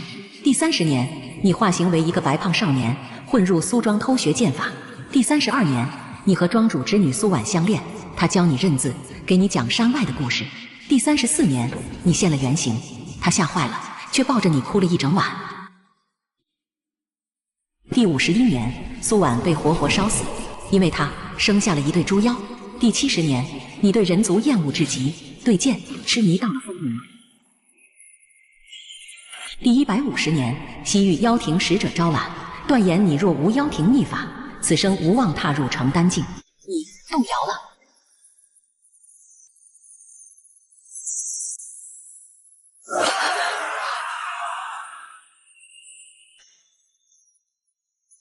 消耗350年道行，成功染珠朱燕，获得天赋秽土金身，其身如秽土，不惧刀兵水火；获得神通血肉冰装，催动血肉附着冰刃，极大增强锋锐与坚韧。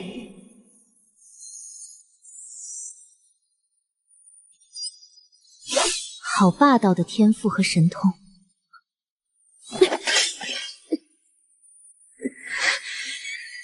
好恶！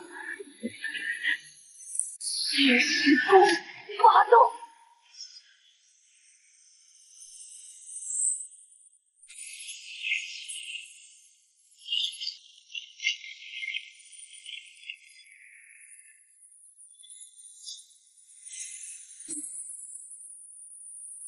提升猪妖后，这吞噬功法的效率也增强了，简直恐怖！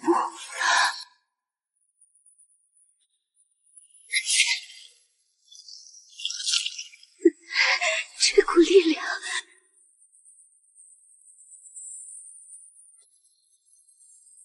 该死，戏太多了！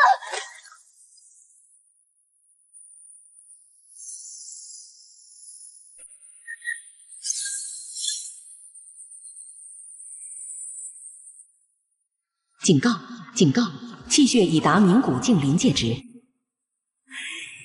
一身气血已经熬炼到了这具身体的绝对顶点，再不突破，这满溢的气血就会像决堤的洪水一样，把我直接撑爆。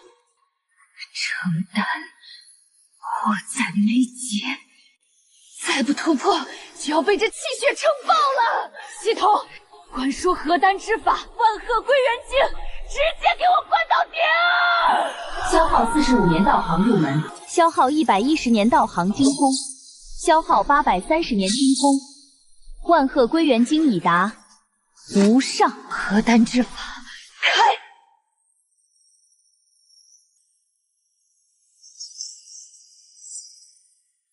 以身为炉，以气血为火，以神魂为锤，给我凝！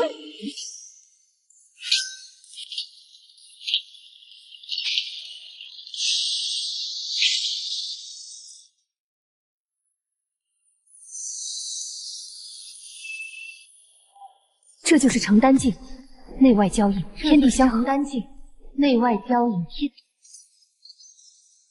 以前打架用的是自身气血，花一分少一分，现在直接连上了天地的国库，力量源源不断。试试新神通，血肉冰装。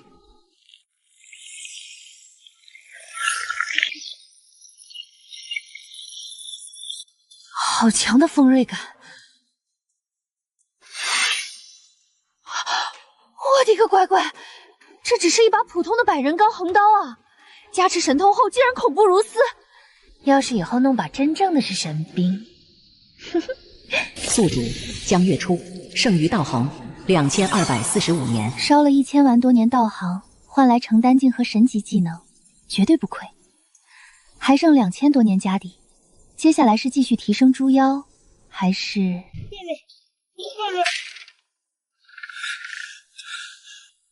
何事如此惊慌？关外，关外，关外有军报，魏大将军亲卫800里加急。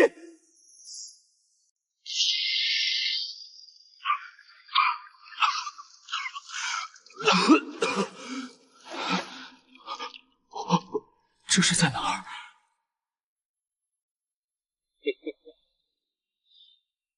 自然是在玉门关大牢。玉门关，我回来了。对了，妖魔，有妖魔，快去禀报江大人！妖魔早就被江大人一个人杀完了。你若识趣，便乖乖待着，等候江大人发落。杀完了？怎么可能？那可是10几头冥谷境的大妖，一个人怎么可能杀得完？就在半个时辰前，江大人提着刀跟砍瓜切菜似的，一刀一个，把那10几头妖骨全给剁了，凶得不像话。妖物死了，我还活着，违抗军令，引妖入关，死1万次都不够。我甚至还要牵连家族，完了，全完了。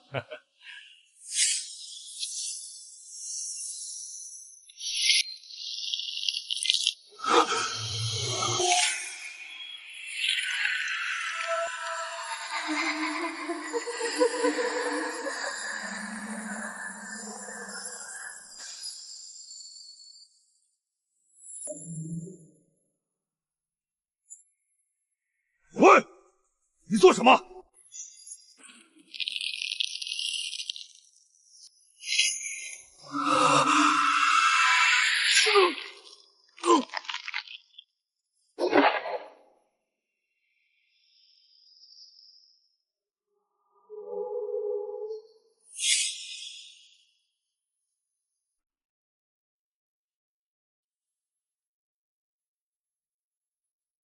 ？800里加急，魏大将军的亲卫给你的。是。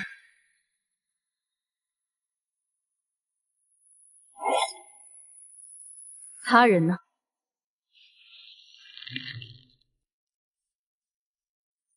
那人交下此信，便匆匆离去了。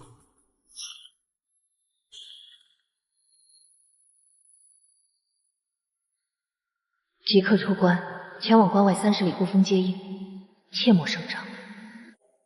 魏大将军的部队明日便能抵达，有什么急事，非要我一二握先锋营校尉深夜独自出关。这没头没尾的命令，绝不是魏和稳重的做法。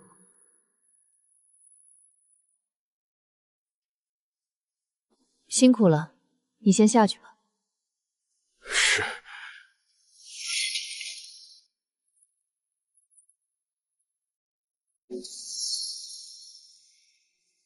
李贵，是你。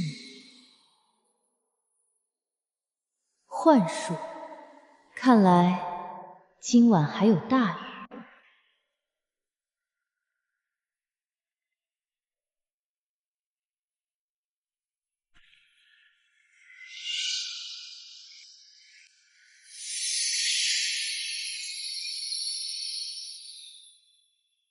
我说这法子真能成吗？相隔几百里，真能让镇魔司的人乖乖出关送死？该不会是这骚狐狸为了讨妖王欢心在胡言乱语吧？闭嘴！你们懂个屁！胡三娘可是青丘涂山氏嫡系，她的幻术岂是你们能揣测的？幻术再精妙，还能隔着几百里施展？切！莫说几百里，万里又何妨？那李贵被擒时就已经被胡三娘种下了幻影，他现在神魂早已被操控，甚至胡三娘还能借着引子扭曲他的样貌，神不知鬼不觉，防不胜防。只要那女人敢独自出关，今夜这孤峰便是她的葬身之地。我要用她的血肉祭奠我那10几名手下。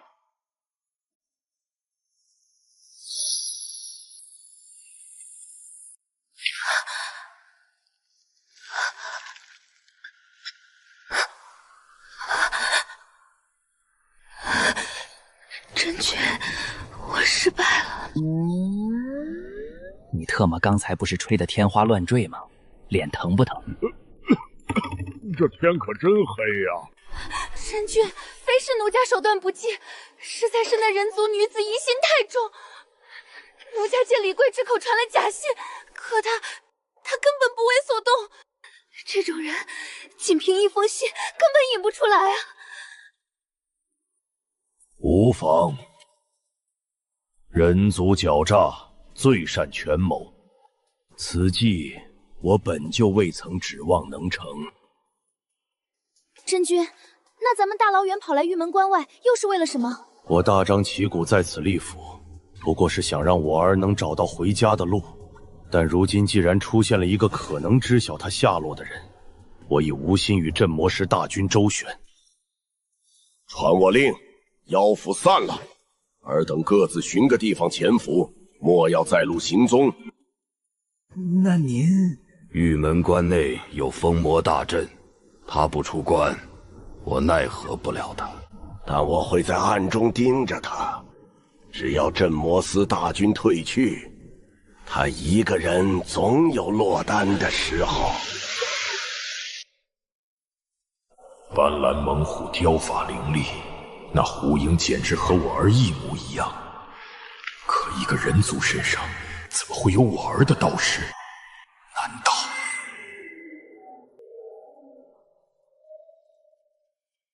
他竟然出来了？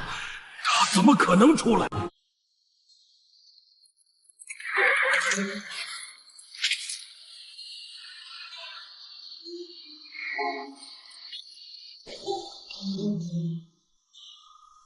你来了，我没想过你能来，更没想过凝之世纪，你还敢一个人站在我面前。你费尽心机引我来，不就是想见我？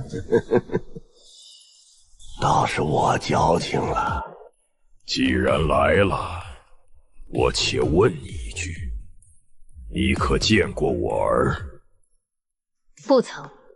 不曾？那你这一身刀法，那刀式凝狐的手段，究竟从何而来？虎山神的记忆里曾出现过一头白猿，难道就是这个？你的孩儿是一头老虎，虎山神是吗？你见过他？你杀了他！果然如此，被一头成丹境大妖暗中盯着，这种感觉太难受了。我要你给我儿陪葬！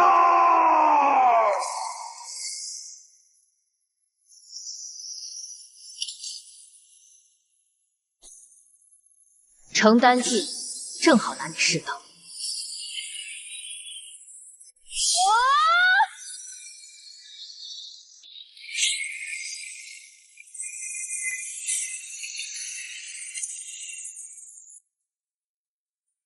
我的个亲娘嘞！咋了这是？地龙翻身了！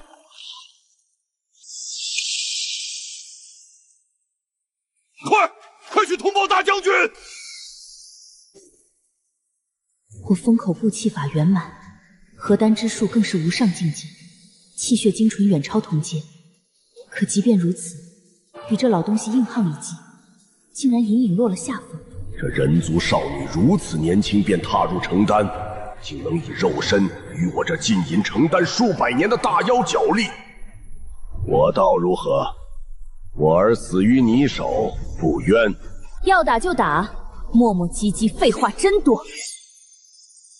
千不该万不该，在我面前用刀！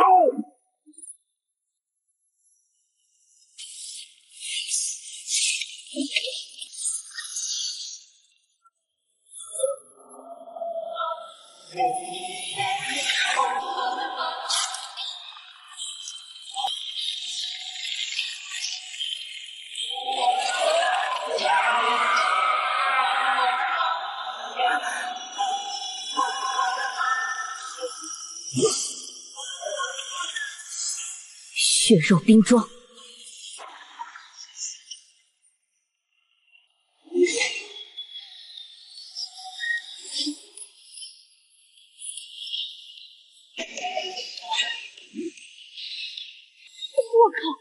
对妈的脊椎都没了还能动，力道比刚才还夸张。玄幻世界果然不讲科学。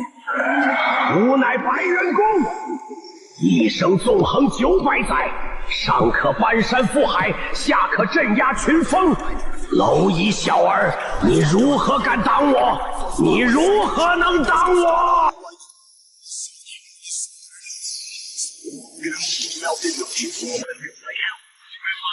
被动挨打，迟早被磨死。那就看看谁的命更硬。哼！我这骨刃乃脊骨辅以1000年寒铁祭炼，连点墨境妖王都不敢硬接。以伤换伤，你也得有命来填，给我死来！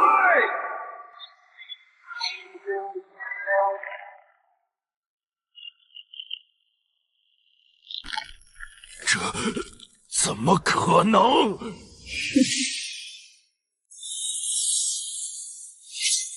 这怎么可能？我这古刃连点墨镜妖王都不敢应接，竟然连他的骨头都没看到。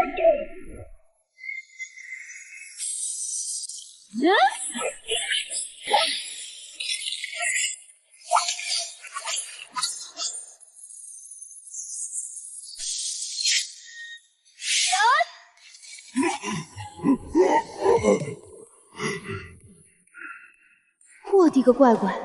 秽土金身加上核弹气血，防御竟然这么变态，那我刚才还挡个屁啊！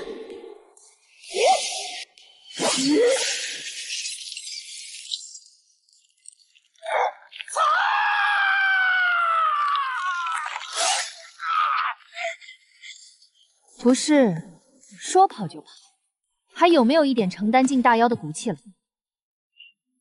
虎煞血废！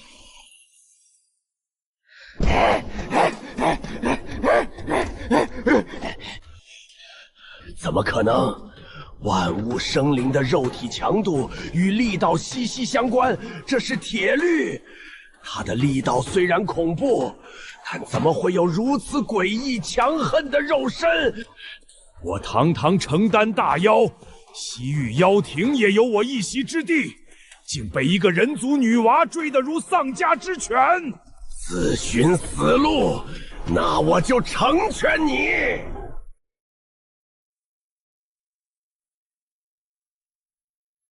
末将方振国恭迎大将军。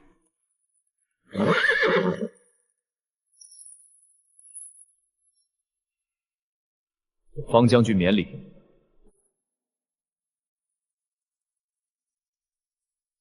先锋营就只剩下这些人了，江校尉呢？启禀大将军，昨夜李贵违抗军令，引妖入关，江校尉识破伪装，一人一刀，将10几头冥古境大妖尽数诛杀。既然妖物已除，他人呢？昨夜子时，关外百里突发异动，地动山摇。我们去寻江校尉，却发现他一人一起，早已独自出关了。胡闹！区一个7品校尉，竟敢无视军令！他把大将军的将帅令当什么了？此女行事乖张，不顾大局，擅自放妖入关已是大错，如今又夜半出关，简直是狂妄至极！末将斗胆。江校尉心思缜密，若非他识破伪装，玉门关后果不堪设想。他能独占10入头大妖，胆魄实力皆是上乘，独自出关必有苦衷。你算什么东西？区一个守关都尉也配在这里说话？够了！昨夜的动静在何处？回大将军，就在那座孤峰方向。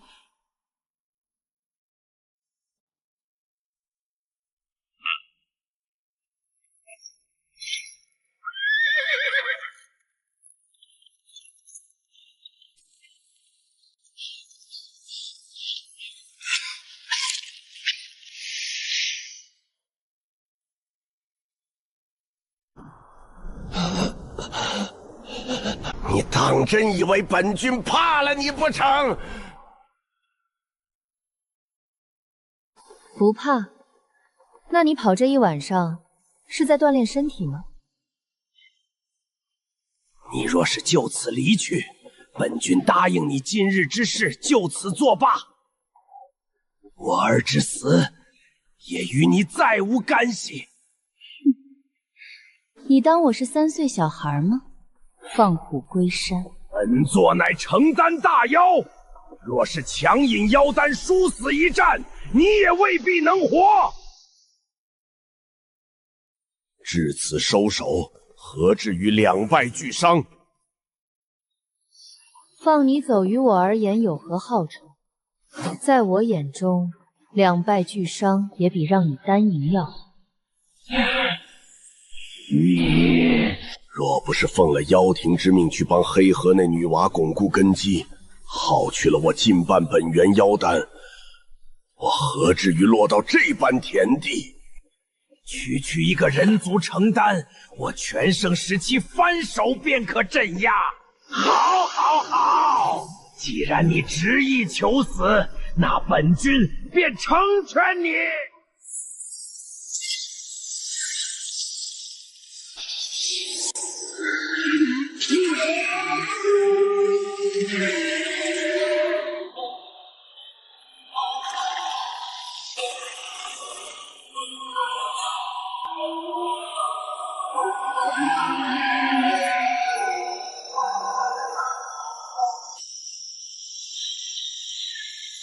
本座平天真君，右观沧海，常悟神山，掌半山之神通，握岁月之权柄。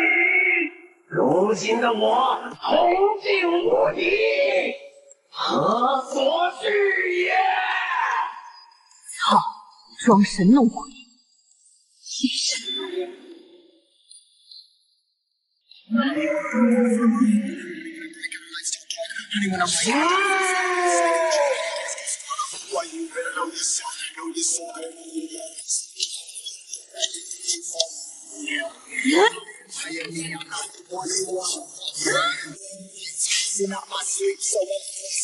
Taking out aggression with my pen because I trust it. I'm trying to get myself a lamb full of trust.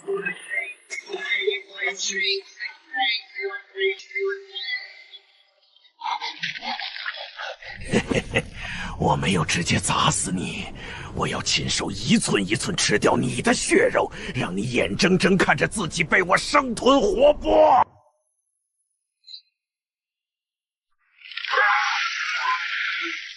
你有什么底气？你凭什么到了现在还敢这么镇定？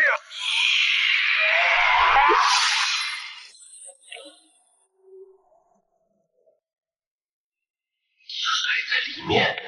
是谁？谁在帮他？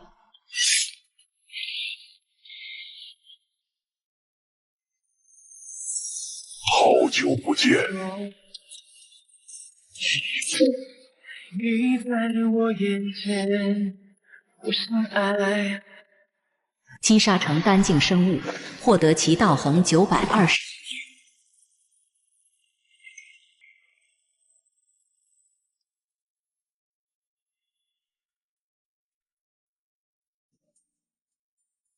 属下虎山神见过主人。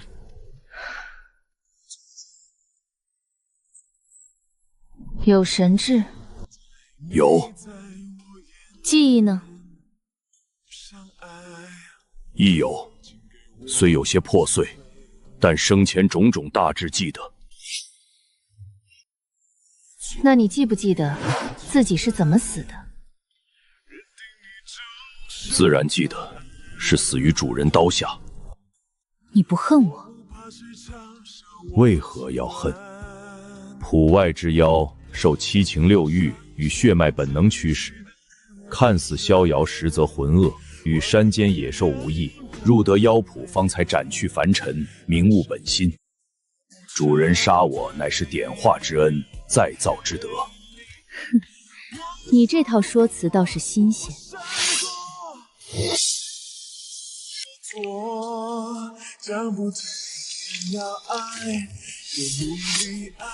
姑且信了你这鬼话，不过最好别让我发现你有什么小心思。多谢主人。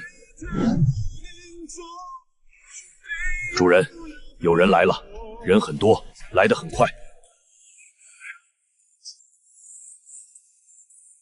散了吧。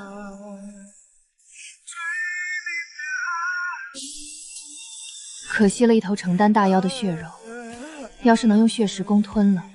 修为肯定能长一大截，但现在镇魔司的人来了，显然是不成了。检测到未收录妖物，是否消耗道行收录？收录。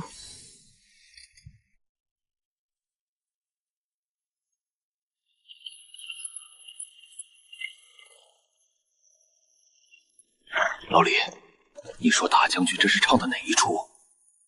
一个七品校尉私自出关。 就算要罚，也该战后再说，何至于大军出动？我听说这江校尉邪乎得很，入司不到1月，连升2级成了校尉，此事恐怕没那么简单。你们可还记得前任指挥使裴风云是怎么死的？申言，这事你也敢提？不要命了！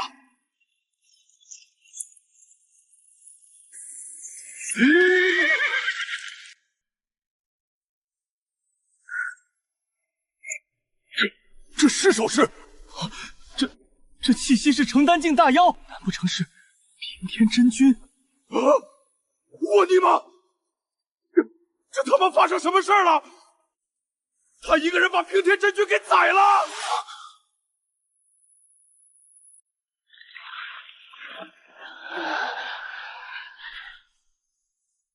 这可是成丹大妖，就算是魏大将军亲自动手，也得费一番手脚，怎么可能悄无声息死在一个17、18岁的女娃子手里？难道这大妖本就受了重伤，被他捡了漏？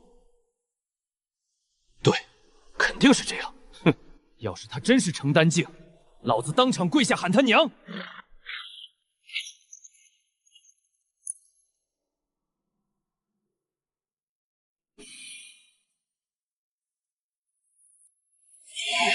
杀他！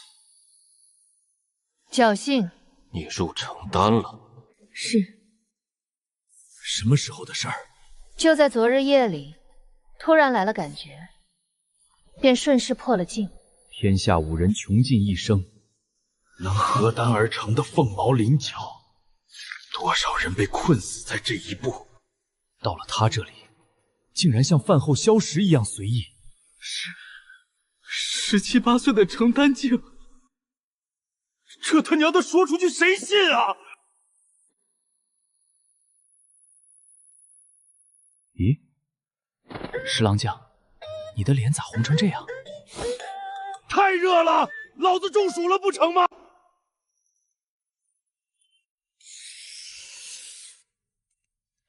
大人，坐。此次斩杀成丹大妖，你当居首功。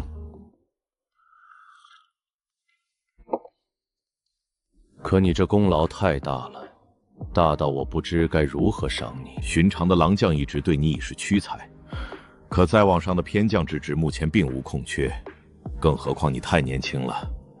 17、18岁的成丹境，若是传回长安，不知要掀起多大的风暴，是福是祸，犹未可知。所以我想听听你的意思，你想要什么？什么都可以，只要我镇魔子给得起。要钱财，我已是成丹境，搞钱太简单；要官职，当官有个屁用！前任指挥使权势滔天，还不是说没就没了？这世道还得靠拳头说话。要武学秘籍，我有百妖谱和海量道行，镇魔司的武学库，我还真看不上。大人，你可还记得当初我未入镇魔司时，您对我说过的话？什么话？度德而处之，量力而行之。欲伐参天大木，必先利其器。如今我已是成丹之境，不知可否告诉我，我父亲将勋一案的真正内情？你如今已迈入成丹，有些事情告诉你也无妨。不过我知道的也并不多。你可知当今太后？太后？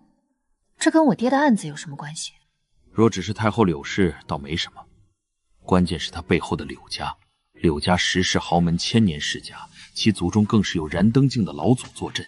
放眼天下，也只有皇室李家和清河崔氏能与之比拟。你父亲江巡一案，明面上是党争倾轧，背后大抵就是柳氏的手笔。没有，原主的记忆里根本没接触过这种庞然大物。老爹啊，老爹，你惹谁不好？惹个千年世家，看来短时间内我是救不了你了。大人，您刚才说的燃灯镜又是什么？寻常人听到自己惹了千年世家，早就吓破了胆。你关注点怎么这么偏？文玄、冥谷、成丹，这三境，武者练己身，熬气血，说到底不过是在凡尘中打滚，此为凡尘三境。而在此之上，武者窃天地之机，方可登堂入室，此为登堂四境。成丹之上为点墨，点墨之上为种莲，种莲之上乃是关山，而燃灯便是登堂最后一境，也是我大唐武道的顶点。一入燃灯，寿元千载。做官沧海桑田，与国同修，这等人物已非凡人。活草活1000年，这世道人命如草芥，竟然有人能活1000年。大人，整个大唐有多少燃灯境？那柳家当真有？不知总数，但这等老怪物，非亡国之危不现身。至于柳家，镇魔司耗费极大代价查证，绝对有。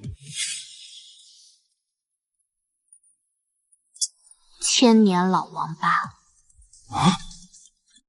老王八！你管活了1000年的燃灯境，老祖叫老王八！口误，口误。大人您继续，您继续。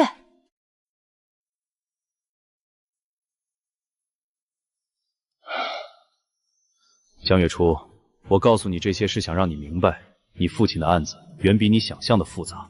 以你现在的实力，在柳家眼里就是一只蝼蚁。不过你也不必太忧心，你父亲的案子正是我父亲大理寺少卿魏文达在督办，他一生铁面无私，绝不会让冤案草草了结。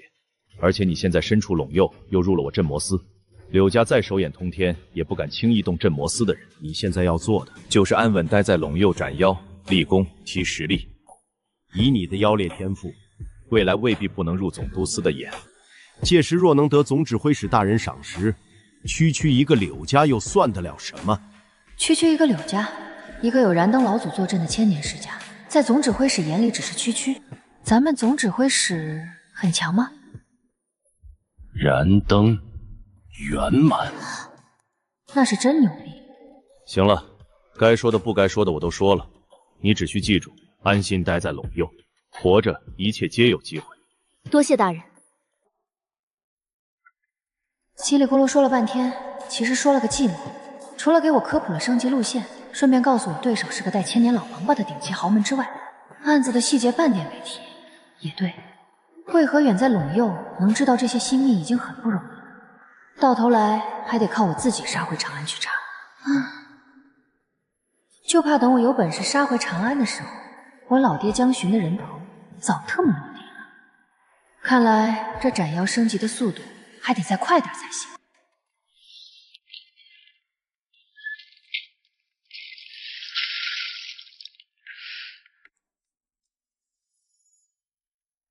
连柳家这种带千年老祖的世家都出来了，必须抓紧时间把实力提上去。宿主江月初，境界承丹出境，道行2516年，新收录妖物白猿宫魔影，新增5学，近5谷圆满。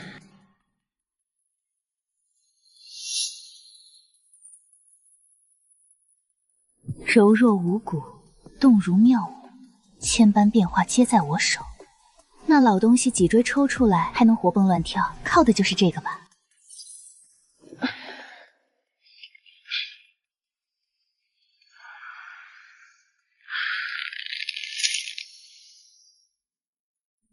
这他娘的也太变态了！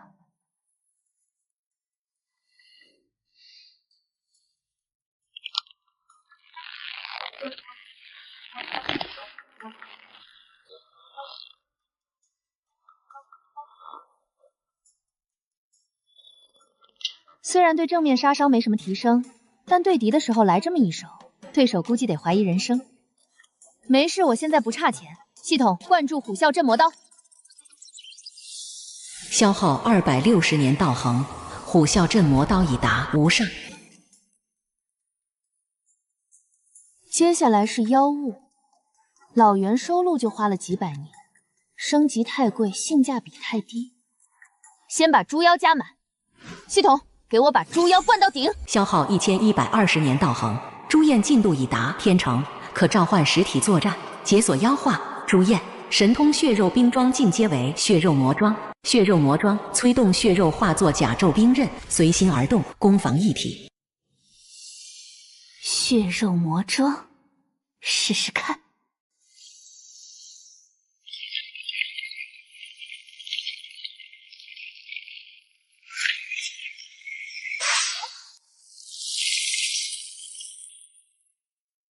局部覆盖威力就这么大，那要是全身呢？全身魔装开！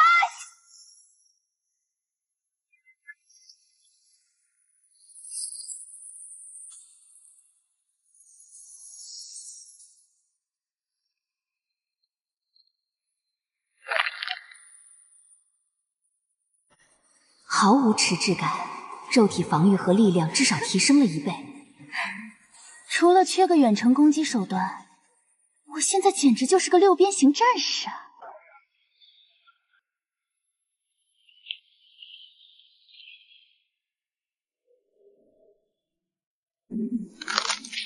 该死的畜生，该死的镇魔司，差点坏了本公主的好事。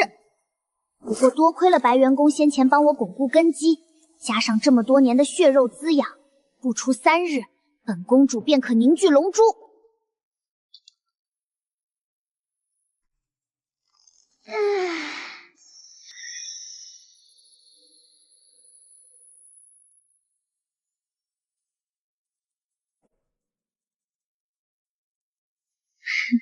这大唐地界人族的血肉如此鲜美，当真是个快活的好地方。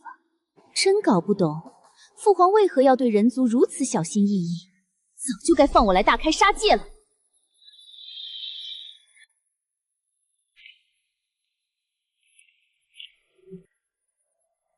终于回来了。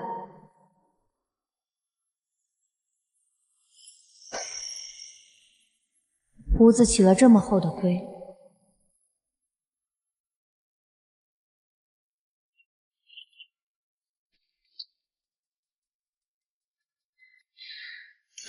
承担有个屁用！到头来还不是得自己打扫卫生。找个丫鬟吧，我身上秘密太多不方便，自己干吧。又觉得对不起我兜里那2000两银票的富婆身份。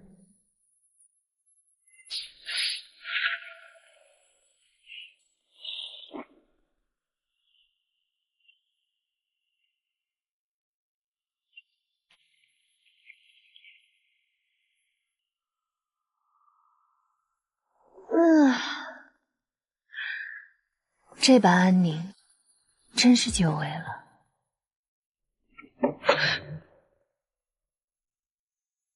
请问，可是江校尉家？我刚从玉门关回来，歇了还不到3个时辰，真把我江月初当牛马用啊！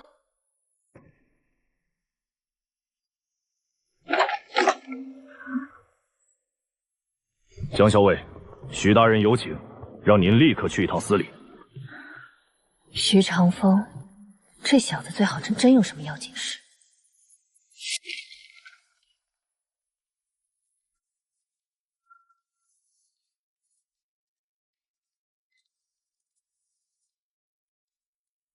徐大人，几个时辰前为何宣布他踏入承丹时，我还以为是个笑话。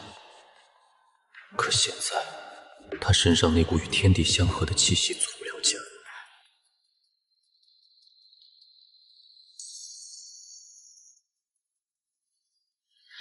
徐大人，你喊我来也不说话，就这么干看着我发呆作甚？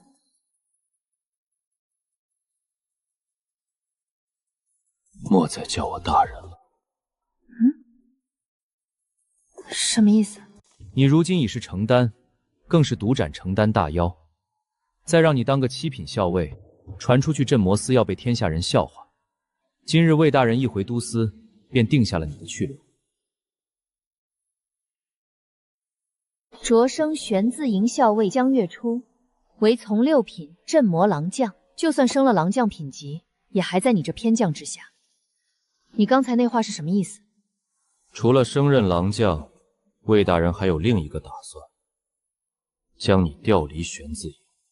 那我这郎将去哪儿？天字营。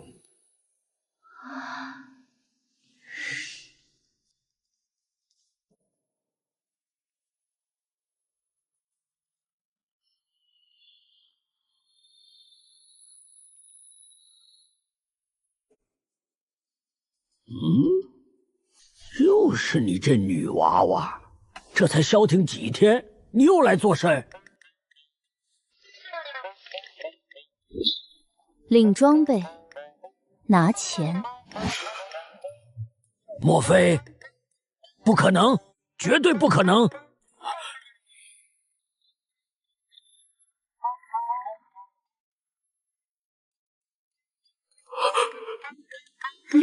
六品狼将，搞鸡毛啊！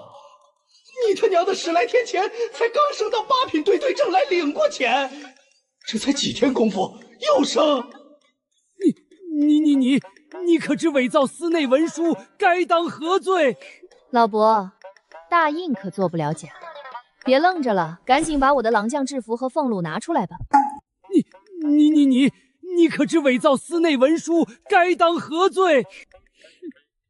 我伪造你个锤子啊！莫要为难他了。李郎将，您怎么来了？此事乃魏大人亲自定下，不会有假。日后江郎将便是我天字营的人了，他的腰牌衣物都要重新置办，你这边快些走流程吧。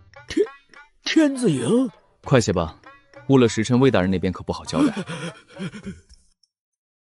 狼将制服尖绣金锡，所用乃是火信布，水火不侵。江大人，这是您升任校尉补发的40两月俸，加上此次擢升狼将的100两月俸，怕您平日用钱不方便，小的自作主张给您换了些零碎的，您点点。多谢。江郎将，请随我来吧。乖乖，这陇右道怕是真要出个不得了的女怪物了。在下李清远，天为天字营狼将。天字营内不看重职位高低，同袍之间大多以兄弟相称。我吃长你几岁，若不嫌弃，以后喊我一声李大哥便是。当然，这只是咱们营里的规矩。若是出了门碰上其他营的长官，礼数还是不能少的。我是那么没眼力劲儿的人吗？江月初，江姑娘大名，如今司里谁人不知？我看你这般不便，不如先回静妖坊收拾一下，换上制服，在下陪你走一趟。那便有劳李大哥了。他娘的，这雨下的也忒闷了，裤裆里都快长蘑菇了。阿弥陀佛，陈施主心浮气躁，不如来2把。滚你娘的！上次输的钱还没结，又想套老子的钱。几位大哥都在呢，在下王小二，新来的队正，以后还请多多关照。新来的队正，那我们江校尉呢？几位大哥怕是还不知道吧？哪儿还有什么江校尉？如今该叫江郎将了。我听我舅舅说了，江大人如今早已迈入成丹之境，前些日子在玉门关外，更是独自一人斩了那成丹大妖平天真君，功劳太大，直接破格提拔成了6品狼将，还被调去了最精锐的天字营。真的假的？你舅舅谁啊？吹牛不上税是吧？骗你，我是你孙子！现在上头的狼将、偏将都知道了。不对啊，你们不是跟着江大人去玉门关的吗？怎么会不知道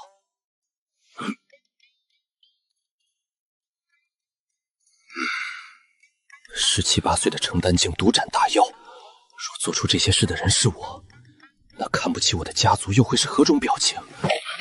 他娘的，江大人到底是个什么怪物？阿弥陀佛，江大人本就不是池中之物，与我等终究不是一路人。我听我舅说，当时江大人与那平天真君在关外足足大战了1天1夜，打的那是天崩地裂，日月无光，想来定是一场酣畅淋漓的苦战啊！天字营算是咱们陇域镇魔司最精锐的一营，魏大人将你调入天字营，一来是看重你的实力，二来也是想让你少些俗务缠身，好专心修行。李大哥进来坐坐。不了，我就在此处等你，不急。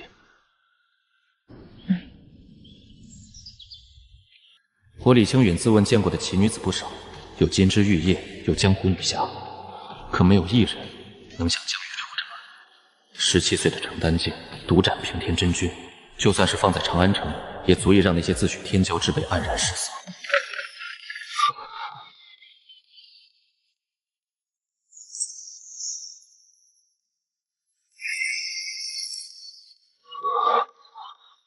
李大哥，江姑娘很合身。我也觉得。走吧。咱们天字营虽然精锐，但说来惭愧，在全国15道都司里，陇域天字营人手最少，实力也是公认的末流。这是为何？妖魔不是朝廷越管不到的地方越猖獗吗？朝廷连指挥使的位置都空悬至今，可见对这里多不上心。江姑娘对陇右这地方如何评价？穷山恶水，不怎么宜居。正是如此，连那些江湖大派世家望族都不愿意来这黄沙戈壁。妖魔修行，洗蚀武者气血，越是境界高的武者，对妖魔越是大补。所以那些真正有实力的大妖，甘愿冒险也要往中原人口鼎盛、资源丰厚的地方钻。所以别看咱们陇右偏远，反而是受妖魔迫害最轻的地方之一。一头成丹境的平天真君就能在这里称王称霸，要是丢到中原腹地，连个浪花都翻不起来。可朝廷在这里屯驻重兵，人口也不少啊。军营之中煞气冲天，寻常小妖连靠近都难。要是真惹了军队，成千上万兵卒围剿，鸣古境也得脱层皮。换做江姑娘你来选，一边是中原腹地遍地手无寸铁的百姓，另一边是鸟不拉屎的荒野，还要提防煞星军队，你选哪个？我选山清水秀的。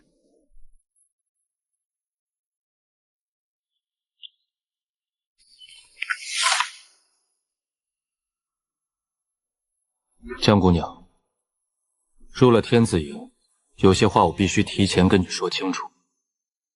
天字营接最凶险的差事，其他营啃不下的硬骨头，都得咱们来啃。进了这扇门，朝不保夕是常事，很多人意气风发的进去，最后躺着出来。没人不想往上爬，可平坦的路好走，走的人多了，便也成了寻常路。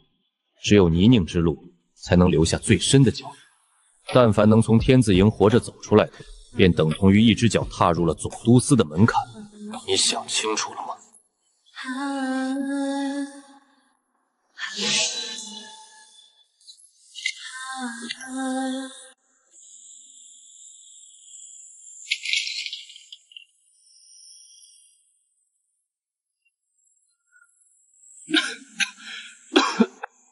老李，老李，我正要找你。师兄，这位是江月初，江郎将。如今已是我天字营的同僚，以后都是自家人。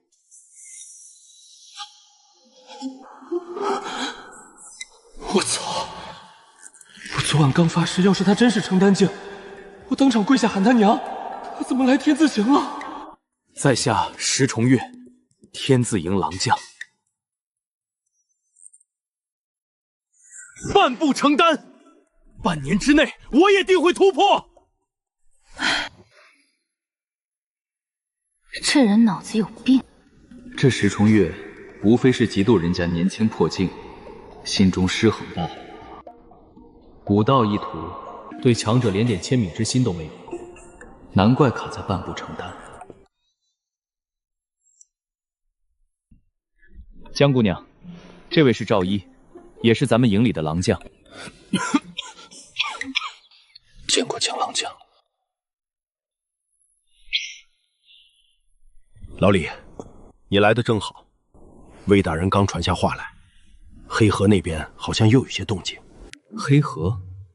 我记得之前黑河道观腥臭已经解决了，怎会还有异动？黑河？我记得之前黑河道观腥臭已经解决了，怎会还有异动？黑河？我入镇魔司的第一件差事就是黑河，那黑灵水怪不是被我宰了吗？我怎知道？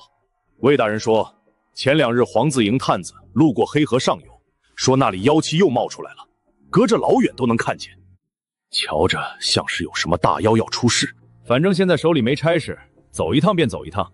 老李，你去不去？好巧，当初黑河之事正是我处理的，那河里的黑灵水怪已被我斩了。竟有这般巧合。既然江姑娘对那处熟悉，不如我等同去，就当是你入天字营的头一桩差事，如何？好，正愁没妖杀，没经验刷，这可是你自己送上门的。去便去，只是，既然如此，那便说定了。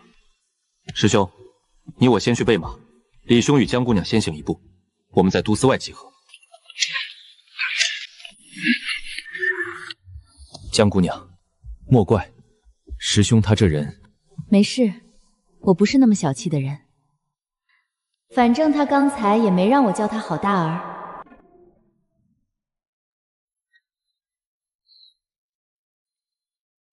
师兄，你似乎对江姑娘有些意见。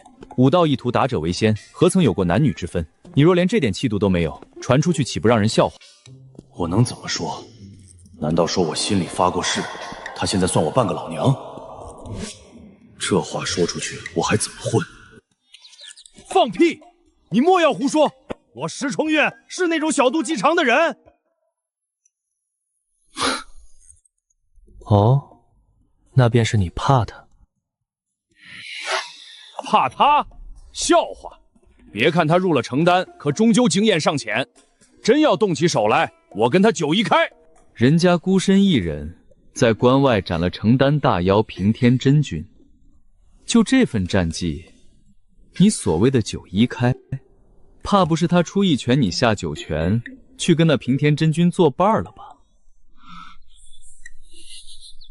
操！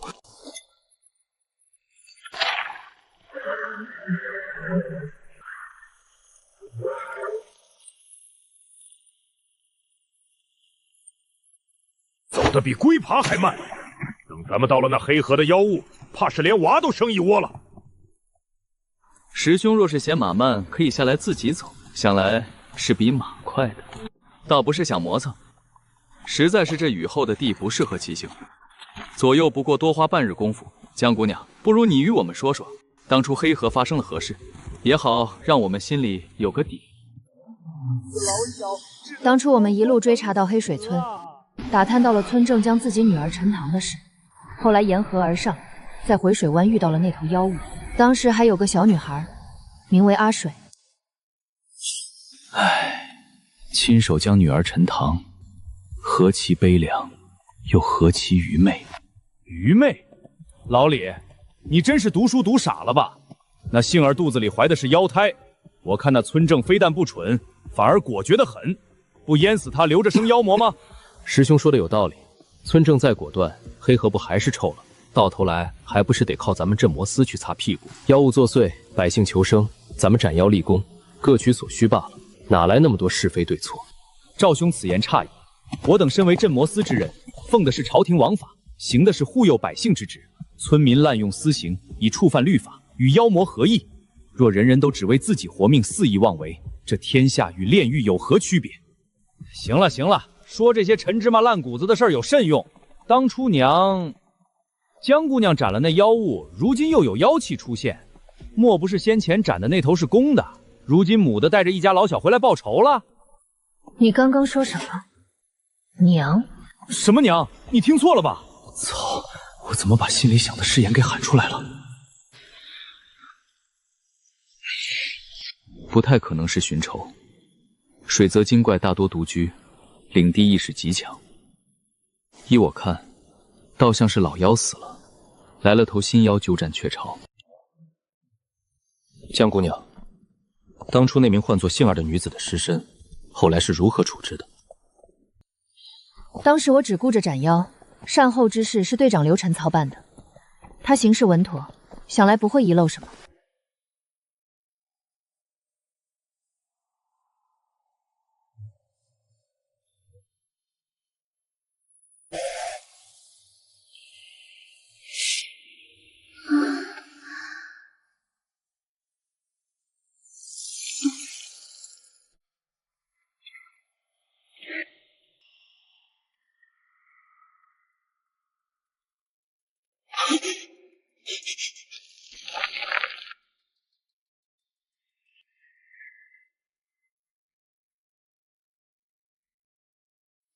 如今龙珠刚成，正是需要进补的时候。多谢款待呀！待我在此地休养些时日，定要去那大唐的中原看看。听闻那里人烟鼎盛，武道高手如云，想来他们的血肉定比这些边陲之地的凡夫俗子鲜美百倍。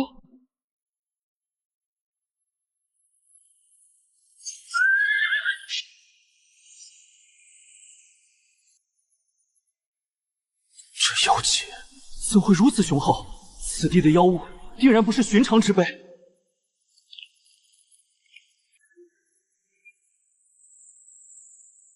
好香的血肉味，比那头成丹境的平天真君还要诱人。这绝对是成丹境以上的大妖，我的血石功快压不住了。走，去看看。若是成丹大妖，探明情况，立刻回去通报都司。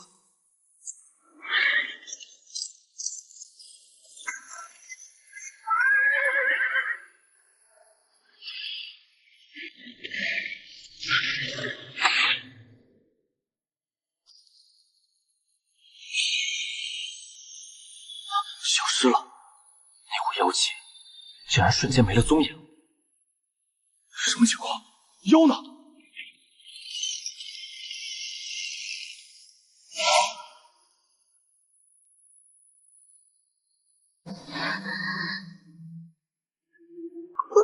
乖爷，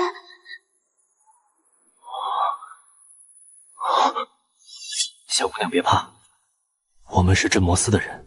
你叫什么名字？是你，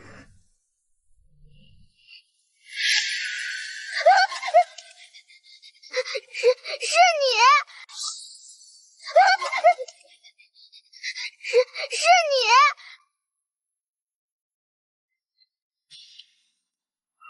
小姑娘别怕，能不能告诉我们，刚才这庙里可还有其他人？我叫阿水，王爷已经被你们杀了，你们为什么还要来这里？小丫头片子，少他娘的跟老子装神弄鬼！刚才这里妖气冲天，现在只剩你一人，你就算不是妖物，也必然与妖物有勾结。给我死来！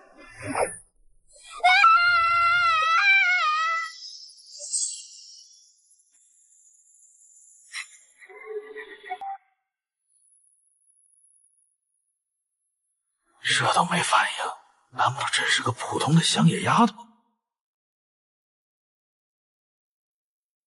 里面没什么问题。老子就不信了，连个鬼影都找不着。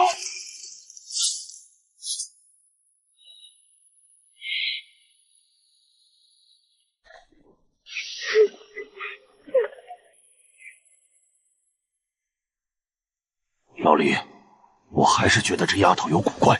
妖气那么重，她凭什么不死？难不成妖魔也尊老爱幼？要我说，干脆一刀劈了算了，宁可错杀，不可放过。不可，道理是这个道理，可我等镇魔司之人行事须有法度，没有十足的把握，如何能对一个手无寸铁的女童下手？此事确实古怪。若说这女童与妖物没有半点干系，我是不信的。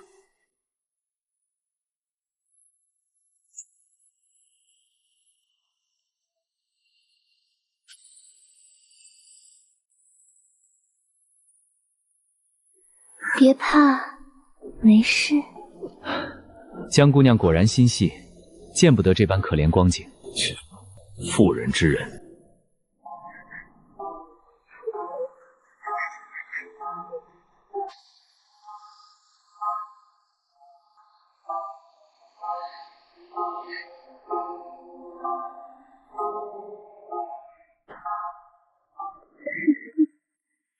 这眼神我太熟悉了，每次我饿了想吃人的时候，就是那种眼神。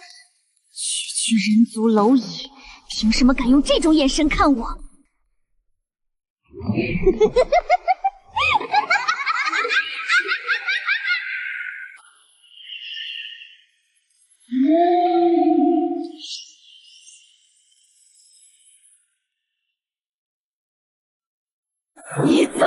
吃我！你怎么胆敢想吃我？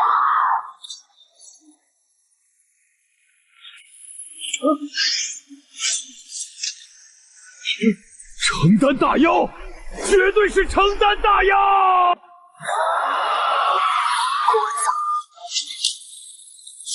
什么情况？刚刚还不可一世的承担大妖，眨眼间脑袋就被按进地上了。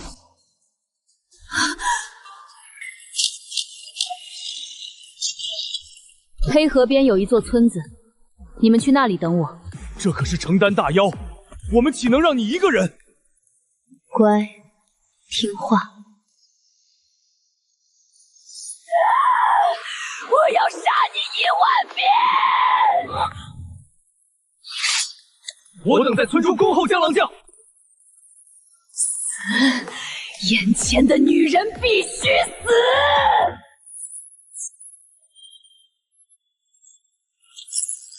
血肉魔装，这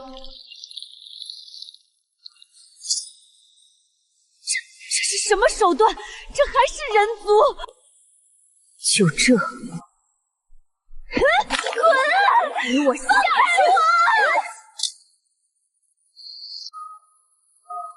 为什么我堂堂白娇一族公主，血脉高贵，连西域妖庭之主见了我父皇，也得以礼相待。如今我凝聚龙珠，踏入成丹，假以时日，必能化身真龙。可这个女人明明只是人族成丹初阶，为什么是这么恐怖？还有那诡异的血肉铠甲，那到底是什么怪物手段？怪物手段，你究竟是什么东西？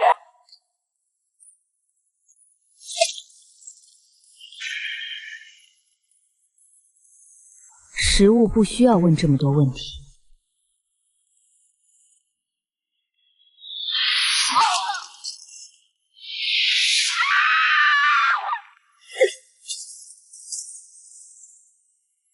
不行，再这样下去我会被活活砸死，管不了那么多了。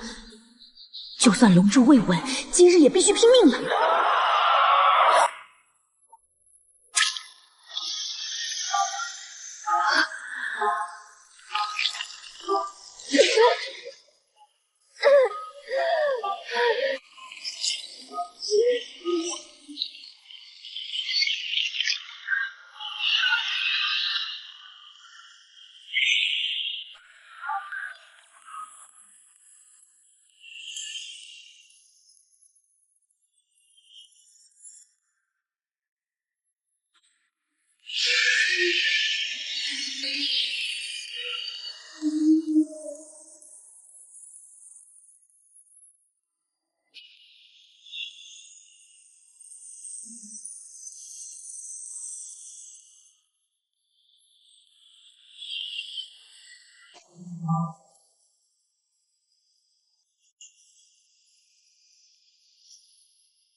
血肉魔装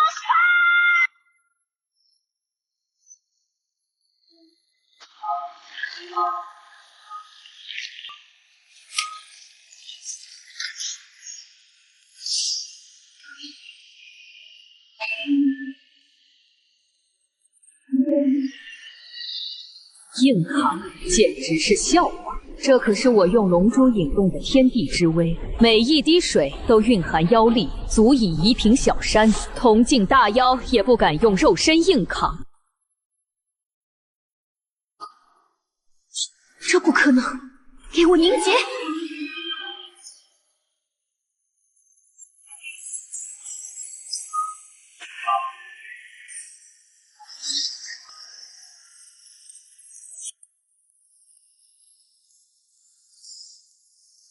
这到底是个什么东西？这世上怎么可能会有这般恐怖的元素？到底谁才是妖啊？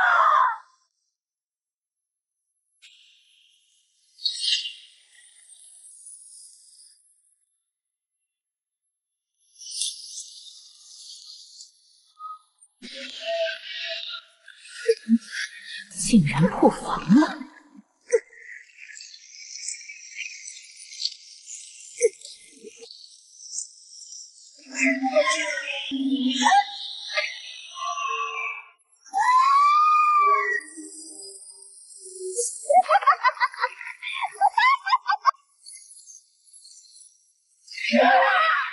我从未想过，有朝一日会被一个人族用这种方式打到毫无还手之力。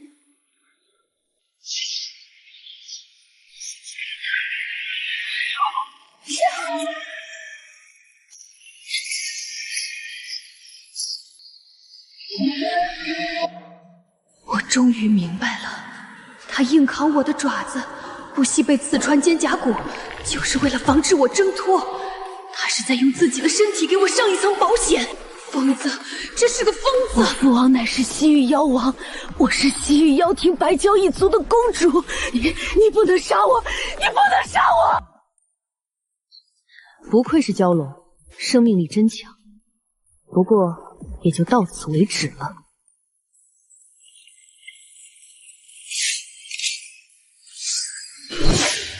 斩杀成单境生物，获得道行645年，检测到未收录妖物是否消耗道行收录。是。消耗1100年道行，成功收录。靠！怎么回事？筒子，你吃回扣了吧？收录花了1100年，比杀他赚的还多。成功魔影白蛟教学，获得妖物馈赠，获得神通控水，可引动周遭水汽，化水为冰，随心而动。第1阶段直接给神通了。难怪这么贵，不亏不亏。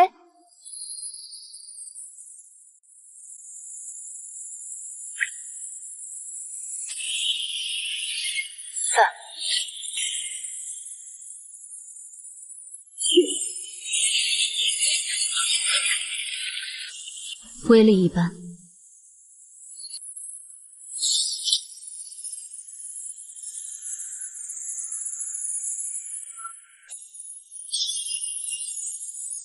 极限距离是100米吗？说长不长，说短不短。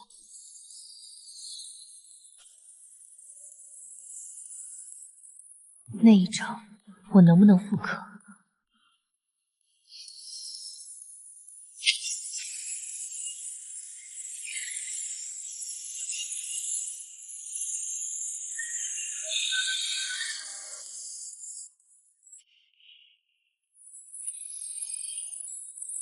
原来如此，这门神通消耗的不是气血，是神魂。现在神魂强度还不够，支撑不了这么大范围的攻击。不管了，接下来才是重头戏。血石功发动！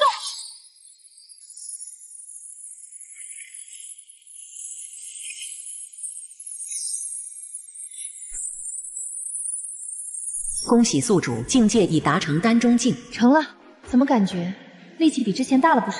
就算是境界提升，这肉身增幅也太明显了吧？是因为吃了蛟龙的血肉，触发了血石功的某种隐藏变化。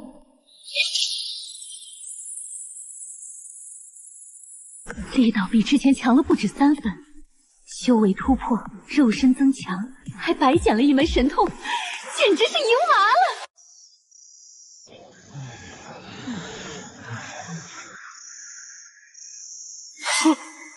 妖魔！有妖魔！救命啊！快跑！别跑了！不是活的妖魔，看清楚了，是妖魔的尸体！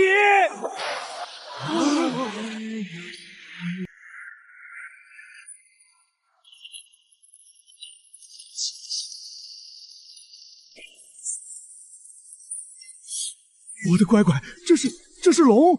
镇魔司的大人们连龙都给斩回来了。你懂个锤子，那叫蛟，离这龙还差得远。不过能斩了这等凶物，也当真是通天的手段了。快看，剑秀金泥，玄黑无为敌，这起码是狼将，6品的镇魔大官。狼将？那走在最前头的女娃娃也是狼将，瞧着也太年轻了吧！我的个乖乖！本以为镇魔司都是些5大3粗的汉子，没想到还有这般神仙式的女子。要是能娶到她，让我大富大贵一辈子也值了。切！做你的春秋大梦去吧！虽然焦不是我杀的，但这波跟着喝汤装逼也是爽翻了。今天老子就是这条街最靓的仔。江姑娘无需紧张，寻常百姓不过是瞧个热闹，并无恶意。我不紧张。不紧张？那你的脸绷得跟张驴皮似的。我高冷。高冷也无用。你看，自打咱们进了城，这满街的目光10成里倒有8成是落在你身上的。因为我是最美的。今日是怎么了？跟赶大集似的。还能咋了？小姐们，前头那几个肩上绣着金链呢。不就是几个狼将吗？跟一辈子没见过官似的，至于吗？我要当就当偏将。闭嘴！你他娘的自己看！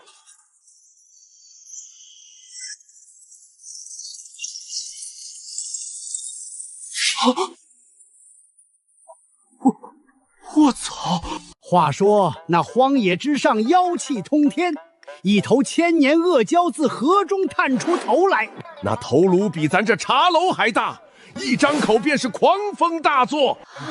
就在这千钧一发之际，只听得天边一声轻喝，一位仙子脚踏七彩祥云，身披月光纱衣飘然而至。仙子脚踏七彩行云，江大人什么时候变这画风了？他明明是徒手把蛟龙脑袋按进地里的暴力狂，好吗？阿弥陀佛，出家人不达诳语，但这说书先生怕是要下拔舌地狱了。只见仙子柳眉一竖，指着那恶蛟斥道：“孽畜！我一眼便看出你不是人，还不速速受死！”仙子背后锵的一声飞出一柄名曰斩龙的3尺清风，人剑合一，化作一道长虹，绕着那恶蛟的脖子，只那么轻轻一转。先生，后来呢？快说呀！一颗比水缸还大的龙头咕噜噜滚了下来。好，杀得好！上！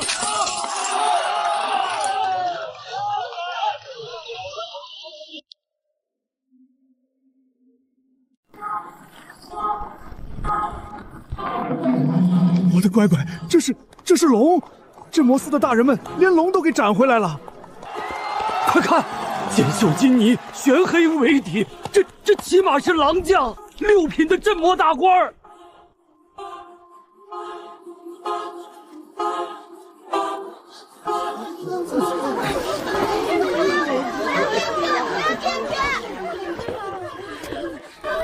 人怕出名，猪怕壮，这话真不是说着玩的。镇魔司何等威严之地，现在竟然成了凉州府的打卡圣地了。来了，江大人出来了！江大人，在下不才，为您画了一幅丹青，还请仙子。画个画算什么本事？哼！江仙子，我爹是福运楼的掌柜，这颗东海夜明珠价值1000金，赠与仙子聊表心意。大人，别听他的，他爹就是个开酒楼的，我家是开绸缎庄的。大人看看我活好！都退后！此乃镇魔司重地，再敢喧哗，一律拿下！操！真想全他妈砍！滚！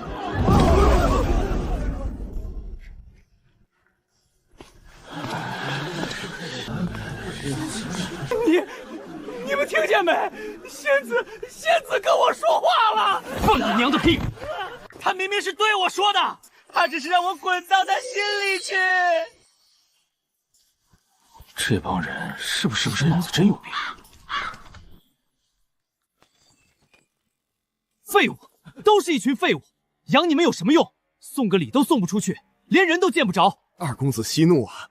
那镇魔司的大门，小的们是真进不去，门口那些黑皮跟活阎王似的。滚！我前世要活了20年，什么女人没见过？只要勾勾手指，哪个不是投怀送抱？可偏偏这个女人……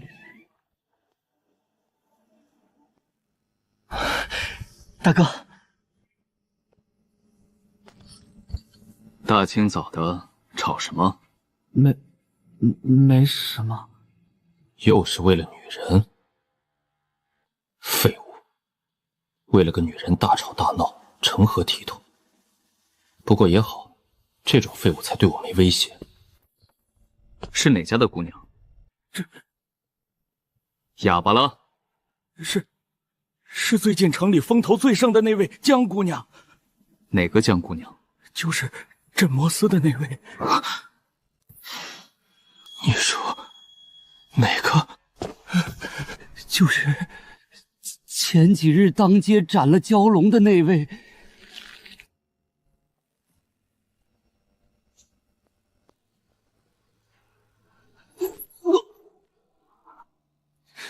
大哥，你打我！为了一个女人，你打我！你当真是疯了！你这不成器的东西，竟敢去惦记那等人物！我怎么了？爱美之心，人皆有之。如今满城上下哪个男人不惦记她？凭什么我就不行？你知不知道镇魔司是什么地方？你知不知道狼将是什么身份？你知不知道他斩的是什么东西？你在外面花天酒地我都能摆平，可那是镇魔司，那是能把我们全家满门覆灭的镇魔司。我没想做什么，我就是想送些东西，表表心意。最好是如此。我最后警告你一次，莫让我听到你提他的名字，也莫要再去惦记，否则不用等镇魔司动手，我先废了你。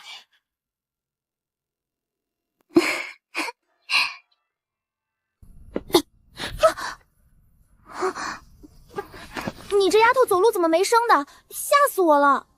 看的什么？这么入神？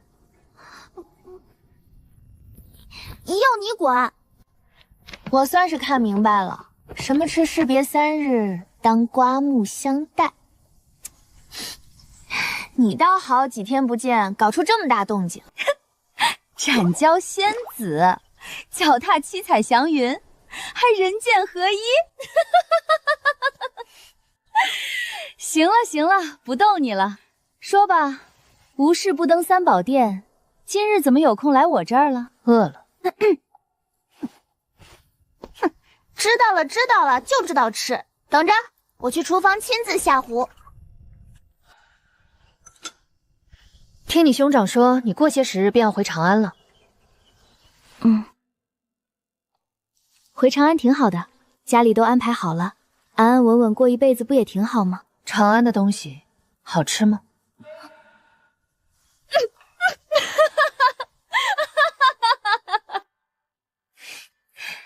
自然，等你将来去了长安，我带你吃遍全城的好东西。好。江郎将，魏大人吩咐让您即刻去一趟都司。大人，宝刹的人来凉州了，找我寻仇。明面上他们不敢，你如今是6品郎将，宝刹寺再势大，也不敢公然对朝廷命官动手。不过宝刹的人行事向来阴暗，不可能平白无故来这里，你需多加小心。来的是什么人？戒律院首座，望尘。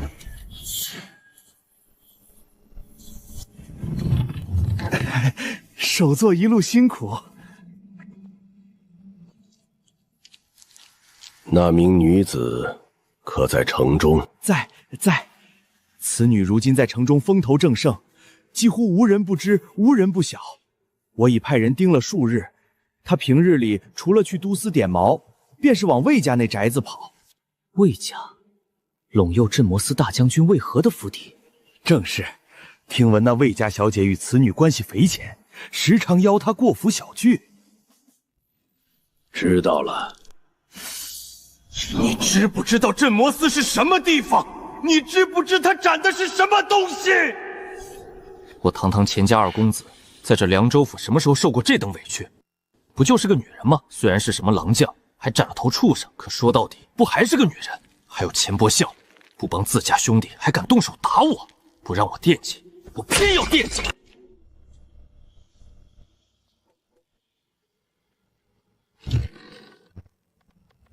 哎呦，二公子，今儿个是什么风把您给吹来了？快请进。二公子，您这是……别提了，晦气。得，不提。看您这脸色，定是又遇上烦心事了。慧远，你这破庙今日怎的这般清静，连个念经的虫子叫唤都听不见？嘘，二公子，小声些。今日庙里来了贵客，正在禅房静修，莫要惊扰了贵人。贵客能有多贵？难不成是皇帝老儿来了？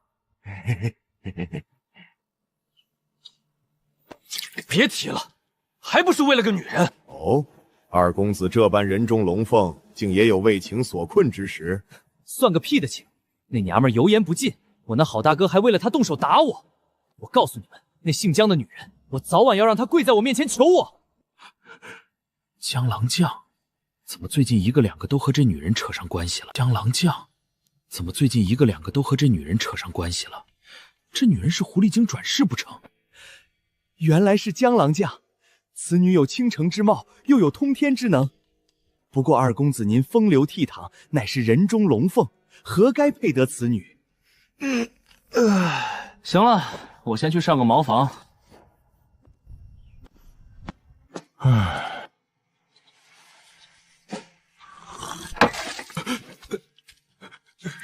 首座。阿弥陀佛，万法缘生。此子与那女施主既有因果纠缠，贫僧便出手帮他了却这桩心事，渡他回头亦算一桩功德。他娘的，你这破茅房比官厕还臭！这是二公子，这位便是方才和您提起的贵客，宝刹寺戒律院首座望尘大师。宝刹寺，名头倒是挺响，说到底不还是一群吃斋念佛的和尚？原来是宝刹寺的大师，失敬。二公子，首座他听闻您的事，心中不忍，决定出手助您一臂之灵，了却这桩心事。帮我？怎么帮？靠念经哄我几句？施主与那江姓女子乃是前世宿缘，今生纠缠，这缘有善缘，亦有恶缘。施主如今心魔丛生，我佛慈悲，不忍见施主误入歧途，愿以佛法为二位结一个善缘。此物名曰合欢菩提露，将其融入酒水，让意中人饮下，便可心意相通。哼，大师，你莫不是在消遣我？那姓江的可是镇魔司郎将，一身修为不低，寻常的药对他根本无用。此乃我宝刹寺秘传，一旦饮下，神魂亦会受影响，自此便会把你当成心上人，哪怕是成丹境的高手也无力抵抗。果真？大师，就算有这宝贝，我也没机会下呀。那姓江的清高得很，我连他的人都见不着。既是结缘，我自当帮人帮到底。大师能帮我，我该如何做？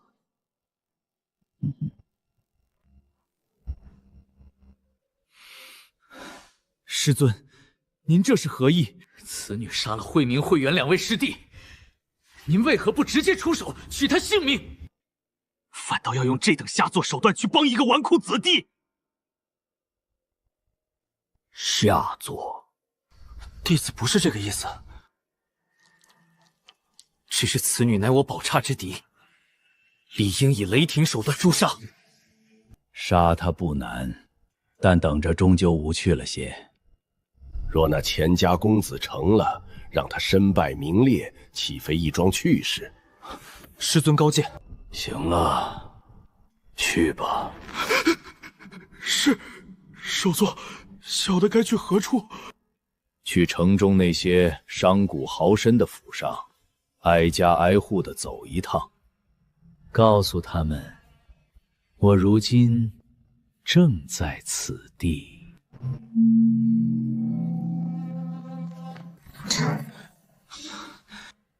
不用，天大的机缘，宝刹寺来人了，不是寻常僧人，是戒律院首座望尘大师。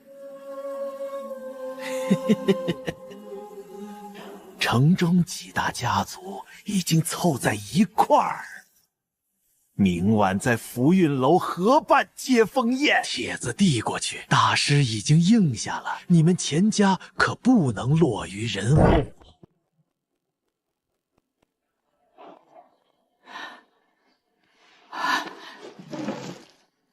阿弥陀佛，当真是佛祖显灵！这等高僧竟会驾临我凉州，这真是天上掉下来的机缘！快去库房取我珍藏的绘卷真本！不，将那尊前朝的和田玉佛请出来！我钱家礼佛之心最诚，断不能让别人比下去！快！江大人，请留步。小的奉家主之命，特来为您送上请柬。一边去，莫要烦我。大人息怒，实则是城中几大家族联名设宴，为宝刹寺高僧接风洗尘。就在明晚福运楼，那位大师听闻您斩蛟的壮举，赞不绝口，嘱咐我等务必将您请到。我知道了。宝刹的人指名道姓邀请我赴宴，鸿门宴吗？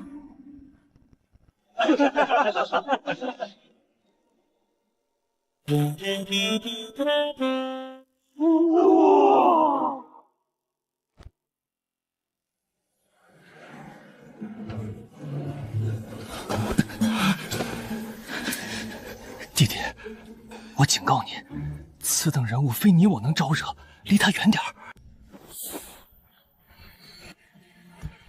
江姑娘一个人喝酒，多无趣。在下钱少游，姑娘若是跟了我，这辈子荣华富贵享用不尽。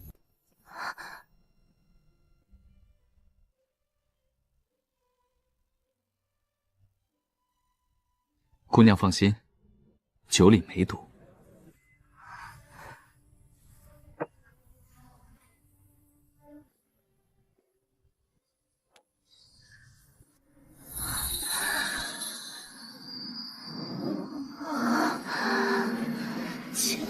钱公子，大哥，我先行一步了。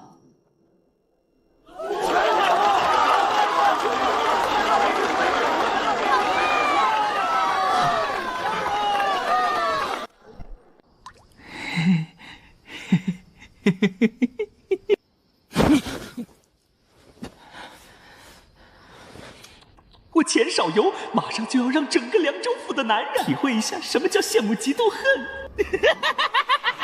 宝刹寺费尽心思邀我赴宴，绝不可能只是请我吃饭。想让我去，我去就是了。正愁道行不够用。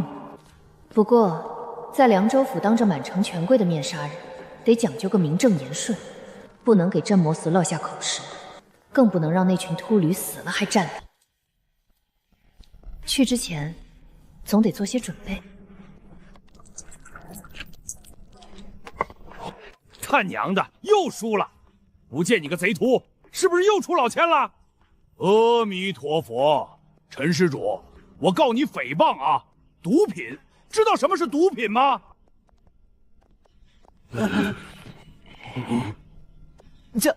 江大人，您怎么来了？弟兄们练得不错啊。行了，我管不了那么多，今日找他们有事。吃早饭没？狼将也吃这个？不然呢？吃龙肝凤髓啊？阿弥陀佛，多谢江大人补施，贫僧正好腹充空空。我不饿。你们三个今晚可有事？陪我去个地方。大人如今已是天字营狼将，承丹境高手，整个凉州府都能横着走。什么地方还需要我们几个名古精去撑场面？不是什么要事，一个饭局，晚上你们就知道了。大人，那地方可有酒喝？应该有吧。乖乖，江大人这是要去喝花酒，还带我们一起白嫖。阿弥陀佛，既是大人相邀，贫僧自当舍命陪君子，赴汤蹈火，在所不辞。行，晚上我来寻你们。你这秃驴，不是今日要去观音巷吗？怎么还有空答应？阿弥陀佛，出家人不达狂也。去观音巷是要自掏腰包的，哪有白嫖来的香？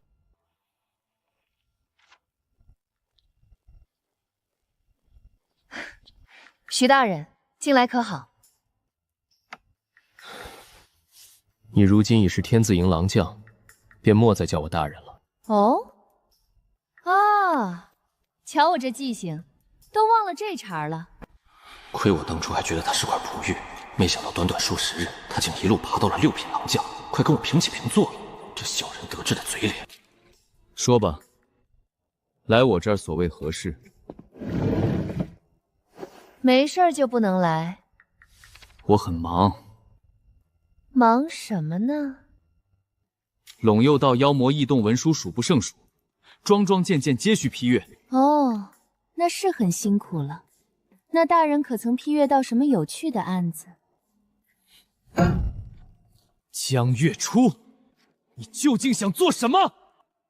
让你以前喜欢没事找事儿问东问西，现在知道是什么滋味了？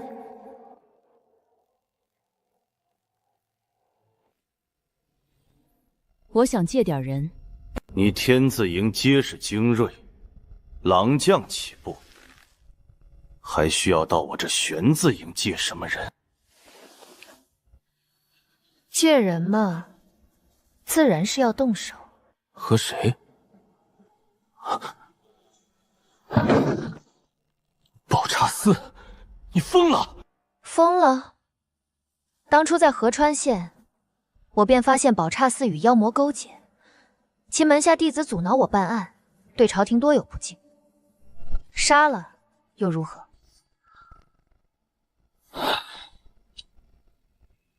宝刹寺在陇右立足数百年，根深蒂固。明面上的名古境不下10位，更有承丹境高手坐镇。你若是动了手，便是将魏大人架在火上烤。江月初，算我拜托你，切莫冲动。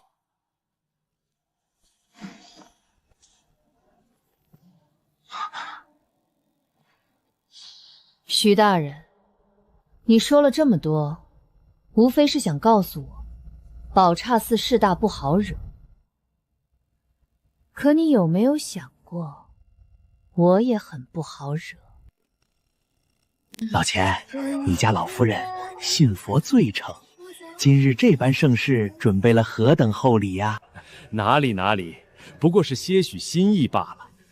家母将那尊供奉多年的前朝玉佛请了出来。前朝和田玉佛。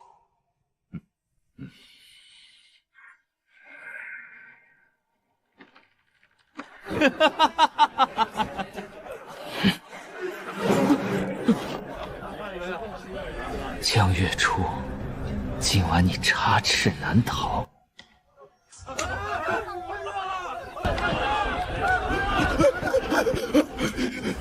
来了，来了，大师来了！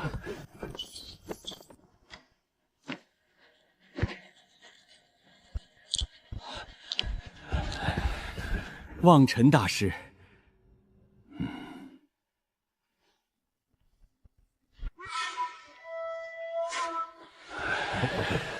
阿弥陀佛。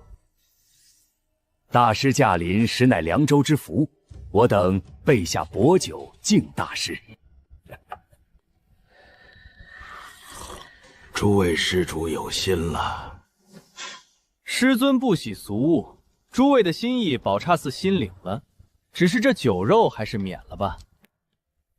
是，我等考虑不周，快换最好的素斋。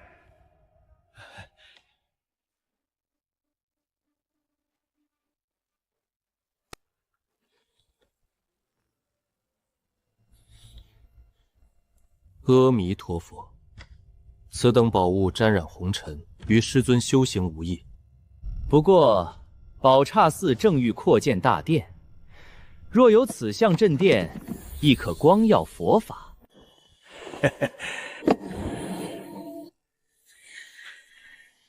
此物药性浑厚，若制成丹丸分发百姓，亦是功德。此经可重塑金身，此画可供瞻仰。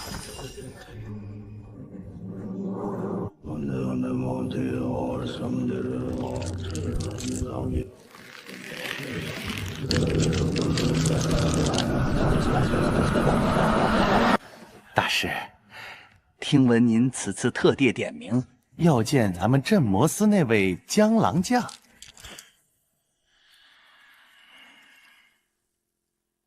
听闻凉州出了位斩蛟仙子，贫僧心中向往，故想见上一见，结个善缘。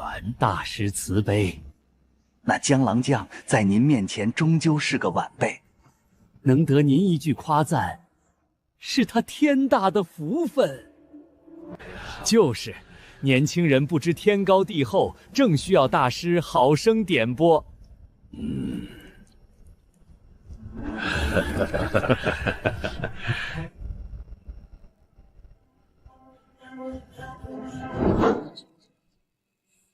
这都什么时辰了？大师法驾亲临，他区6品郎将，竟敢如此拿大！就是，仗着朝廷撑腰，连佛门都不敬了。阿弥陀佛，或许是公务缠身，无妨。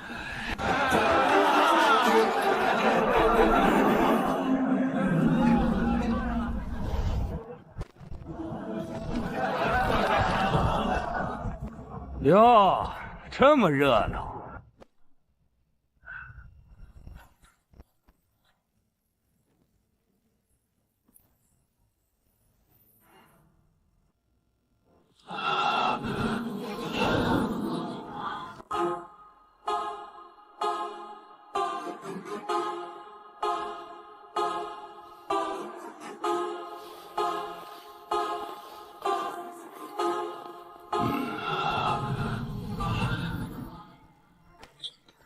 大师当面，你区一个晚辈，竟敢如此姗姗来迟，毫无敬意，还不快快上前向大师赔罪！你想死？你们镇魔司还想当众行凶不成？阿弥陀佛，这位施主此言差矣。大师乃得道高僧，岂会在意这等俗礼？你这般咋咋呼呼，反倒是扰了大师清静。再说了，我可不曾听说还要靠你们这些嘴碎的来替佛祖出头。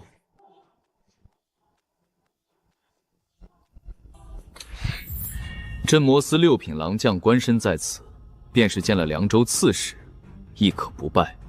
你算什么东西，也敢在此对朝廷命官大呼小叫？诸位，和气生财，和气生财。江大人大驾光临，实乃蓬荜生辉，快快请上座。先前便听闻施主大名，今日一见，果然名不虚传。只是可惜，施主的杀心有些重了。我镇魔司之人，奉王法斩妖魔，手上若是没点杀气，岂不是让这满城百姓睡不安稳？倒是大师身为出家人，6根清净，却能一眼看穿我皮囊下的杀心，想来是对这杀伐之事颇有心得。放肆！竟敢对师尊如此无礼！这儿有你说话的份儿。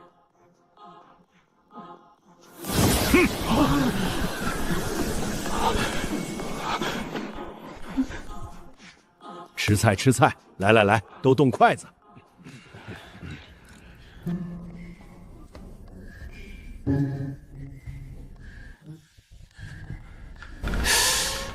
这是谁家的虎逼玩意儿，还敢去给这女煞星敬酒？江姑娘，在下钱少游，素来仰慕姑娘风采，今日得见三生有幸，特来敬姑娘一杯。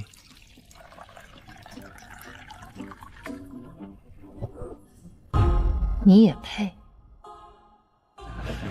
如此嚣张，镇魔司也太不把人放在心里了。犬子无状，冲撞了江大人，我这做父亲的代他赔个不是。老夫与犬子一同敬大人，不知大人可否卖我钱家一个面子？你这做父亲的倒是煞费苦心。唉，谁让我心善呢？只是我这人吧，平日里滴酒不沾。这样吧，我亲自为你喝如何？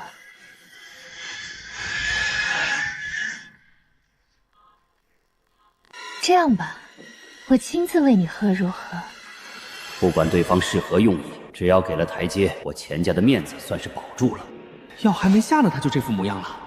难不成我的魅力已经大到这般地步，连斩蛟仙子都为我倾倒？一定是这样，他先前的冷漠不过是故作清高。唉，既然姑娘都这般说了，那在下便恭敬不如从命了。这货在干什么？来，张嘴。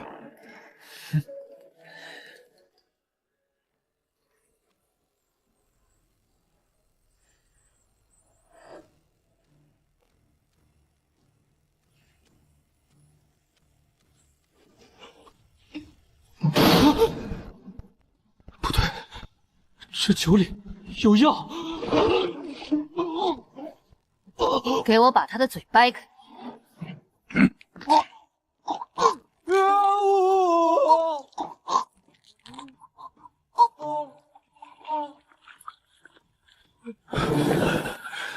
就算魏九手段特殊，也不至于反应如此激烈吧？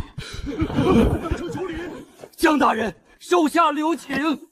犬子无状，我钱家愿意赔罪。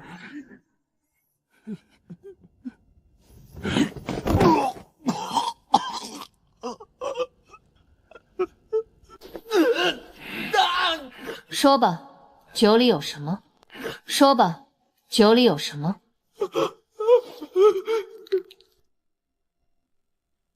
不说，你若不说，那我就让你爹喝，问问是何滋味如何。操，关我毛事啊！这坑爹的玩意儿！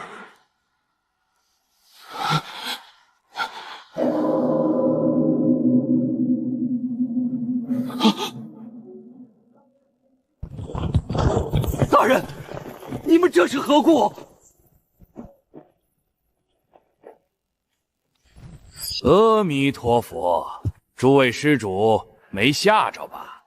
凉州府豪绅钱少游，意图谋害朝廷6品命官，在座诸位皆是赴宴之人，与此事或有关联。我以镇魔司天字营郎将之名，怀疑尔等结党营私，图谋不轨，现将尔等全部带回司里协助调查。怎么会这样？江大人，他钱少游吃了雄心豹子胆，与我等何干？你不能血口喷人！大师还在此地，难不成你连大师也要一并带走审问不成？饭是你们备的，人是你们喊的，出了事便想撇干净。至于大师，大师佛法高深，想来更不会介意去我镇魔司大牢里坐上一坐，与我等讲讲佛法，论论禅机吧。阿弥陀佛，江郎将，你这番行径未免太过霸道，如此行径与草寇何异？贫僧知你年少气盛，可切莫执迷不悟，得想清楚后果。后果？关门！若有敢反抗者，一个不留！拿下！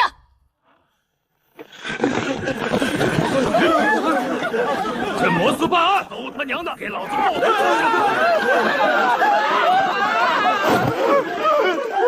别抓我，官爷饶命！此事与我无关呀！大师救我，救钱家呀！我钱家对佛祖一片赤诚，你不能见死不救啊！求大师为我等做主啊！这丫头怎么敢如此大胆？我堂堂戒律院首座亲自坐镇，她竟敢如此放肆，真当我是摆设？无论如何不能被带走，真进了镇魔司，黑白还不是由他们说了算。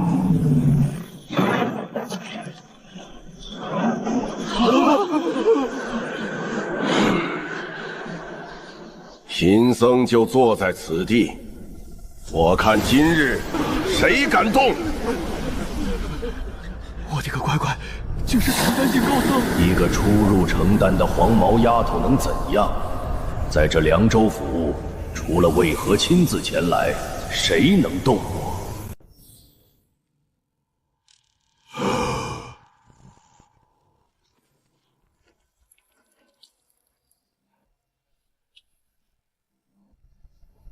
一把年纪了，学什么歪嘴笑？真当你是龙王？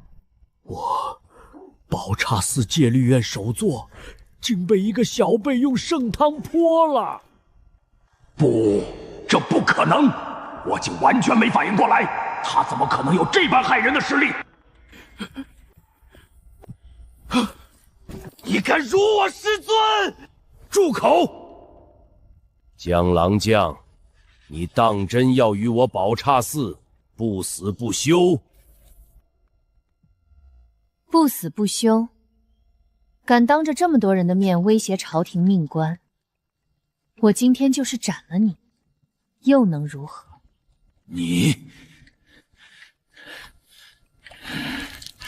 你们先带人回去，这里我来处理。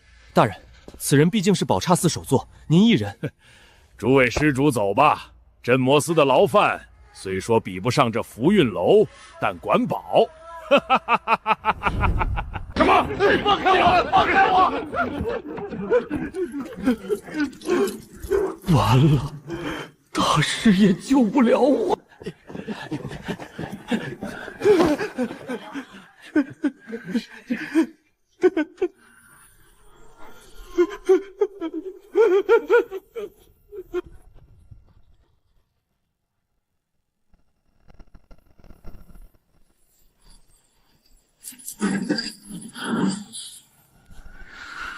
贫僧修行近100年，像你这般狂妄的，当真是平生仅见。废话真多。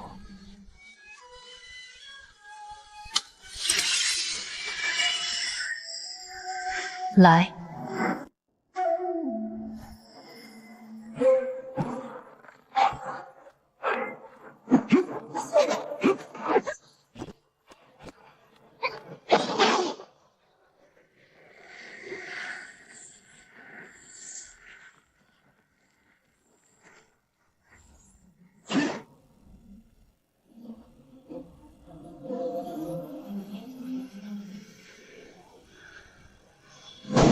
宝刹绝学，五怒手。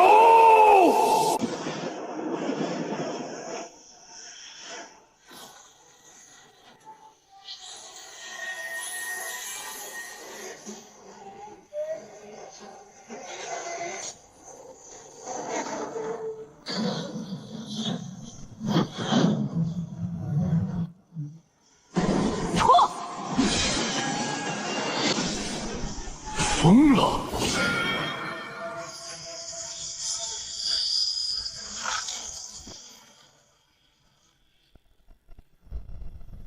我主修四指金身，四肢如神兵般坚不可摧，竟被他一刀斩出白痕。这黄毛丫头的力道究竟有多恐怖？镇魔司的破刀承受不住我的力道，血肉魔装不能用，为何或许还在暗处盯着？那就直接用蛮力砍废他！狂妄！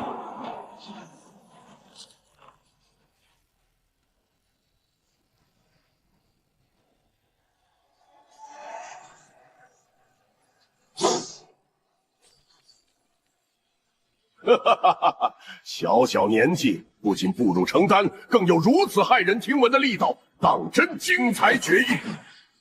可惜没了兵刃，你这小丫头又拿什么挡我这铁臂？死！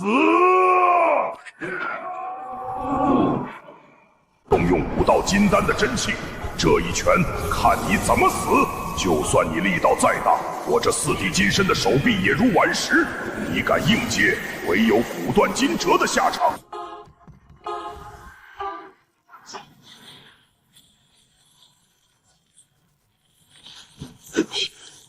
怎么可能？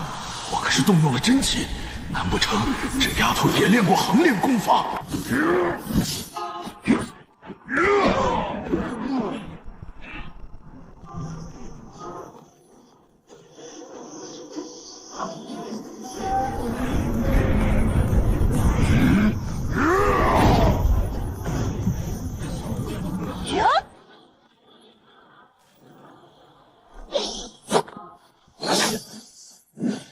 再打下去必死无疑，借你这一腿之力，顺势飞出窗户逃遁。横练对手不好打，我连吃奶的劲儿都用上。借的力有点太多了。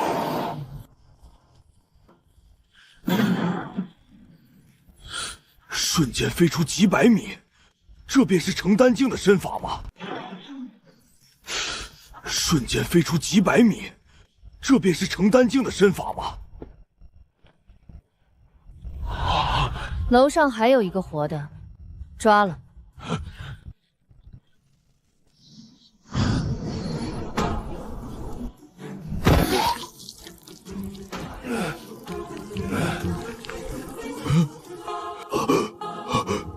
这丫头是从娘胎里开始修炼的吗？只要逃回宝刹寺，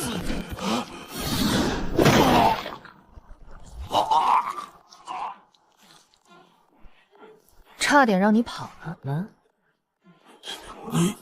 你不能杀我，我乃宝刹寺戒律院首座。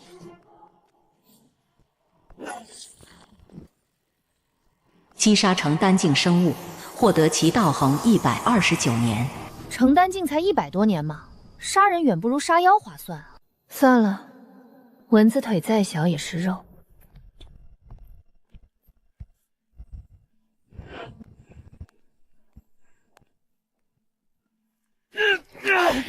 放开我！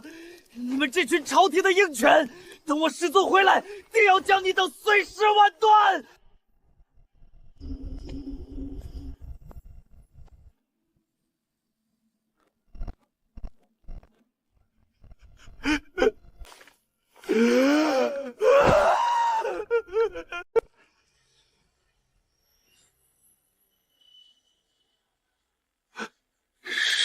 师尊，那可是宝刹寺戒律院的首座，成丹境的大能，就这么死了。这死的可是成丹啊！此事若是传出去，整个陇右江湖怕是要震上3震。你杀了师尊，我跟你拼了！操，走神儿了！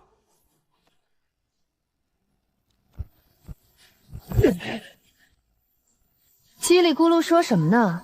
你还有别的老东西帮你撑腰吗？行了，都别傻站着了，把这老秃驴的尸体带上，回司。遵命。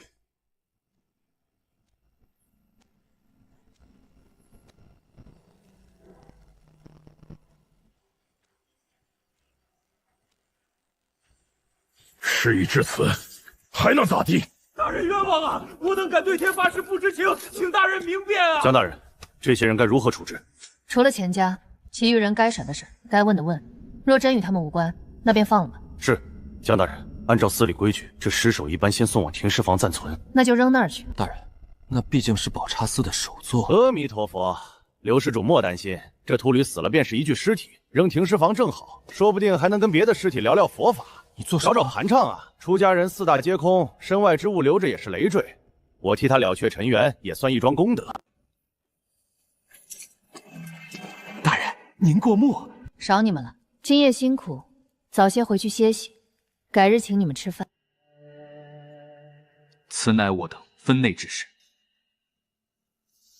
不敢当大人。当得？怎么当不得？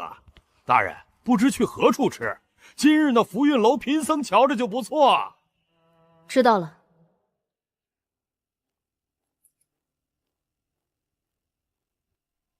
你这和尚，怎能如此不知礼数？你懂个屁！这叫人情世故。傍上江大人，说不定那破山庄的庄主之位，日后都是你的。行了，自家兄弟吵什么？喝酒去。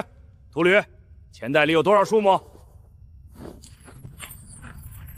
操！这老东西怎的比我还穷？事情既然已经结束，于情于理都该去与渭河说一声。从宝刹寺的嚣张到满堂豪绅的谄媚，可以看出陇叶镇魔司处境确实不好过。可即便如此，渭河依旧同意了我今夜的所作所为。无论渭河出于什么目的，对我都无所谓。人活一世，草木一秋，本就是为利而来，为利而往。哪怕是我自己，如此热衷于斩妖除魔，真的是为了这官身，为了正义吗？还不是为了道行？可即便如此，对于那些被妖魔所害、家破人亡的百姓而言，我为何拔刀，又有什么要紧？他们只看见了有人挥刀，妖魔受首，只看见了天日重开。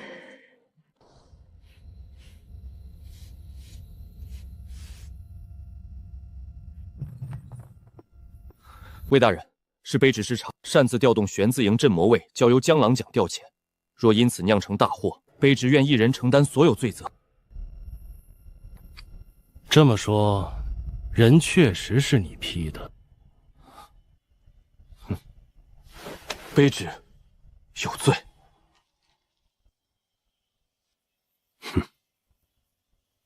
无妨。啊，无妨。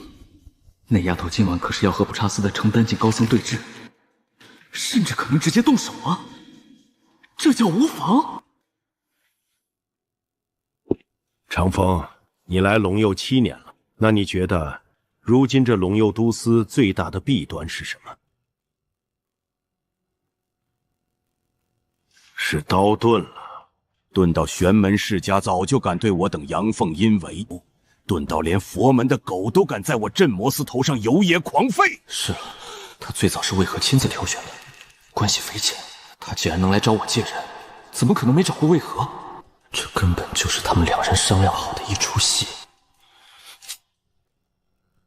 镇魔司先斩后奏皇权特许，可指挥使空悬1年，陇右道上下有几个还记得我镇魔司？他们只记得我都司人手不足，见了宝刹寺也要客气3分。镇魔司镇的是妖，除的是魔，可他们似乎都忘了这3个字的威严。江郎将，魏大人正与徐大人在里面等您。徐长风也在。傍晚师傅便已经来了，一直待到现在也没走。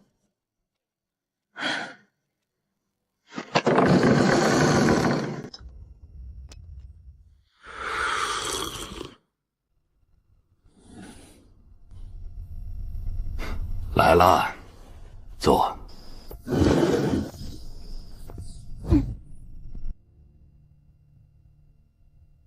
解决了。辛苦了。长风，你看我说的没错吧？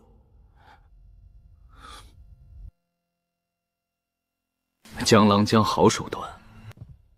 魏大人，望臣一死，宝刹寺那边绝不会善罢甘休。届时怕是整个陇右道的江湖都要翻天。那便让他翻，这天早就该翻一翻了。宝刹寺戒律院首座望尘勾结凉州豪绅，意图谋害我镇魔司6品郎将，失败之后更是负隅顽抗，当众袭杀朝廷命官。我镇魔司天字营郎将江月初不得已当场将其格杀。这个说法，你可还满意？还行。不是，合着你俩一唱一和，我倒像是个外人。长风，你现在便去拟一份公文，将今夜之事原本写清楚，着人800里加急送往上京。另外传我将令，自明日起，陇右镇魔司严查境内所有寺庙，但凡发现与妖魔勾结，一律先斩后奏。大人，这般做法是否太着急了些？长风，你觉得杀一个望尘很难吗？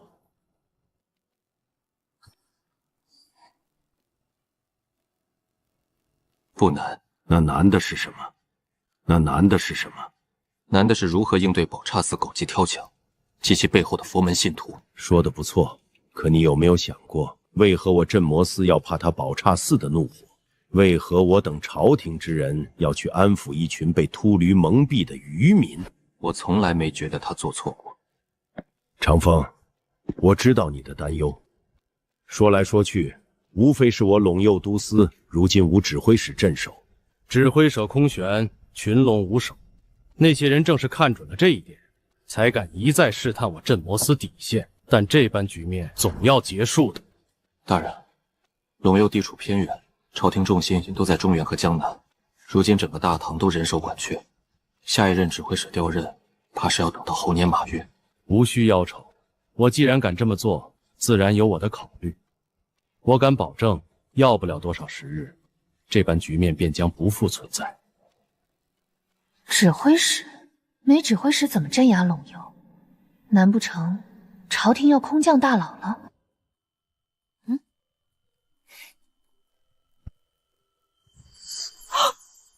我操，有种不好的预感。大人，你是说他？啊，我吗？疯了！魏大人，你当真是疯了？他才多大年纪，入司不过1月，您竟想让他去做那个位置？陇右镇魔司指挥者，正3品大员。大人，莫要开玩笑。长风，你觉得一个指挥者最重要的是什么？自然是实力、资历、人脉、手段，须懂得权衡各方势力，周旋于朝堂江湖。他会什么？他敢杀。他敢在玉门关斩平天真君，敢在黑河斩白蛟大妖，更敢在今夜杀宝刹寺首座。资历、人脉、手段，我镇魔司什么时候需要跟一群藏污纳垢的江湖军派、阳奉阴违的地方世家去讲这些东西了？大人，你莫要开玩笑了。你当真以为今夜之事是我点头的？不然呢？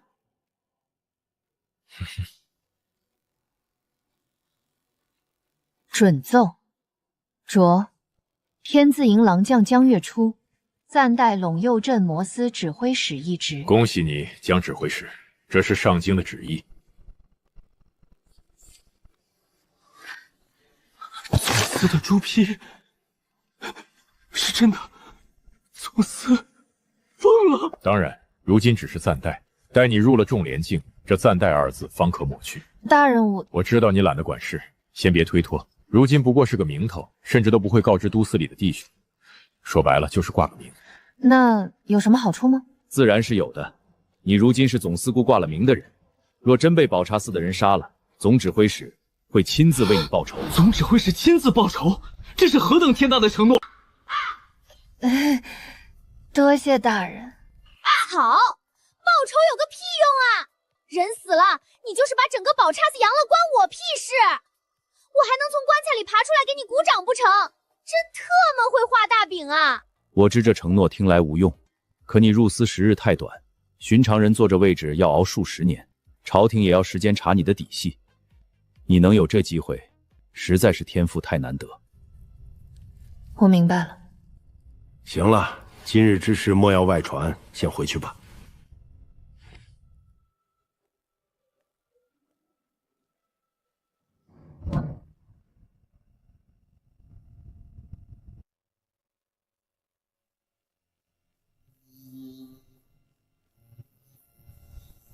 魏大人，为何总司会同意此事？莫非是因为这丫头的身世？真是，长风，你徐家是将门世家，连你都未曾有过拥戴，她一个丫头片子能有什么天大背景？更何况她出自哪个江家，如今是个什么光景，你又不是不知。我说的不是江家。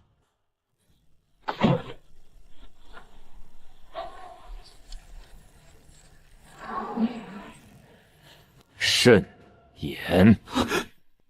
卑职失言，请大人恕罪。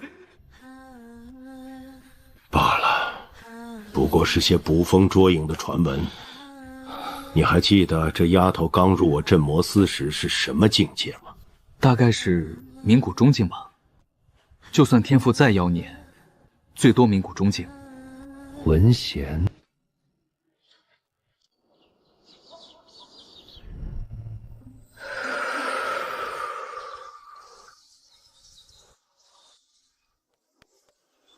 江大人，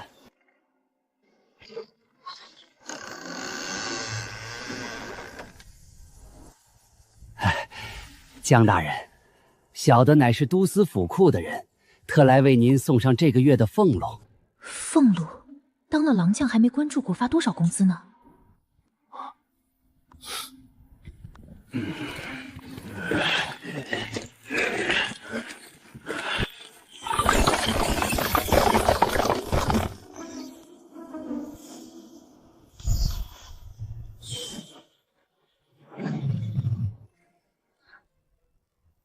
江大人，您如今是6品郎将，每月100两纹银，米40担，肉120斤，以及绸缎酒水皆是利钱。寻常镇魔卫需自行去领。您身份尊贵，自然有小的们送上门。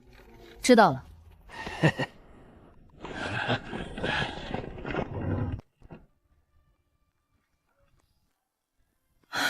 我一个人哪吃得了4000斤米和100多斤肉啊？这么多够我吃小半年了。本着不浪费的原则，开始干活。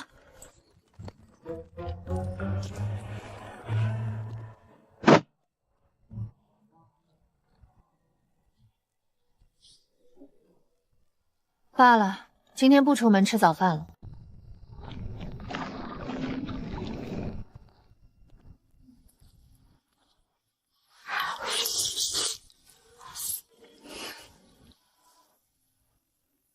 粥很烫，肉很香，就是这放了半个月的青菜有点蔫了，口感不好。指挥手的事不用操心，反正只是个名头。眼下最重要的唯有2件事：第一，出门找妖物杀赚道行。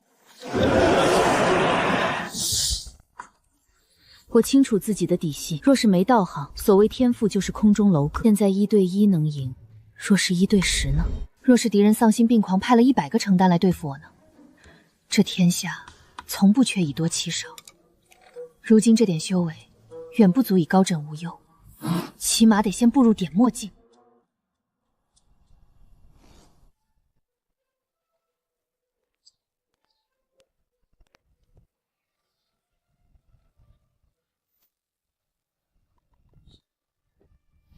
江姑娘，你们这是去陪师兄走一趟，他准备突破成丹，需要些特殊物件。原来不是去斩妖的，没业绩啊。哦，那你们忙。江姑娘可有时间？黑河白蛟一事有线索了。白蛟？江姑娘或许不知，那黑河白蛟来头可不小。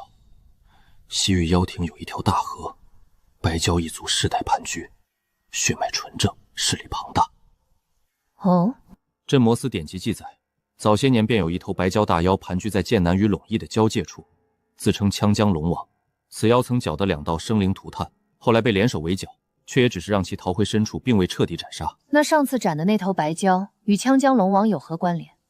查不到确切关联，但白蛟一族素来稀少，西域路途遥远，顾不上这边。但那羌江龙王怕是不会坐视不理，江姑娘要多加当心。那龙王实力如何？境界不详，但当年能与数位成丹境高手周旋不死，想来境界不低。成丹境之上的大妖，这得是多少年的道行？多谢李大哥提醒，那我便不打扰了。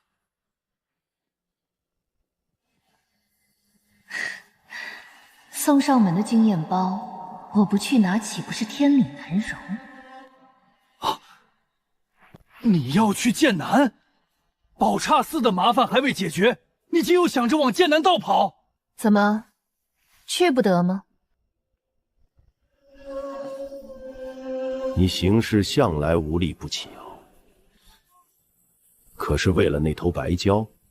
是。你行事向来无利不起熬，可是为了那头白蛟？是。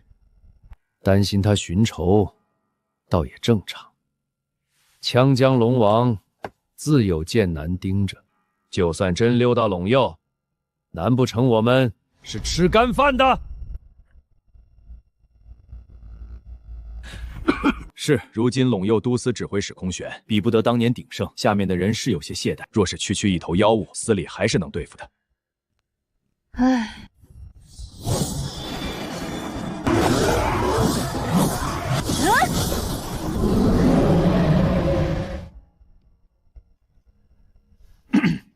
怎么，你不信？信。我知道你在想什么。你这丫头，所以我才要去。宝刹寺再势大，终究是人要讲规矩。可妖魔不同，行事只凭喜好。既然知道枪江龙王迟早盯上我，我如何能心安理得等着他找上门？我江月初从来不指望别人给安全感。如果每一个人都向别人要安全感，谁又能多一份给别人？罢了罢了，你这丫头跟你讲道理是讲不通的。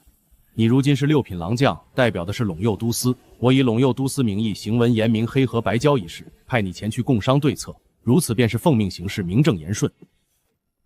喏，拿着。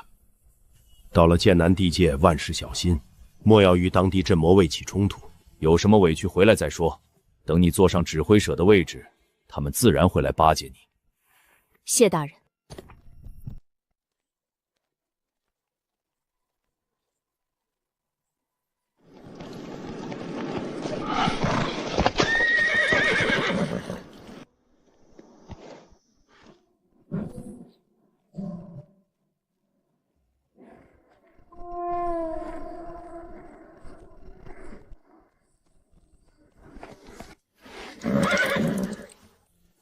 这女人不简单。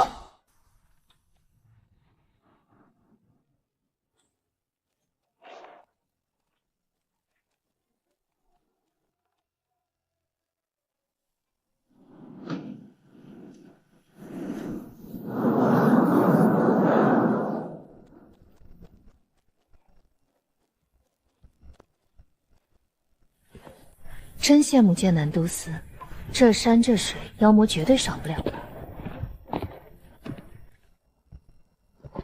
老丈过江，马能过吗？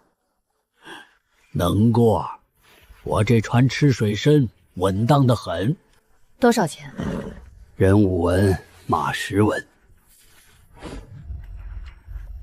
姑娘一个人，这几日江边不太平，一个人走还是小心些好。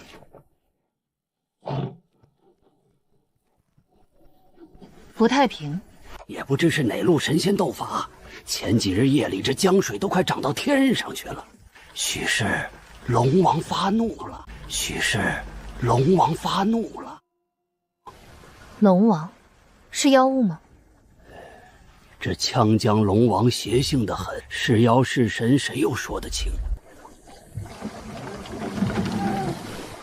船家，且慢！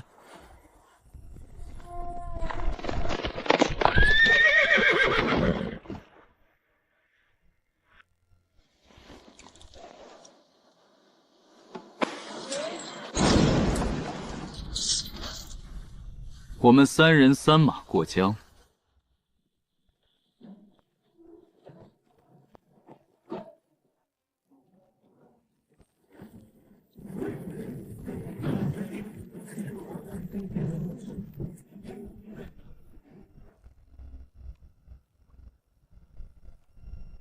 船家打听个事儿，这枪江边上可还太平？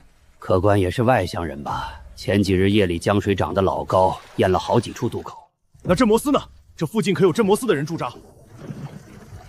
有倒是有，在下游几十里外的青石渡驻扎着。此地镇魔司主事的是谁？咱们小老百姓哪知道这些，只晓得官人们不常来江边。不过客官们也莫要太过担心，江水也就闹腾了那一晚，这2日倒是风平浪静的很。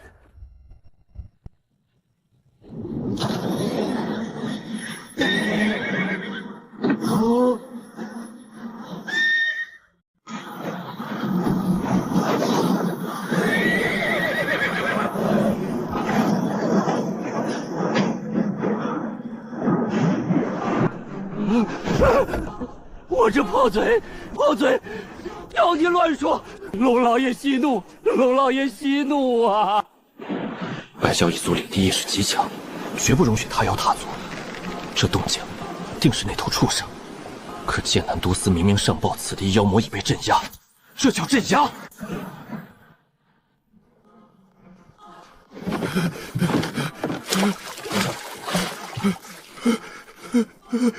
老天保佑！快走，快走！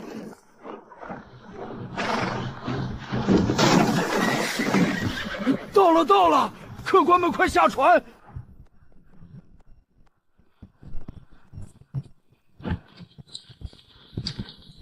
老丈，镇魔司驻防的青石渡在何处？顺着官道往下走20里就是。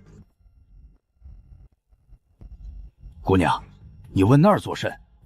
那可是镇魔司的地界，官爷凶得很，闲杂人等靠近是要当场格杀的。姑娘请留步。敢问姑娘，可是剑南都司的人？我不是。下。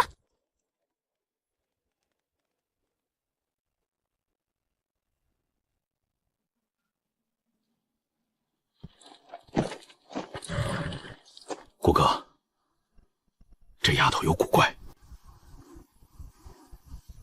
怎么说？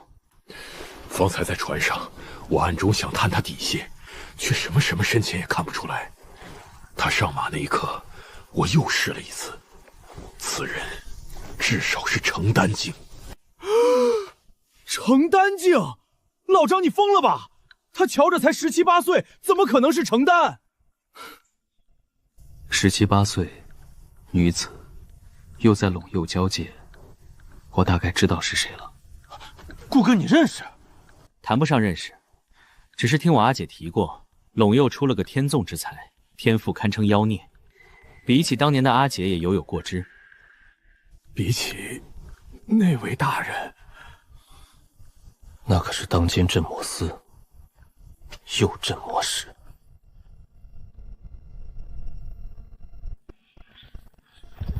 为何嘱咐过，羌江龙王这种大妖，必有剑南都司的人盯着。想动他，于情于理得先走个流程，通声系，真麻烦。要是在陇右，这会儿那畜生都够我杀好几遍了。可坏了规矩，为何那边会头疼？拿了人家那么多俸禄，总不能到处给人添乱。只希望这剑南都司的人能好说话一些。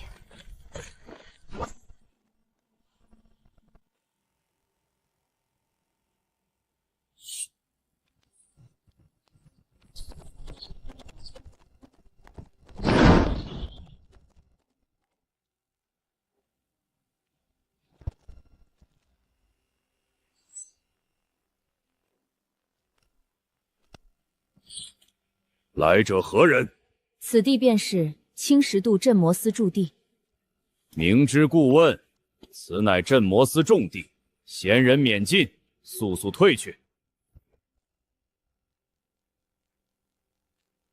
姑娘，我等在此有公务，若有事报官，请去下游30里的县衙。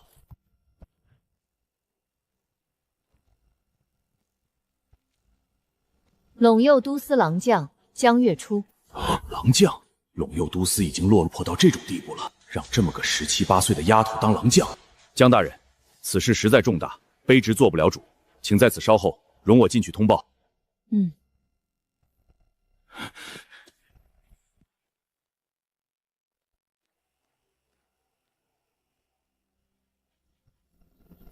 大人，请回吧。我们关郎将的意思，羌江之事自有我剑南都司处置，不敢劳烦陇右同僚，还请大人从何处来回何处去。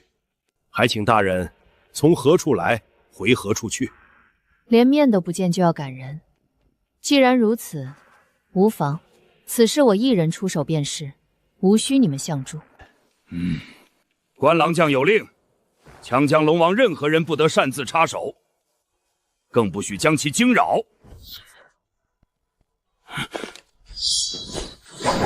不见我也就算了，还不允许我动那畜生。你们剑南都司真有意思，难不成那畜生是你们亲爹？在剑南道，自然是我剑南都司说了算。即便你们魏大将军亲至，关郎将不点头，尔等亦不可插手。龙王已被我等镇压在此，你若胆敢惊扰，一律视为勾结妖魔，就地格杀。哼，哦，既然如此，那我今日还就得动一动。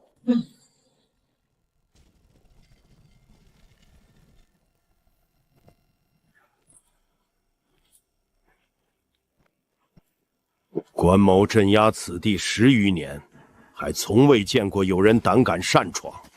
这么多年，你是第一个。念在陇右都司面上，就此离去，我当无事发生。你若是有胆，大可再往前走一步试试。我征战一生，见过无数狂妄之徒。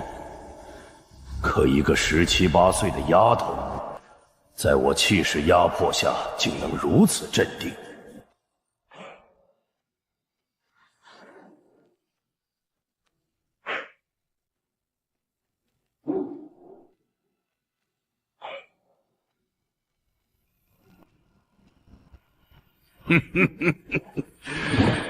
好胆！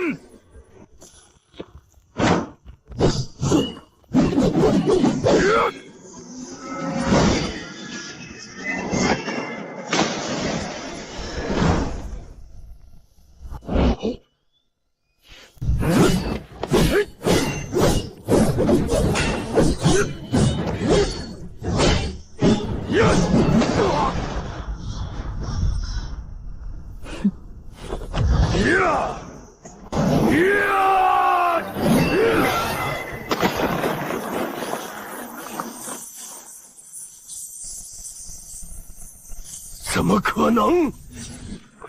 给老夫松开！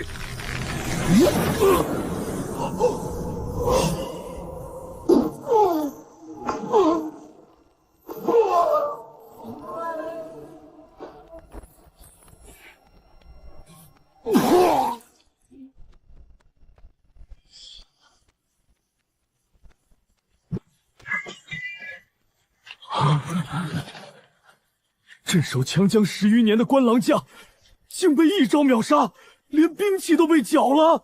庶子，安敢辱我！给我拿下！结阵！这阵仗不像是驱逐，倒像是围杀大妖。所谓的镇守，必然有鬼。为何？抱歉了。怕是又要给你添麻烦了。都给我住手！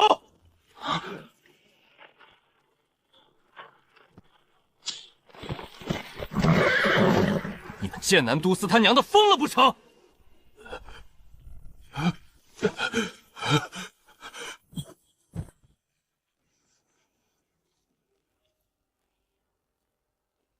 关游龙，你是老糊涂了。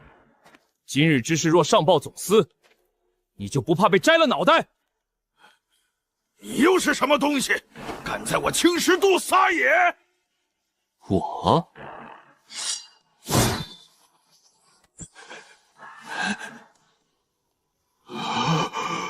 对同僚拔刀相向，意图格杀，此乃镇魔司大忌。你镇守羌江10余年，功过不论。今日之举，已是死罪。自己绑上，莫要我亲自动手，也别让剑南都司跟着你一起丢人。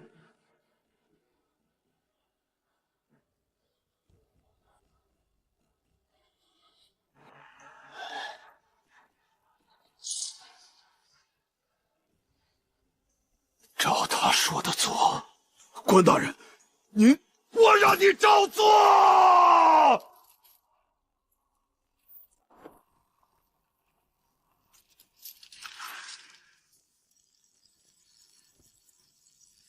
枪江龙王一事，自即刻起，由总司接管，严加看管。没有我的命令，任何人不得探视。是。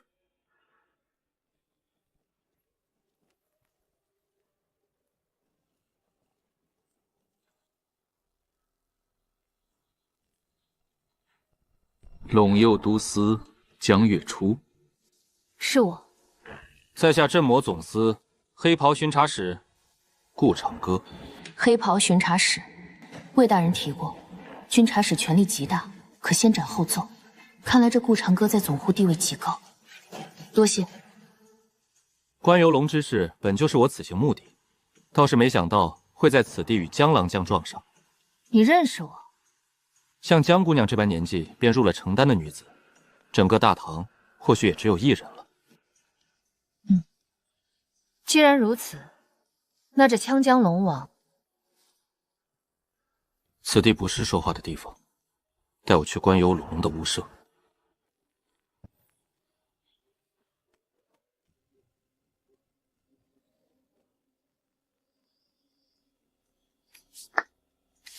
将你知道的关于枪江龙王一事，一五一十说清楚。启禀大人，那畜生是承丹圆满大妖，早年联手围剿，只将其重伤，他便一直潜伏江底。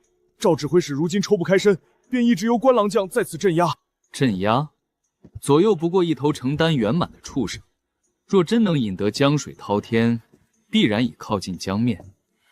关游龙在此10余年，他是瞎了还是聋了？察觉不到。说。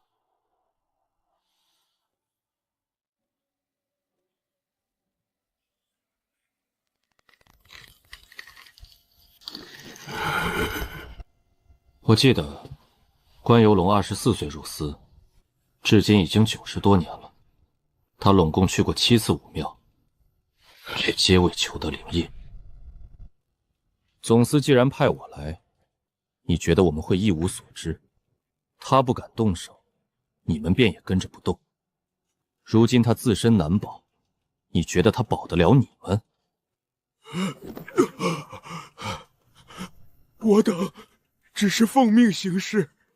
关游龙犯的是死罪，神仙难救，可你们未必。如实说来，我可以考虑向总司求情。关大人他大限将至。说下去。关大人困在承丹境已近甲子，始终无法寸进。他今年已经110有7了，武庙去了7次，一次都未能求得灵印。若是再无法突破，不出几年便会气血衰败而亡。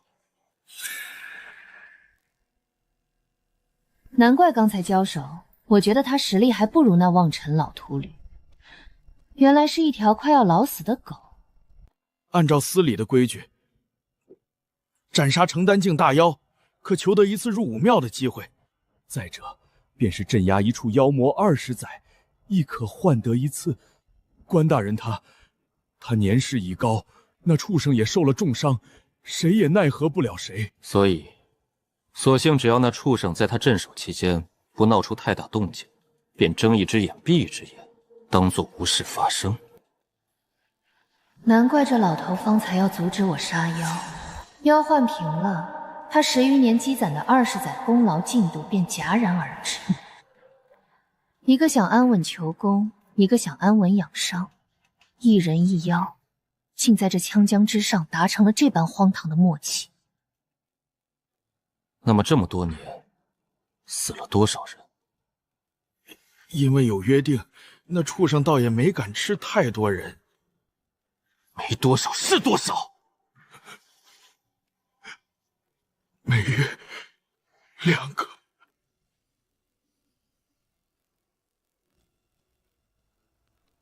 每月2个。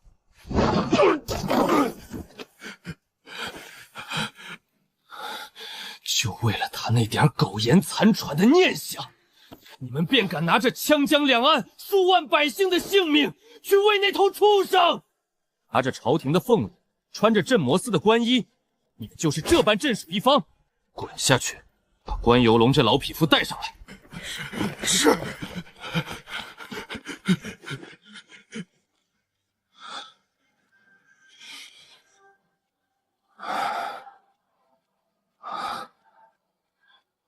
让江姑娘见笑了。没事，人为自己争取利益很正常。关游龙怕死也无可厚非。既然自知不敌，大可上报都司换人来处置。可为了自己苟活，拿无辜百姓喂药，这就有些该死了。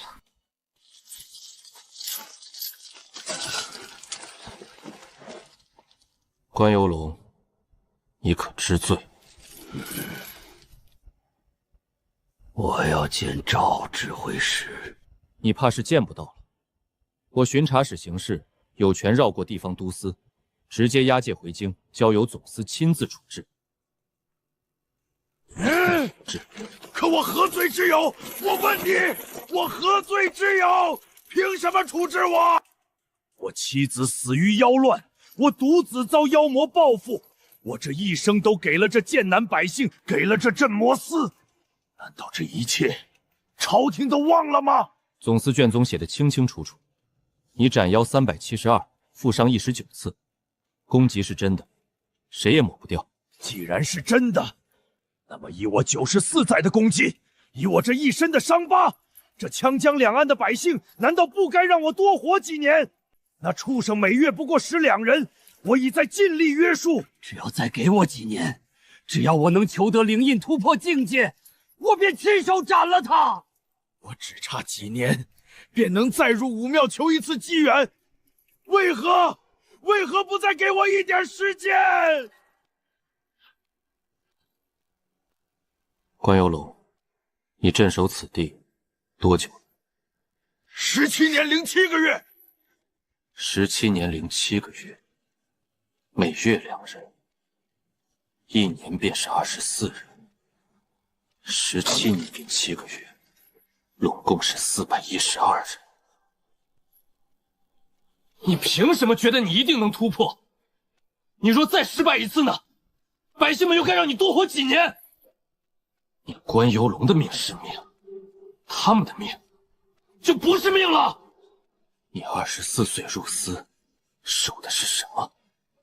如今又守什么？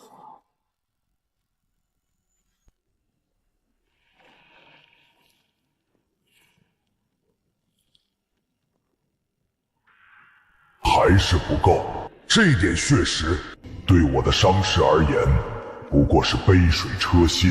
族中传讯，璀儿已死，凶手便在凉州。伤势恢复得太慢了，必须在今年之前恢复大半，否则让凶手跑了，岂不是无处寻仇？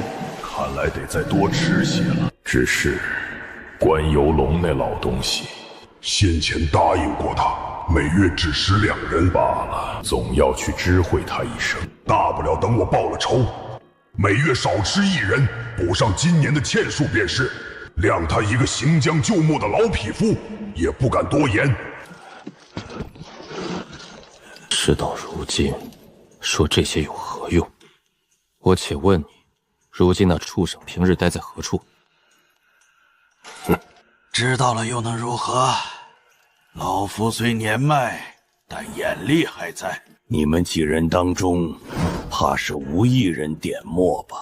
废话少说，让你说你便说。当年陇右与剑南联手，17位承担围剿，折了2位，还是让他逃回了这深处。强将上下千里，水深百丈，洞窟水道盘根错节，便是神仙来了，也休想将他从水里揪出来。他乃白蛟大妖，在江里便是点墨镜也未必讨到好。就凭你们几个下去，不过是给他填肚子罢了。难道便怕了他不成？大不了从剑南都司调人。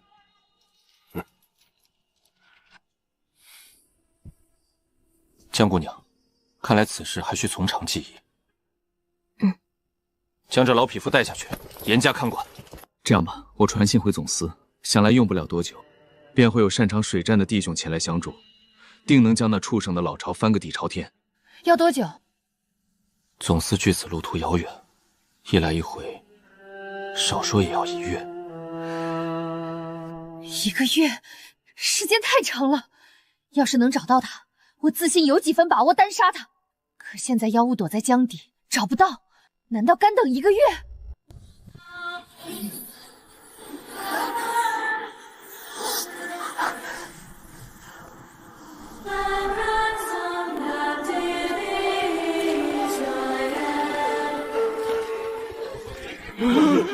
几位兄弟，好久不见。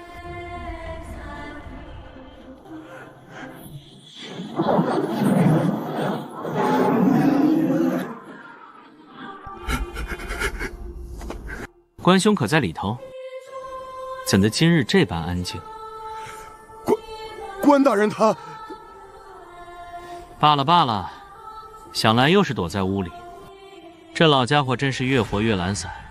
我早就与他说过，年纪大了要多动动。唉，我自己进去寻他便是。妖气，莫不成那妖物竟敢来此地？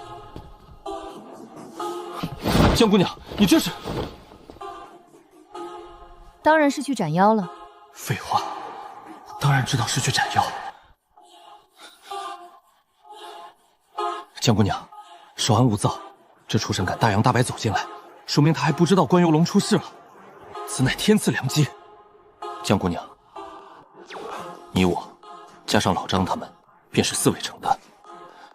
他又是负伤之躯，只要设下埋伏，定能一举拿下。切莫冲动，打草惊蛇。你在此地等我，我先去喊上老张他们2人。行吧，行吧。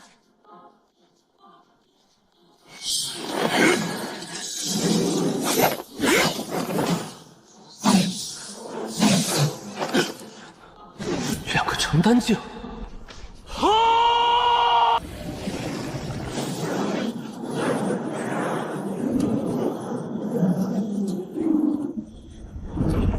曹，关游龙那老匹夫呢？哪来的承担境？逃！必须逃回江里！滚开！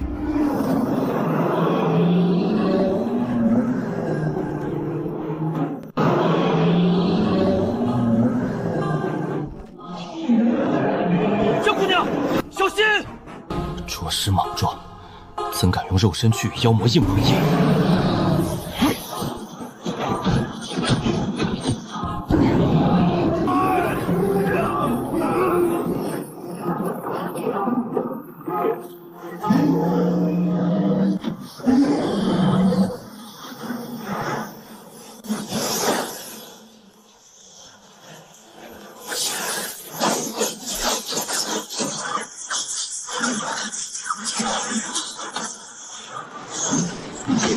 只要回到江里，攻守之势一也。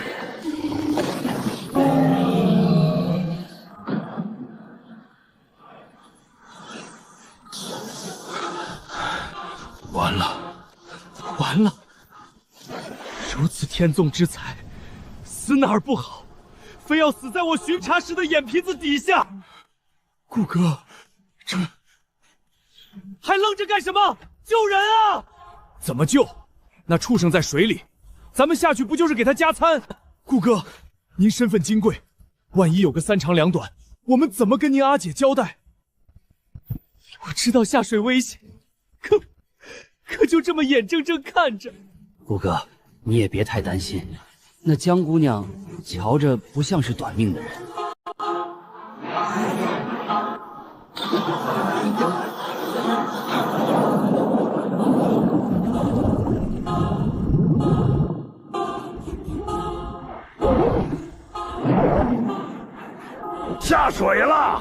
我乃白蛟一族，这强行之中，我便是神。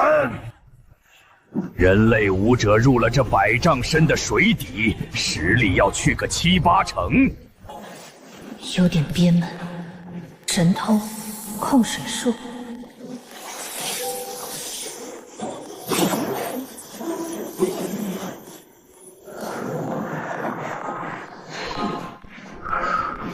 将水涌入鼻腔，竟化作清凉的气息，比呼吸空气还要顺畅。这就是控水神通吗？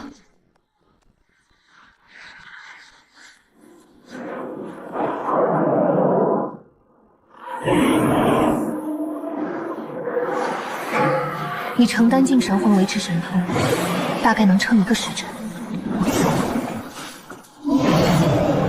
1个时辰，杀猪都要不了1个时辰。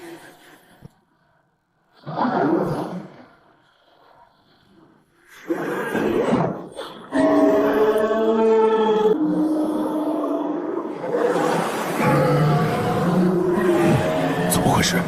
竟然没松手，甚至那双手在我的眼眶里搅动了一下，像是在换个姿势抓得更牢。不知死活的东西，以为会闭气水性好就行了。既然你不肯松手，本座就带你去真正的黄泉路。60丈、80丈、100丈，到了这个深度，谁来了都得跪。这丫头估计已经后悔了吧？待会儿要把她嚼得碎碎的，以解心头之恨。怎么不游了？不是，你怎么能在水里说话？痛，太痛了！既然下了水，那就别急着上去了。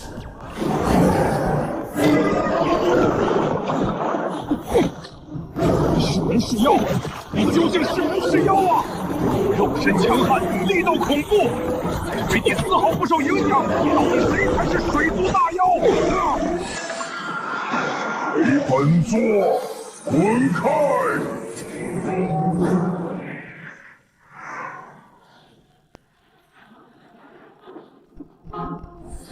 这玩意儿劲儿还挺大。该死！你真该死啊！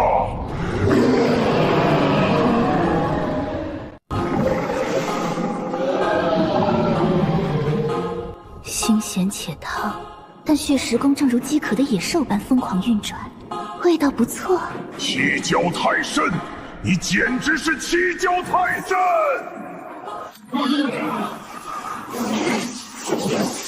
借着龙珠之威，我便是无敌的！死吧！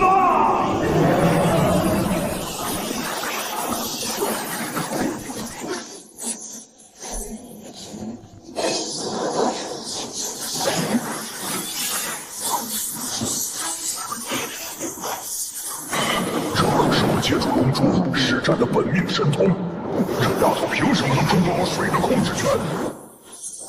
去！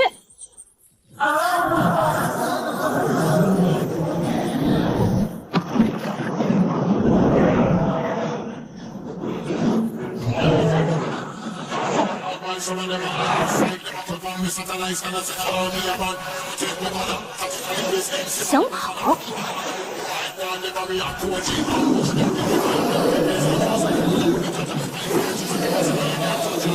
你真当本座怕了你不成？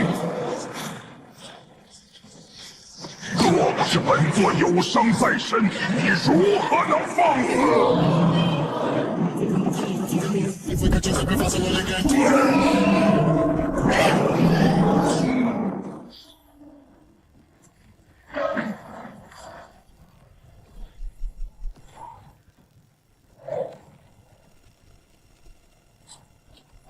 怎么可能？我这一撞足以摧山断叶，你到底是吃什么长大的？力气不错。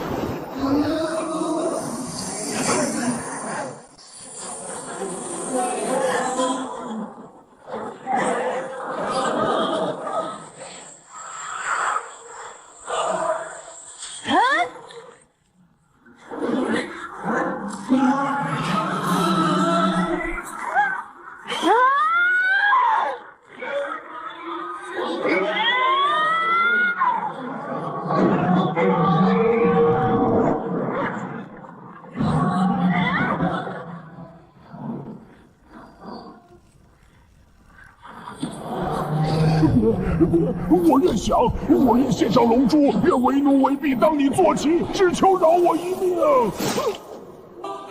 有戏，只要这人类贪心。为奴为婢，长得这么丑，骑出去我都嫌丢人，更何况，比起当坐骑，我更想尝尝这一身承丹圆满的血肉，到底是什么滋味。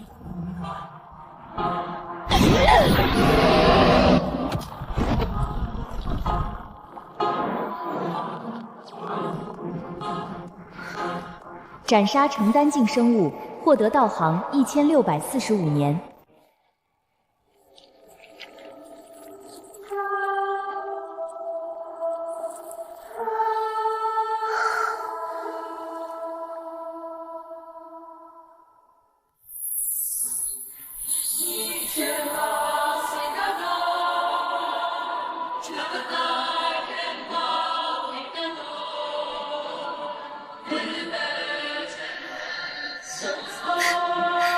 这畜生便是借着此物在江底作威作福，特地在吞噬前取出来，先带回去研究，没用再吞噬也不迟。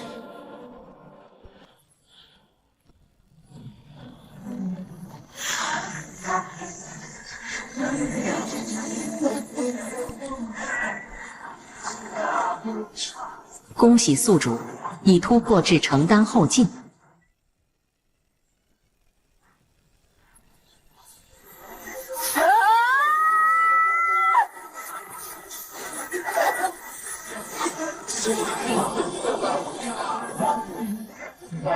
承丹后境，没白跑一趟。按理说，这畜生血脉不俗，怎么系统没动静？莫非之前宰过一条白蛟，属于同种妖物，只能收录一次？看来图鉴收集还得讲究物种多样性。罢了，做人不能太贪心。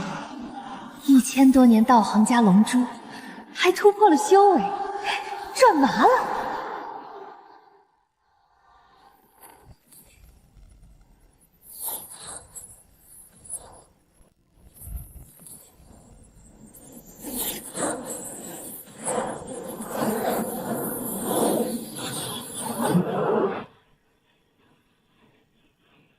过去多久了？谷歌，已经快半个时辰了。我就不该让他去。我当时若是拼了命拦住他，17、18岁的承丹境啊，假以时日，未必不能让大唐再多出一尊燃灯。可现在就在这浑浊肮脏的江底，化作了孽畜腹中的血食，何其可笑，何其悲哀！谷歌，咱们撤吧。那畜生短时间必然不会现身，不如先回长安上报总司。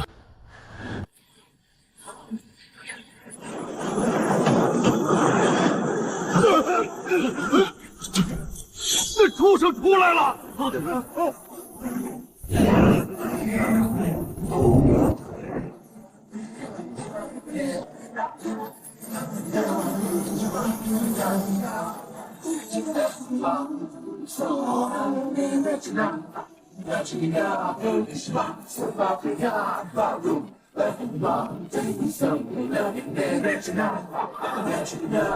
不是幻觉，真的是那头祸害羌江1000年的白蛟，而且只有个头，身子呢？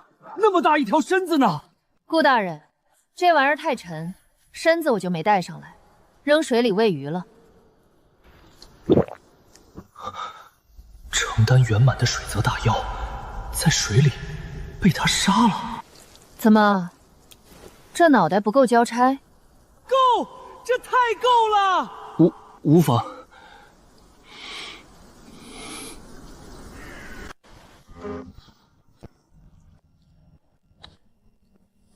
愣着做甚？这脑袋我也带不回陇右，你们要不要？要，怎么不要？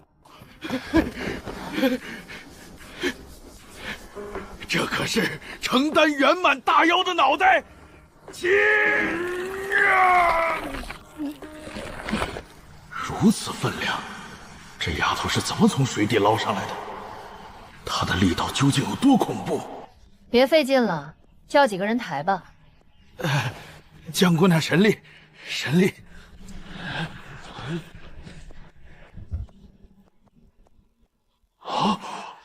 这白蛟浑身是宝，蛟肉蛟骨都是大补之物，身子就这么扔了？光这一个脑袋就把我累得够呛，底下暗流急，一松手身子就被冲走了。这会儿估计冲到下游几十里外了。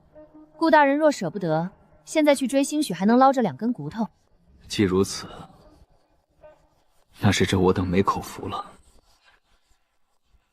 都看什么看？去几个人，弄辆大车来装上。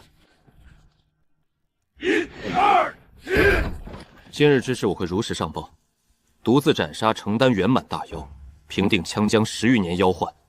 这桩功劳若是剑南都司想伸手，我自会帮你挡回去。顾大人费心，若非姑娘出手，又如何除得了这般妖物？倒是我欠你一个人情，待总司派人接应前，还得劳烦江姑娘一路同行。妖魔失手太过贵重。行。不可能，这不可能！他是承丹圆满，你们怎么可能杀得了他？也没多难杀吧，几拳下去就差不多了。早知如此轻松，为何老夫当年这般让步？若是老夫心狠一些，又何至于如此？你个老匹夫，江姑娘客气一句，你还当真了？若是当年你这老骨头下去，坟头草怕不是都已3丈高？老张，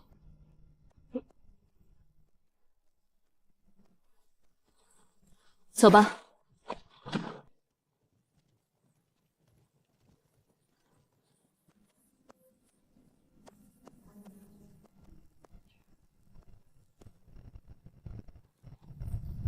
还想着路上能遇上不长眼的妖物赚点道行，结果妖物见了一对黑衣镇魔卫，早跑没影了。前方便是秦州府了。秦州富庶，被称为陇右之江南。江姑娘若是得空，不如在秦州多盘船几日。秦州的酒不错，值得一尝。不了，还得回凉州复命。这么安详的城镇肯定没妖物，有个屁好来！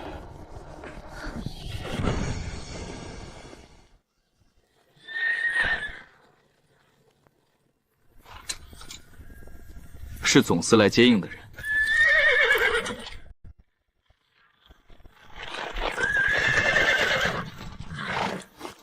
属下参见巡查使大人，奉命前来接应，押解犯官进京。起来吧。此行辛苦，诸位可以回了。江姑娘，此去秦州便是分道扬镳了。我要押着这老匹夫回京复命，怕是不能请你吃顿饭再走。大人公事要紧，这东西你拿着。我在长安虽不算大人物，但谷家多少有点脸面。以你的性子天赋，陇右这1亩3分地迟早困不住你，早晚有一天你会去长安。到了长安，若是遇到麻烦，或者是想找人喝酒了，便拿着牌子来找我。多谢。江姑娘，青山不改，绿水长流，咱们长安见。后会有期。出发。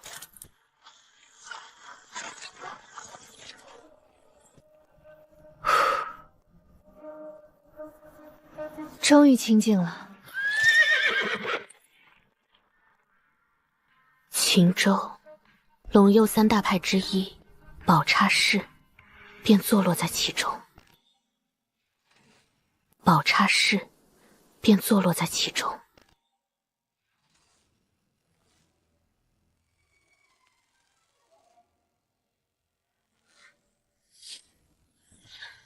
吞噬了白蛟承丹圆满的血肉精华，修为已至承丹后期，更有1000多年道行兜底。若此时登山，能否将那群秃驴杀个干干净净？望尘是戒律院首座，虽然在我手里没走过几招，但宝刹寺屹立陇右数百年，底蕴深厚。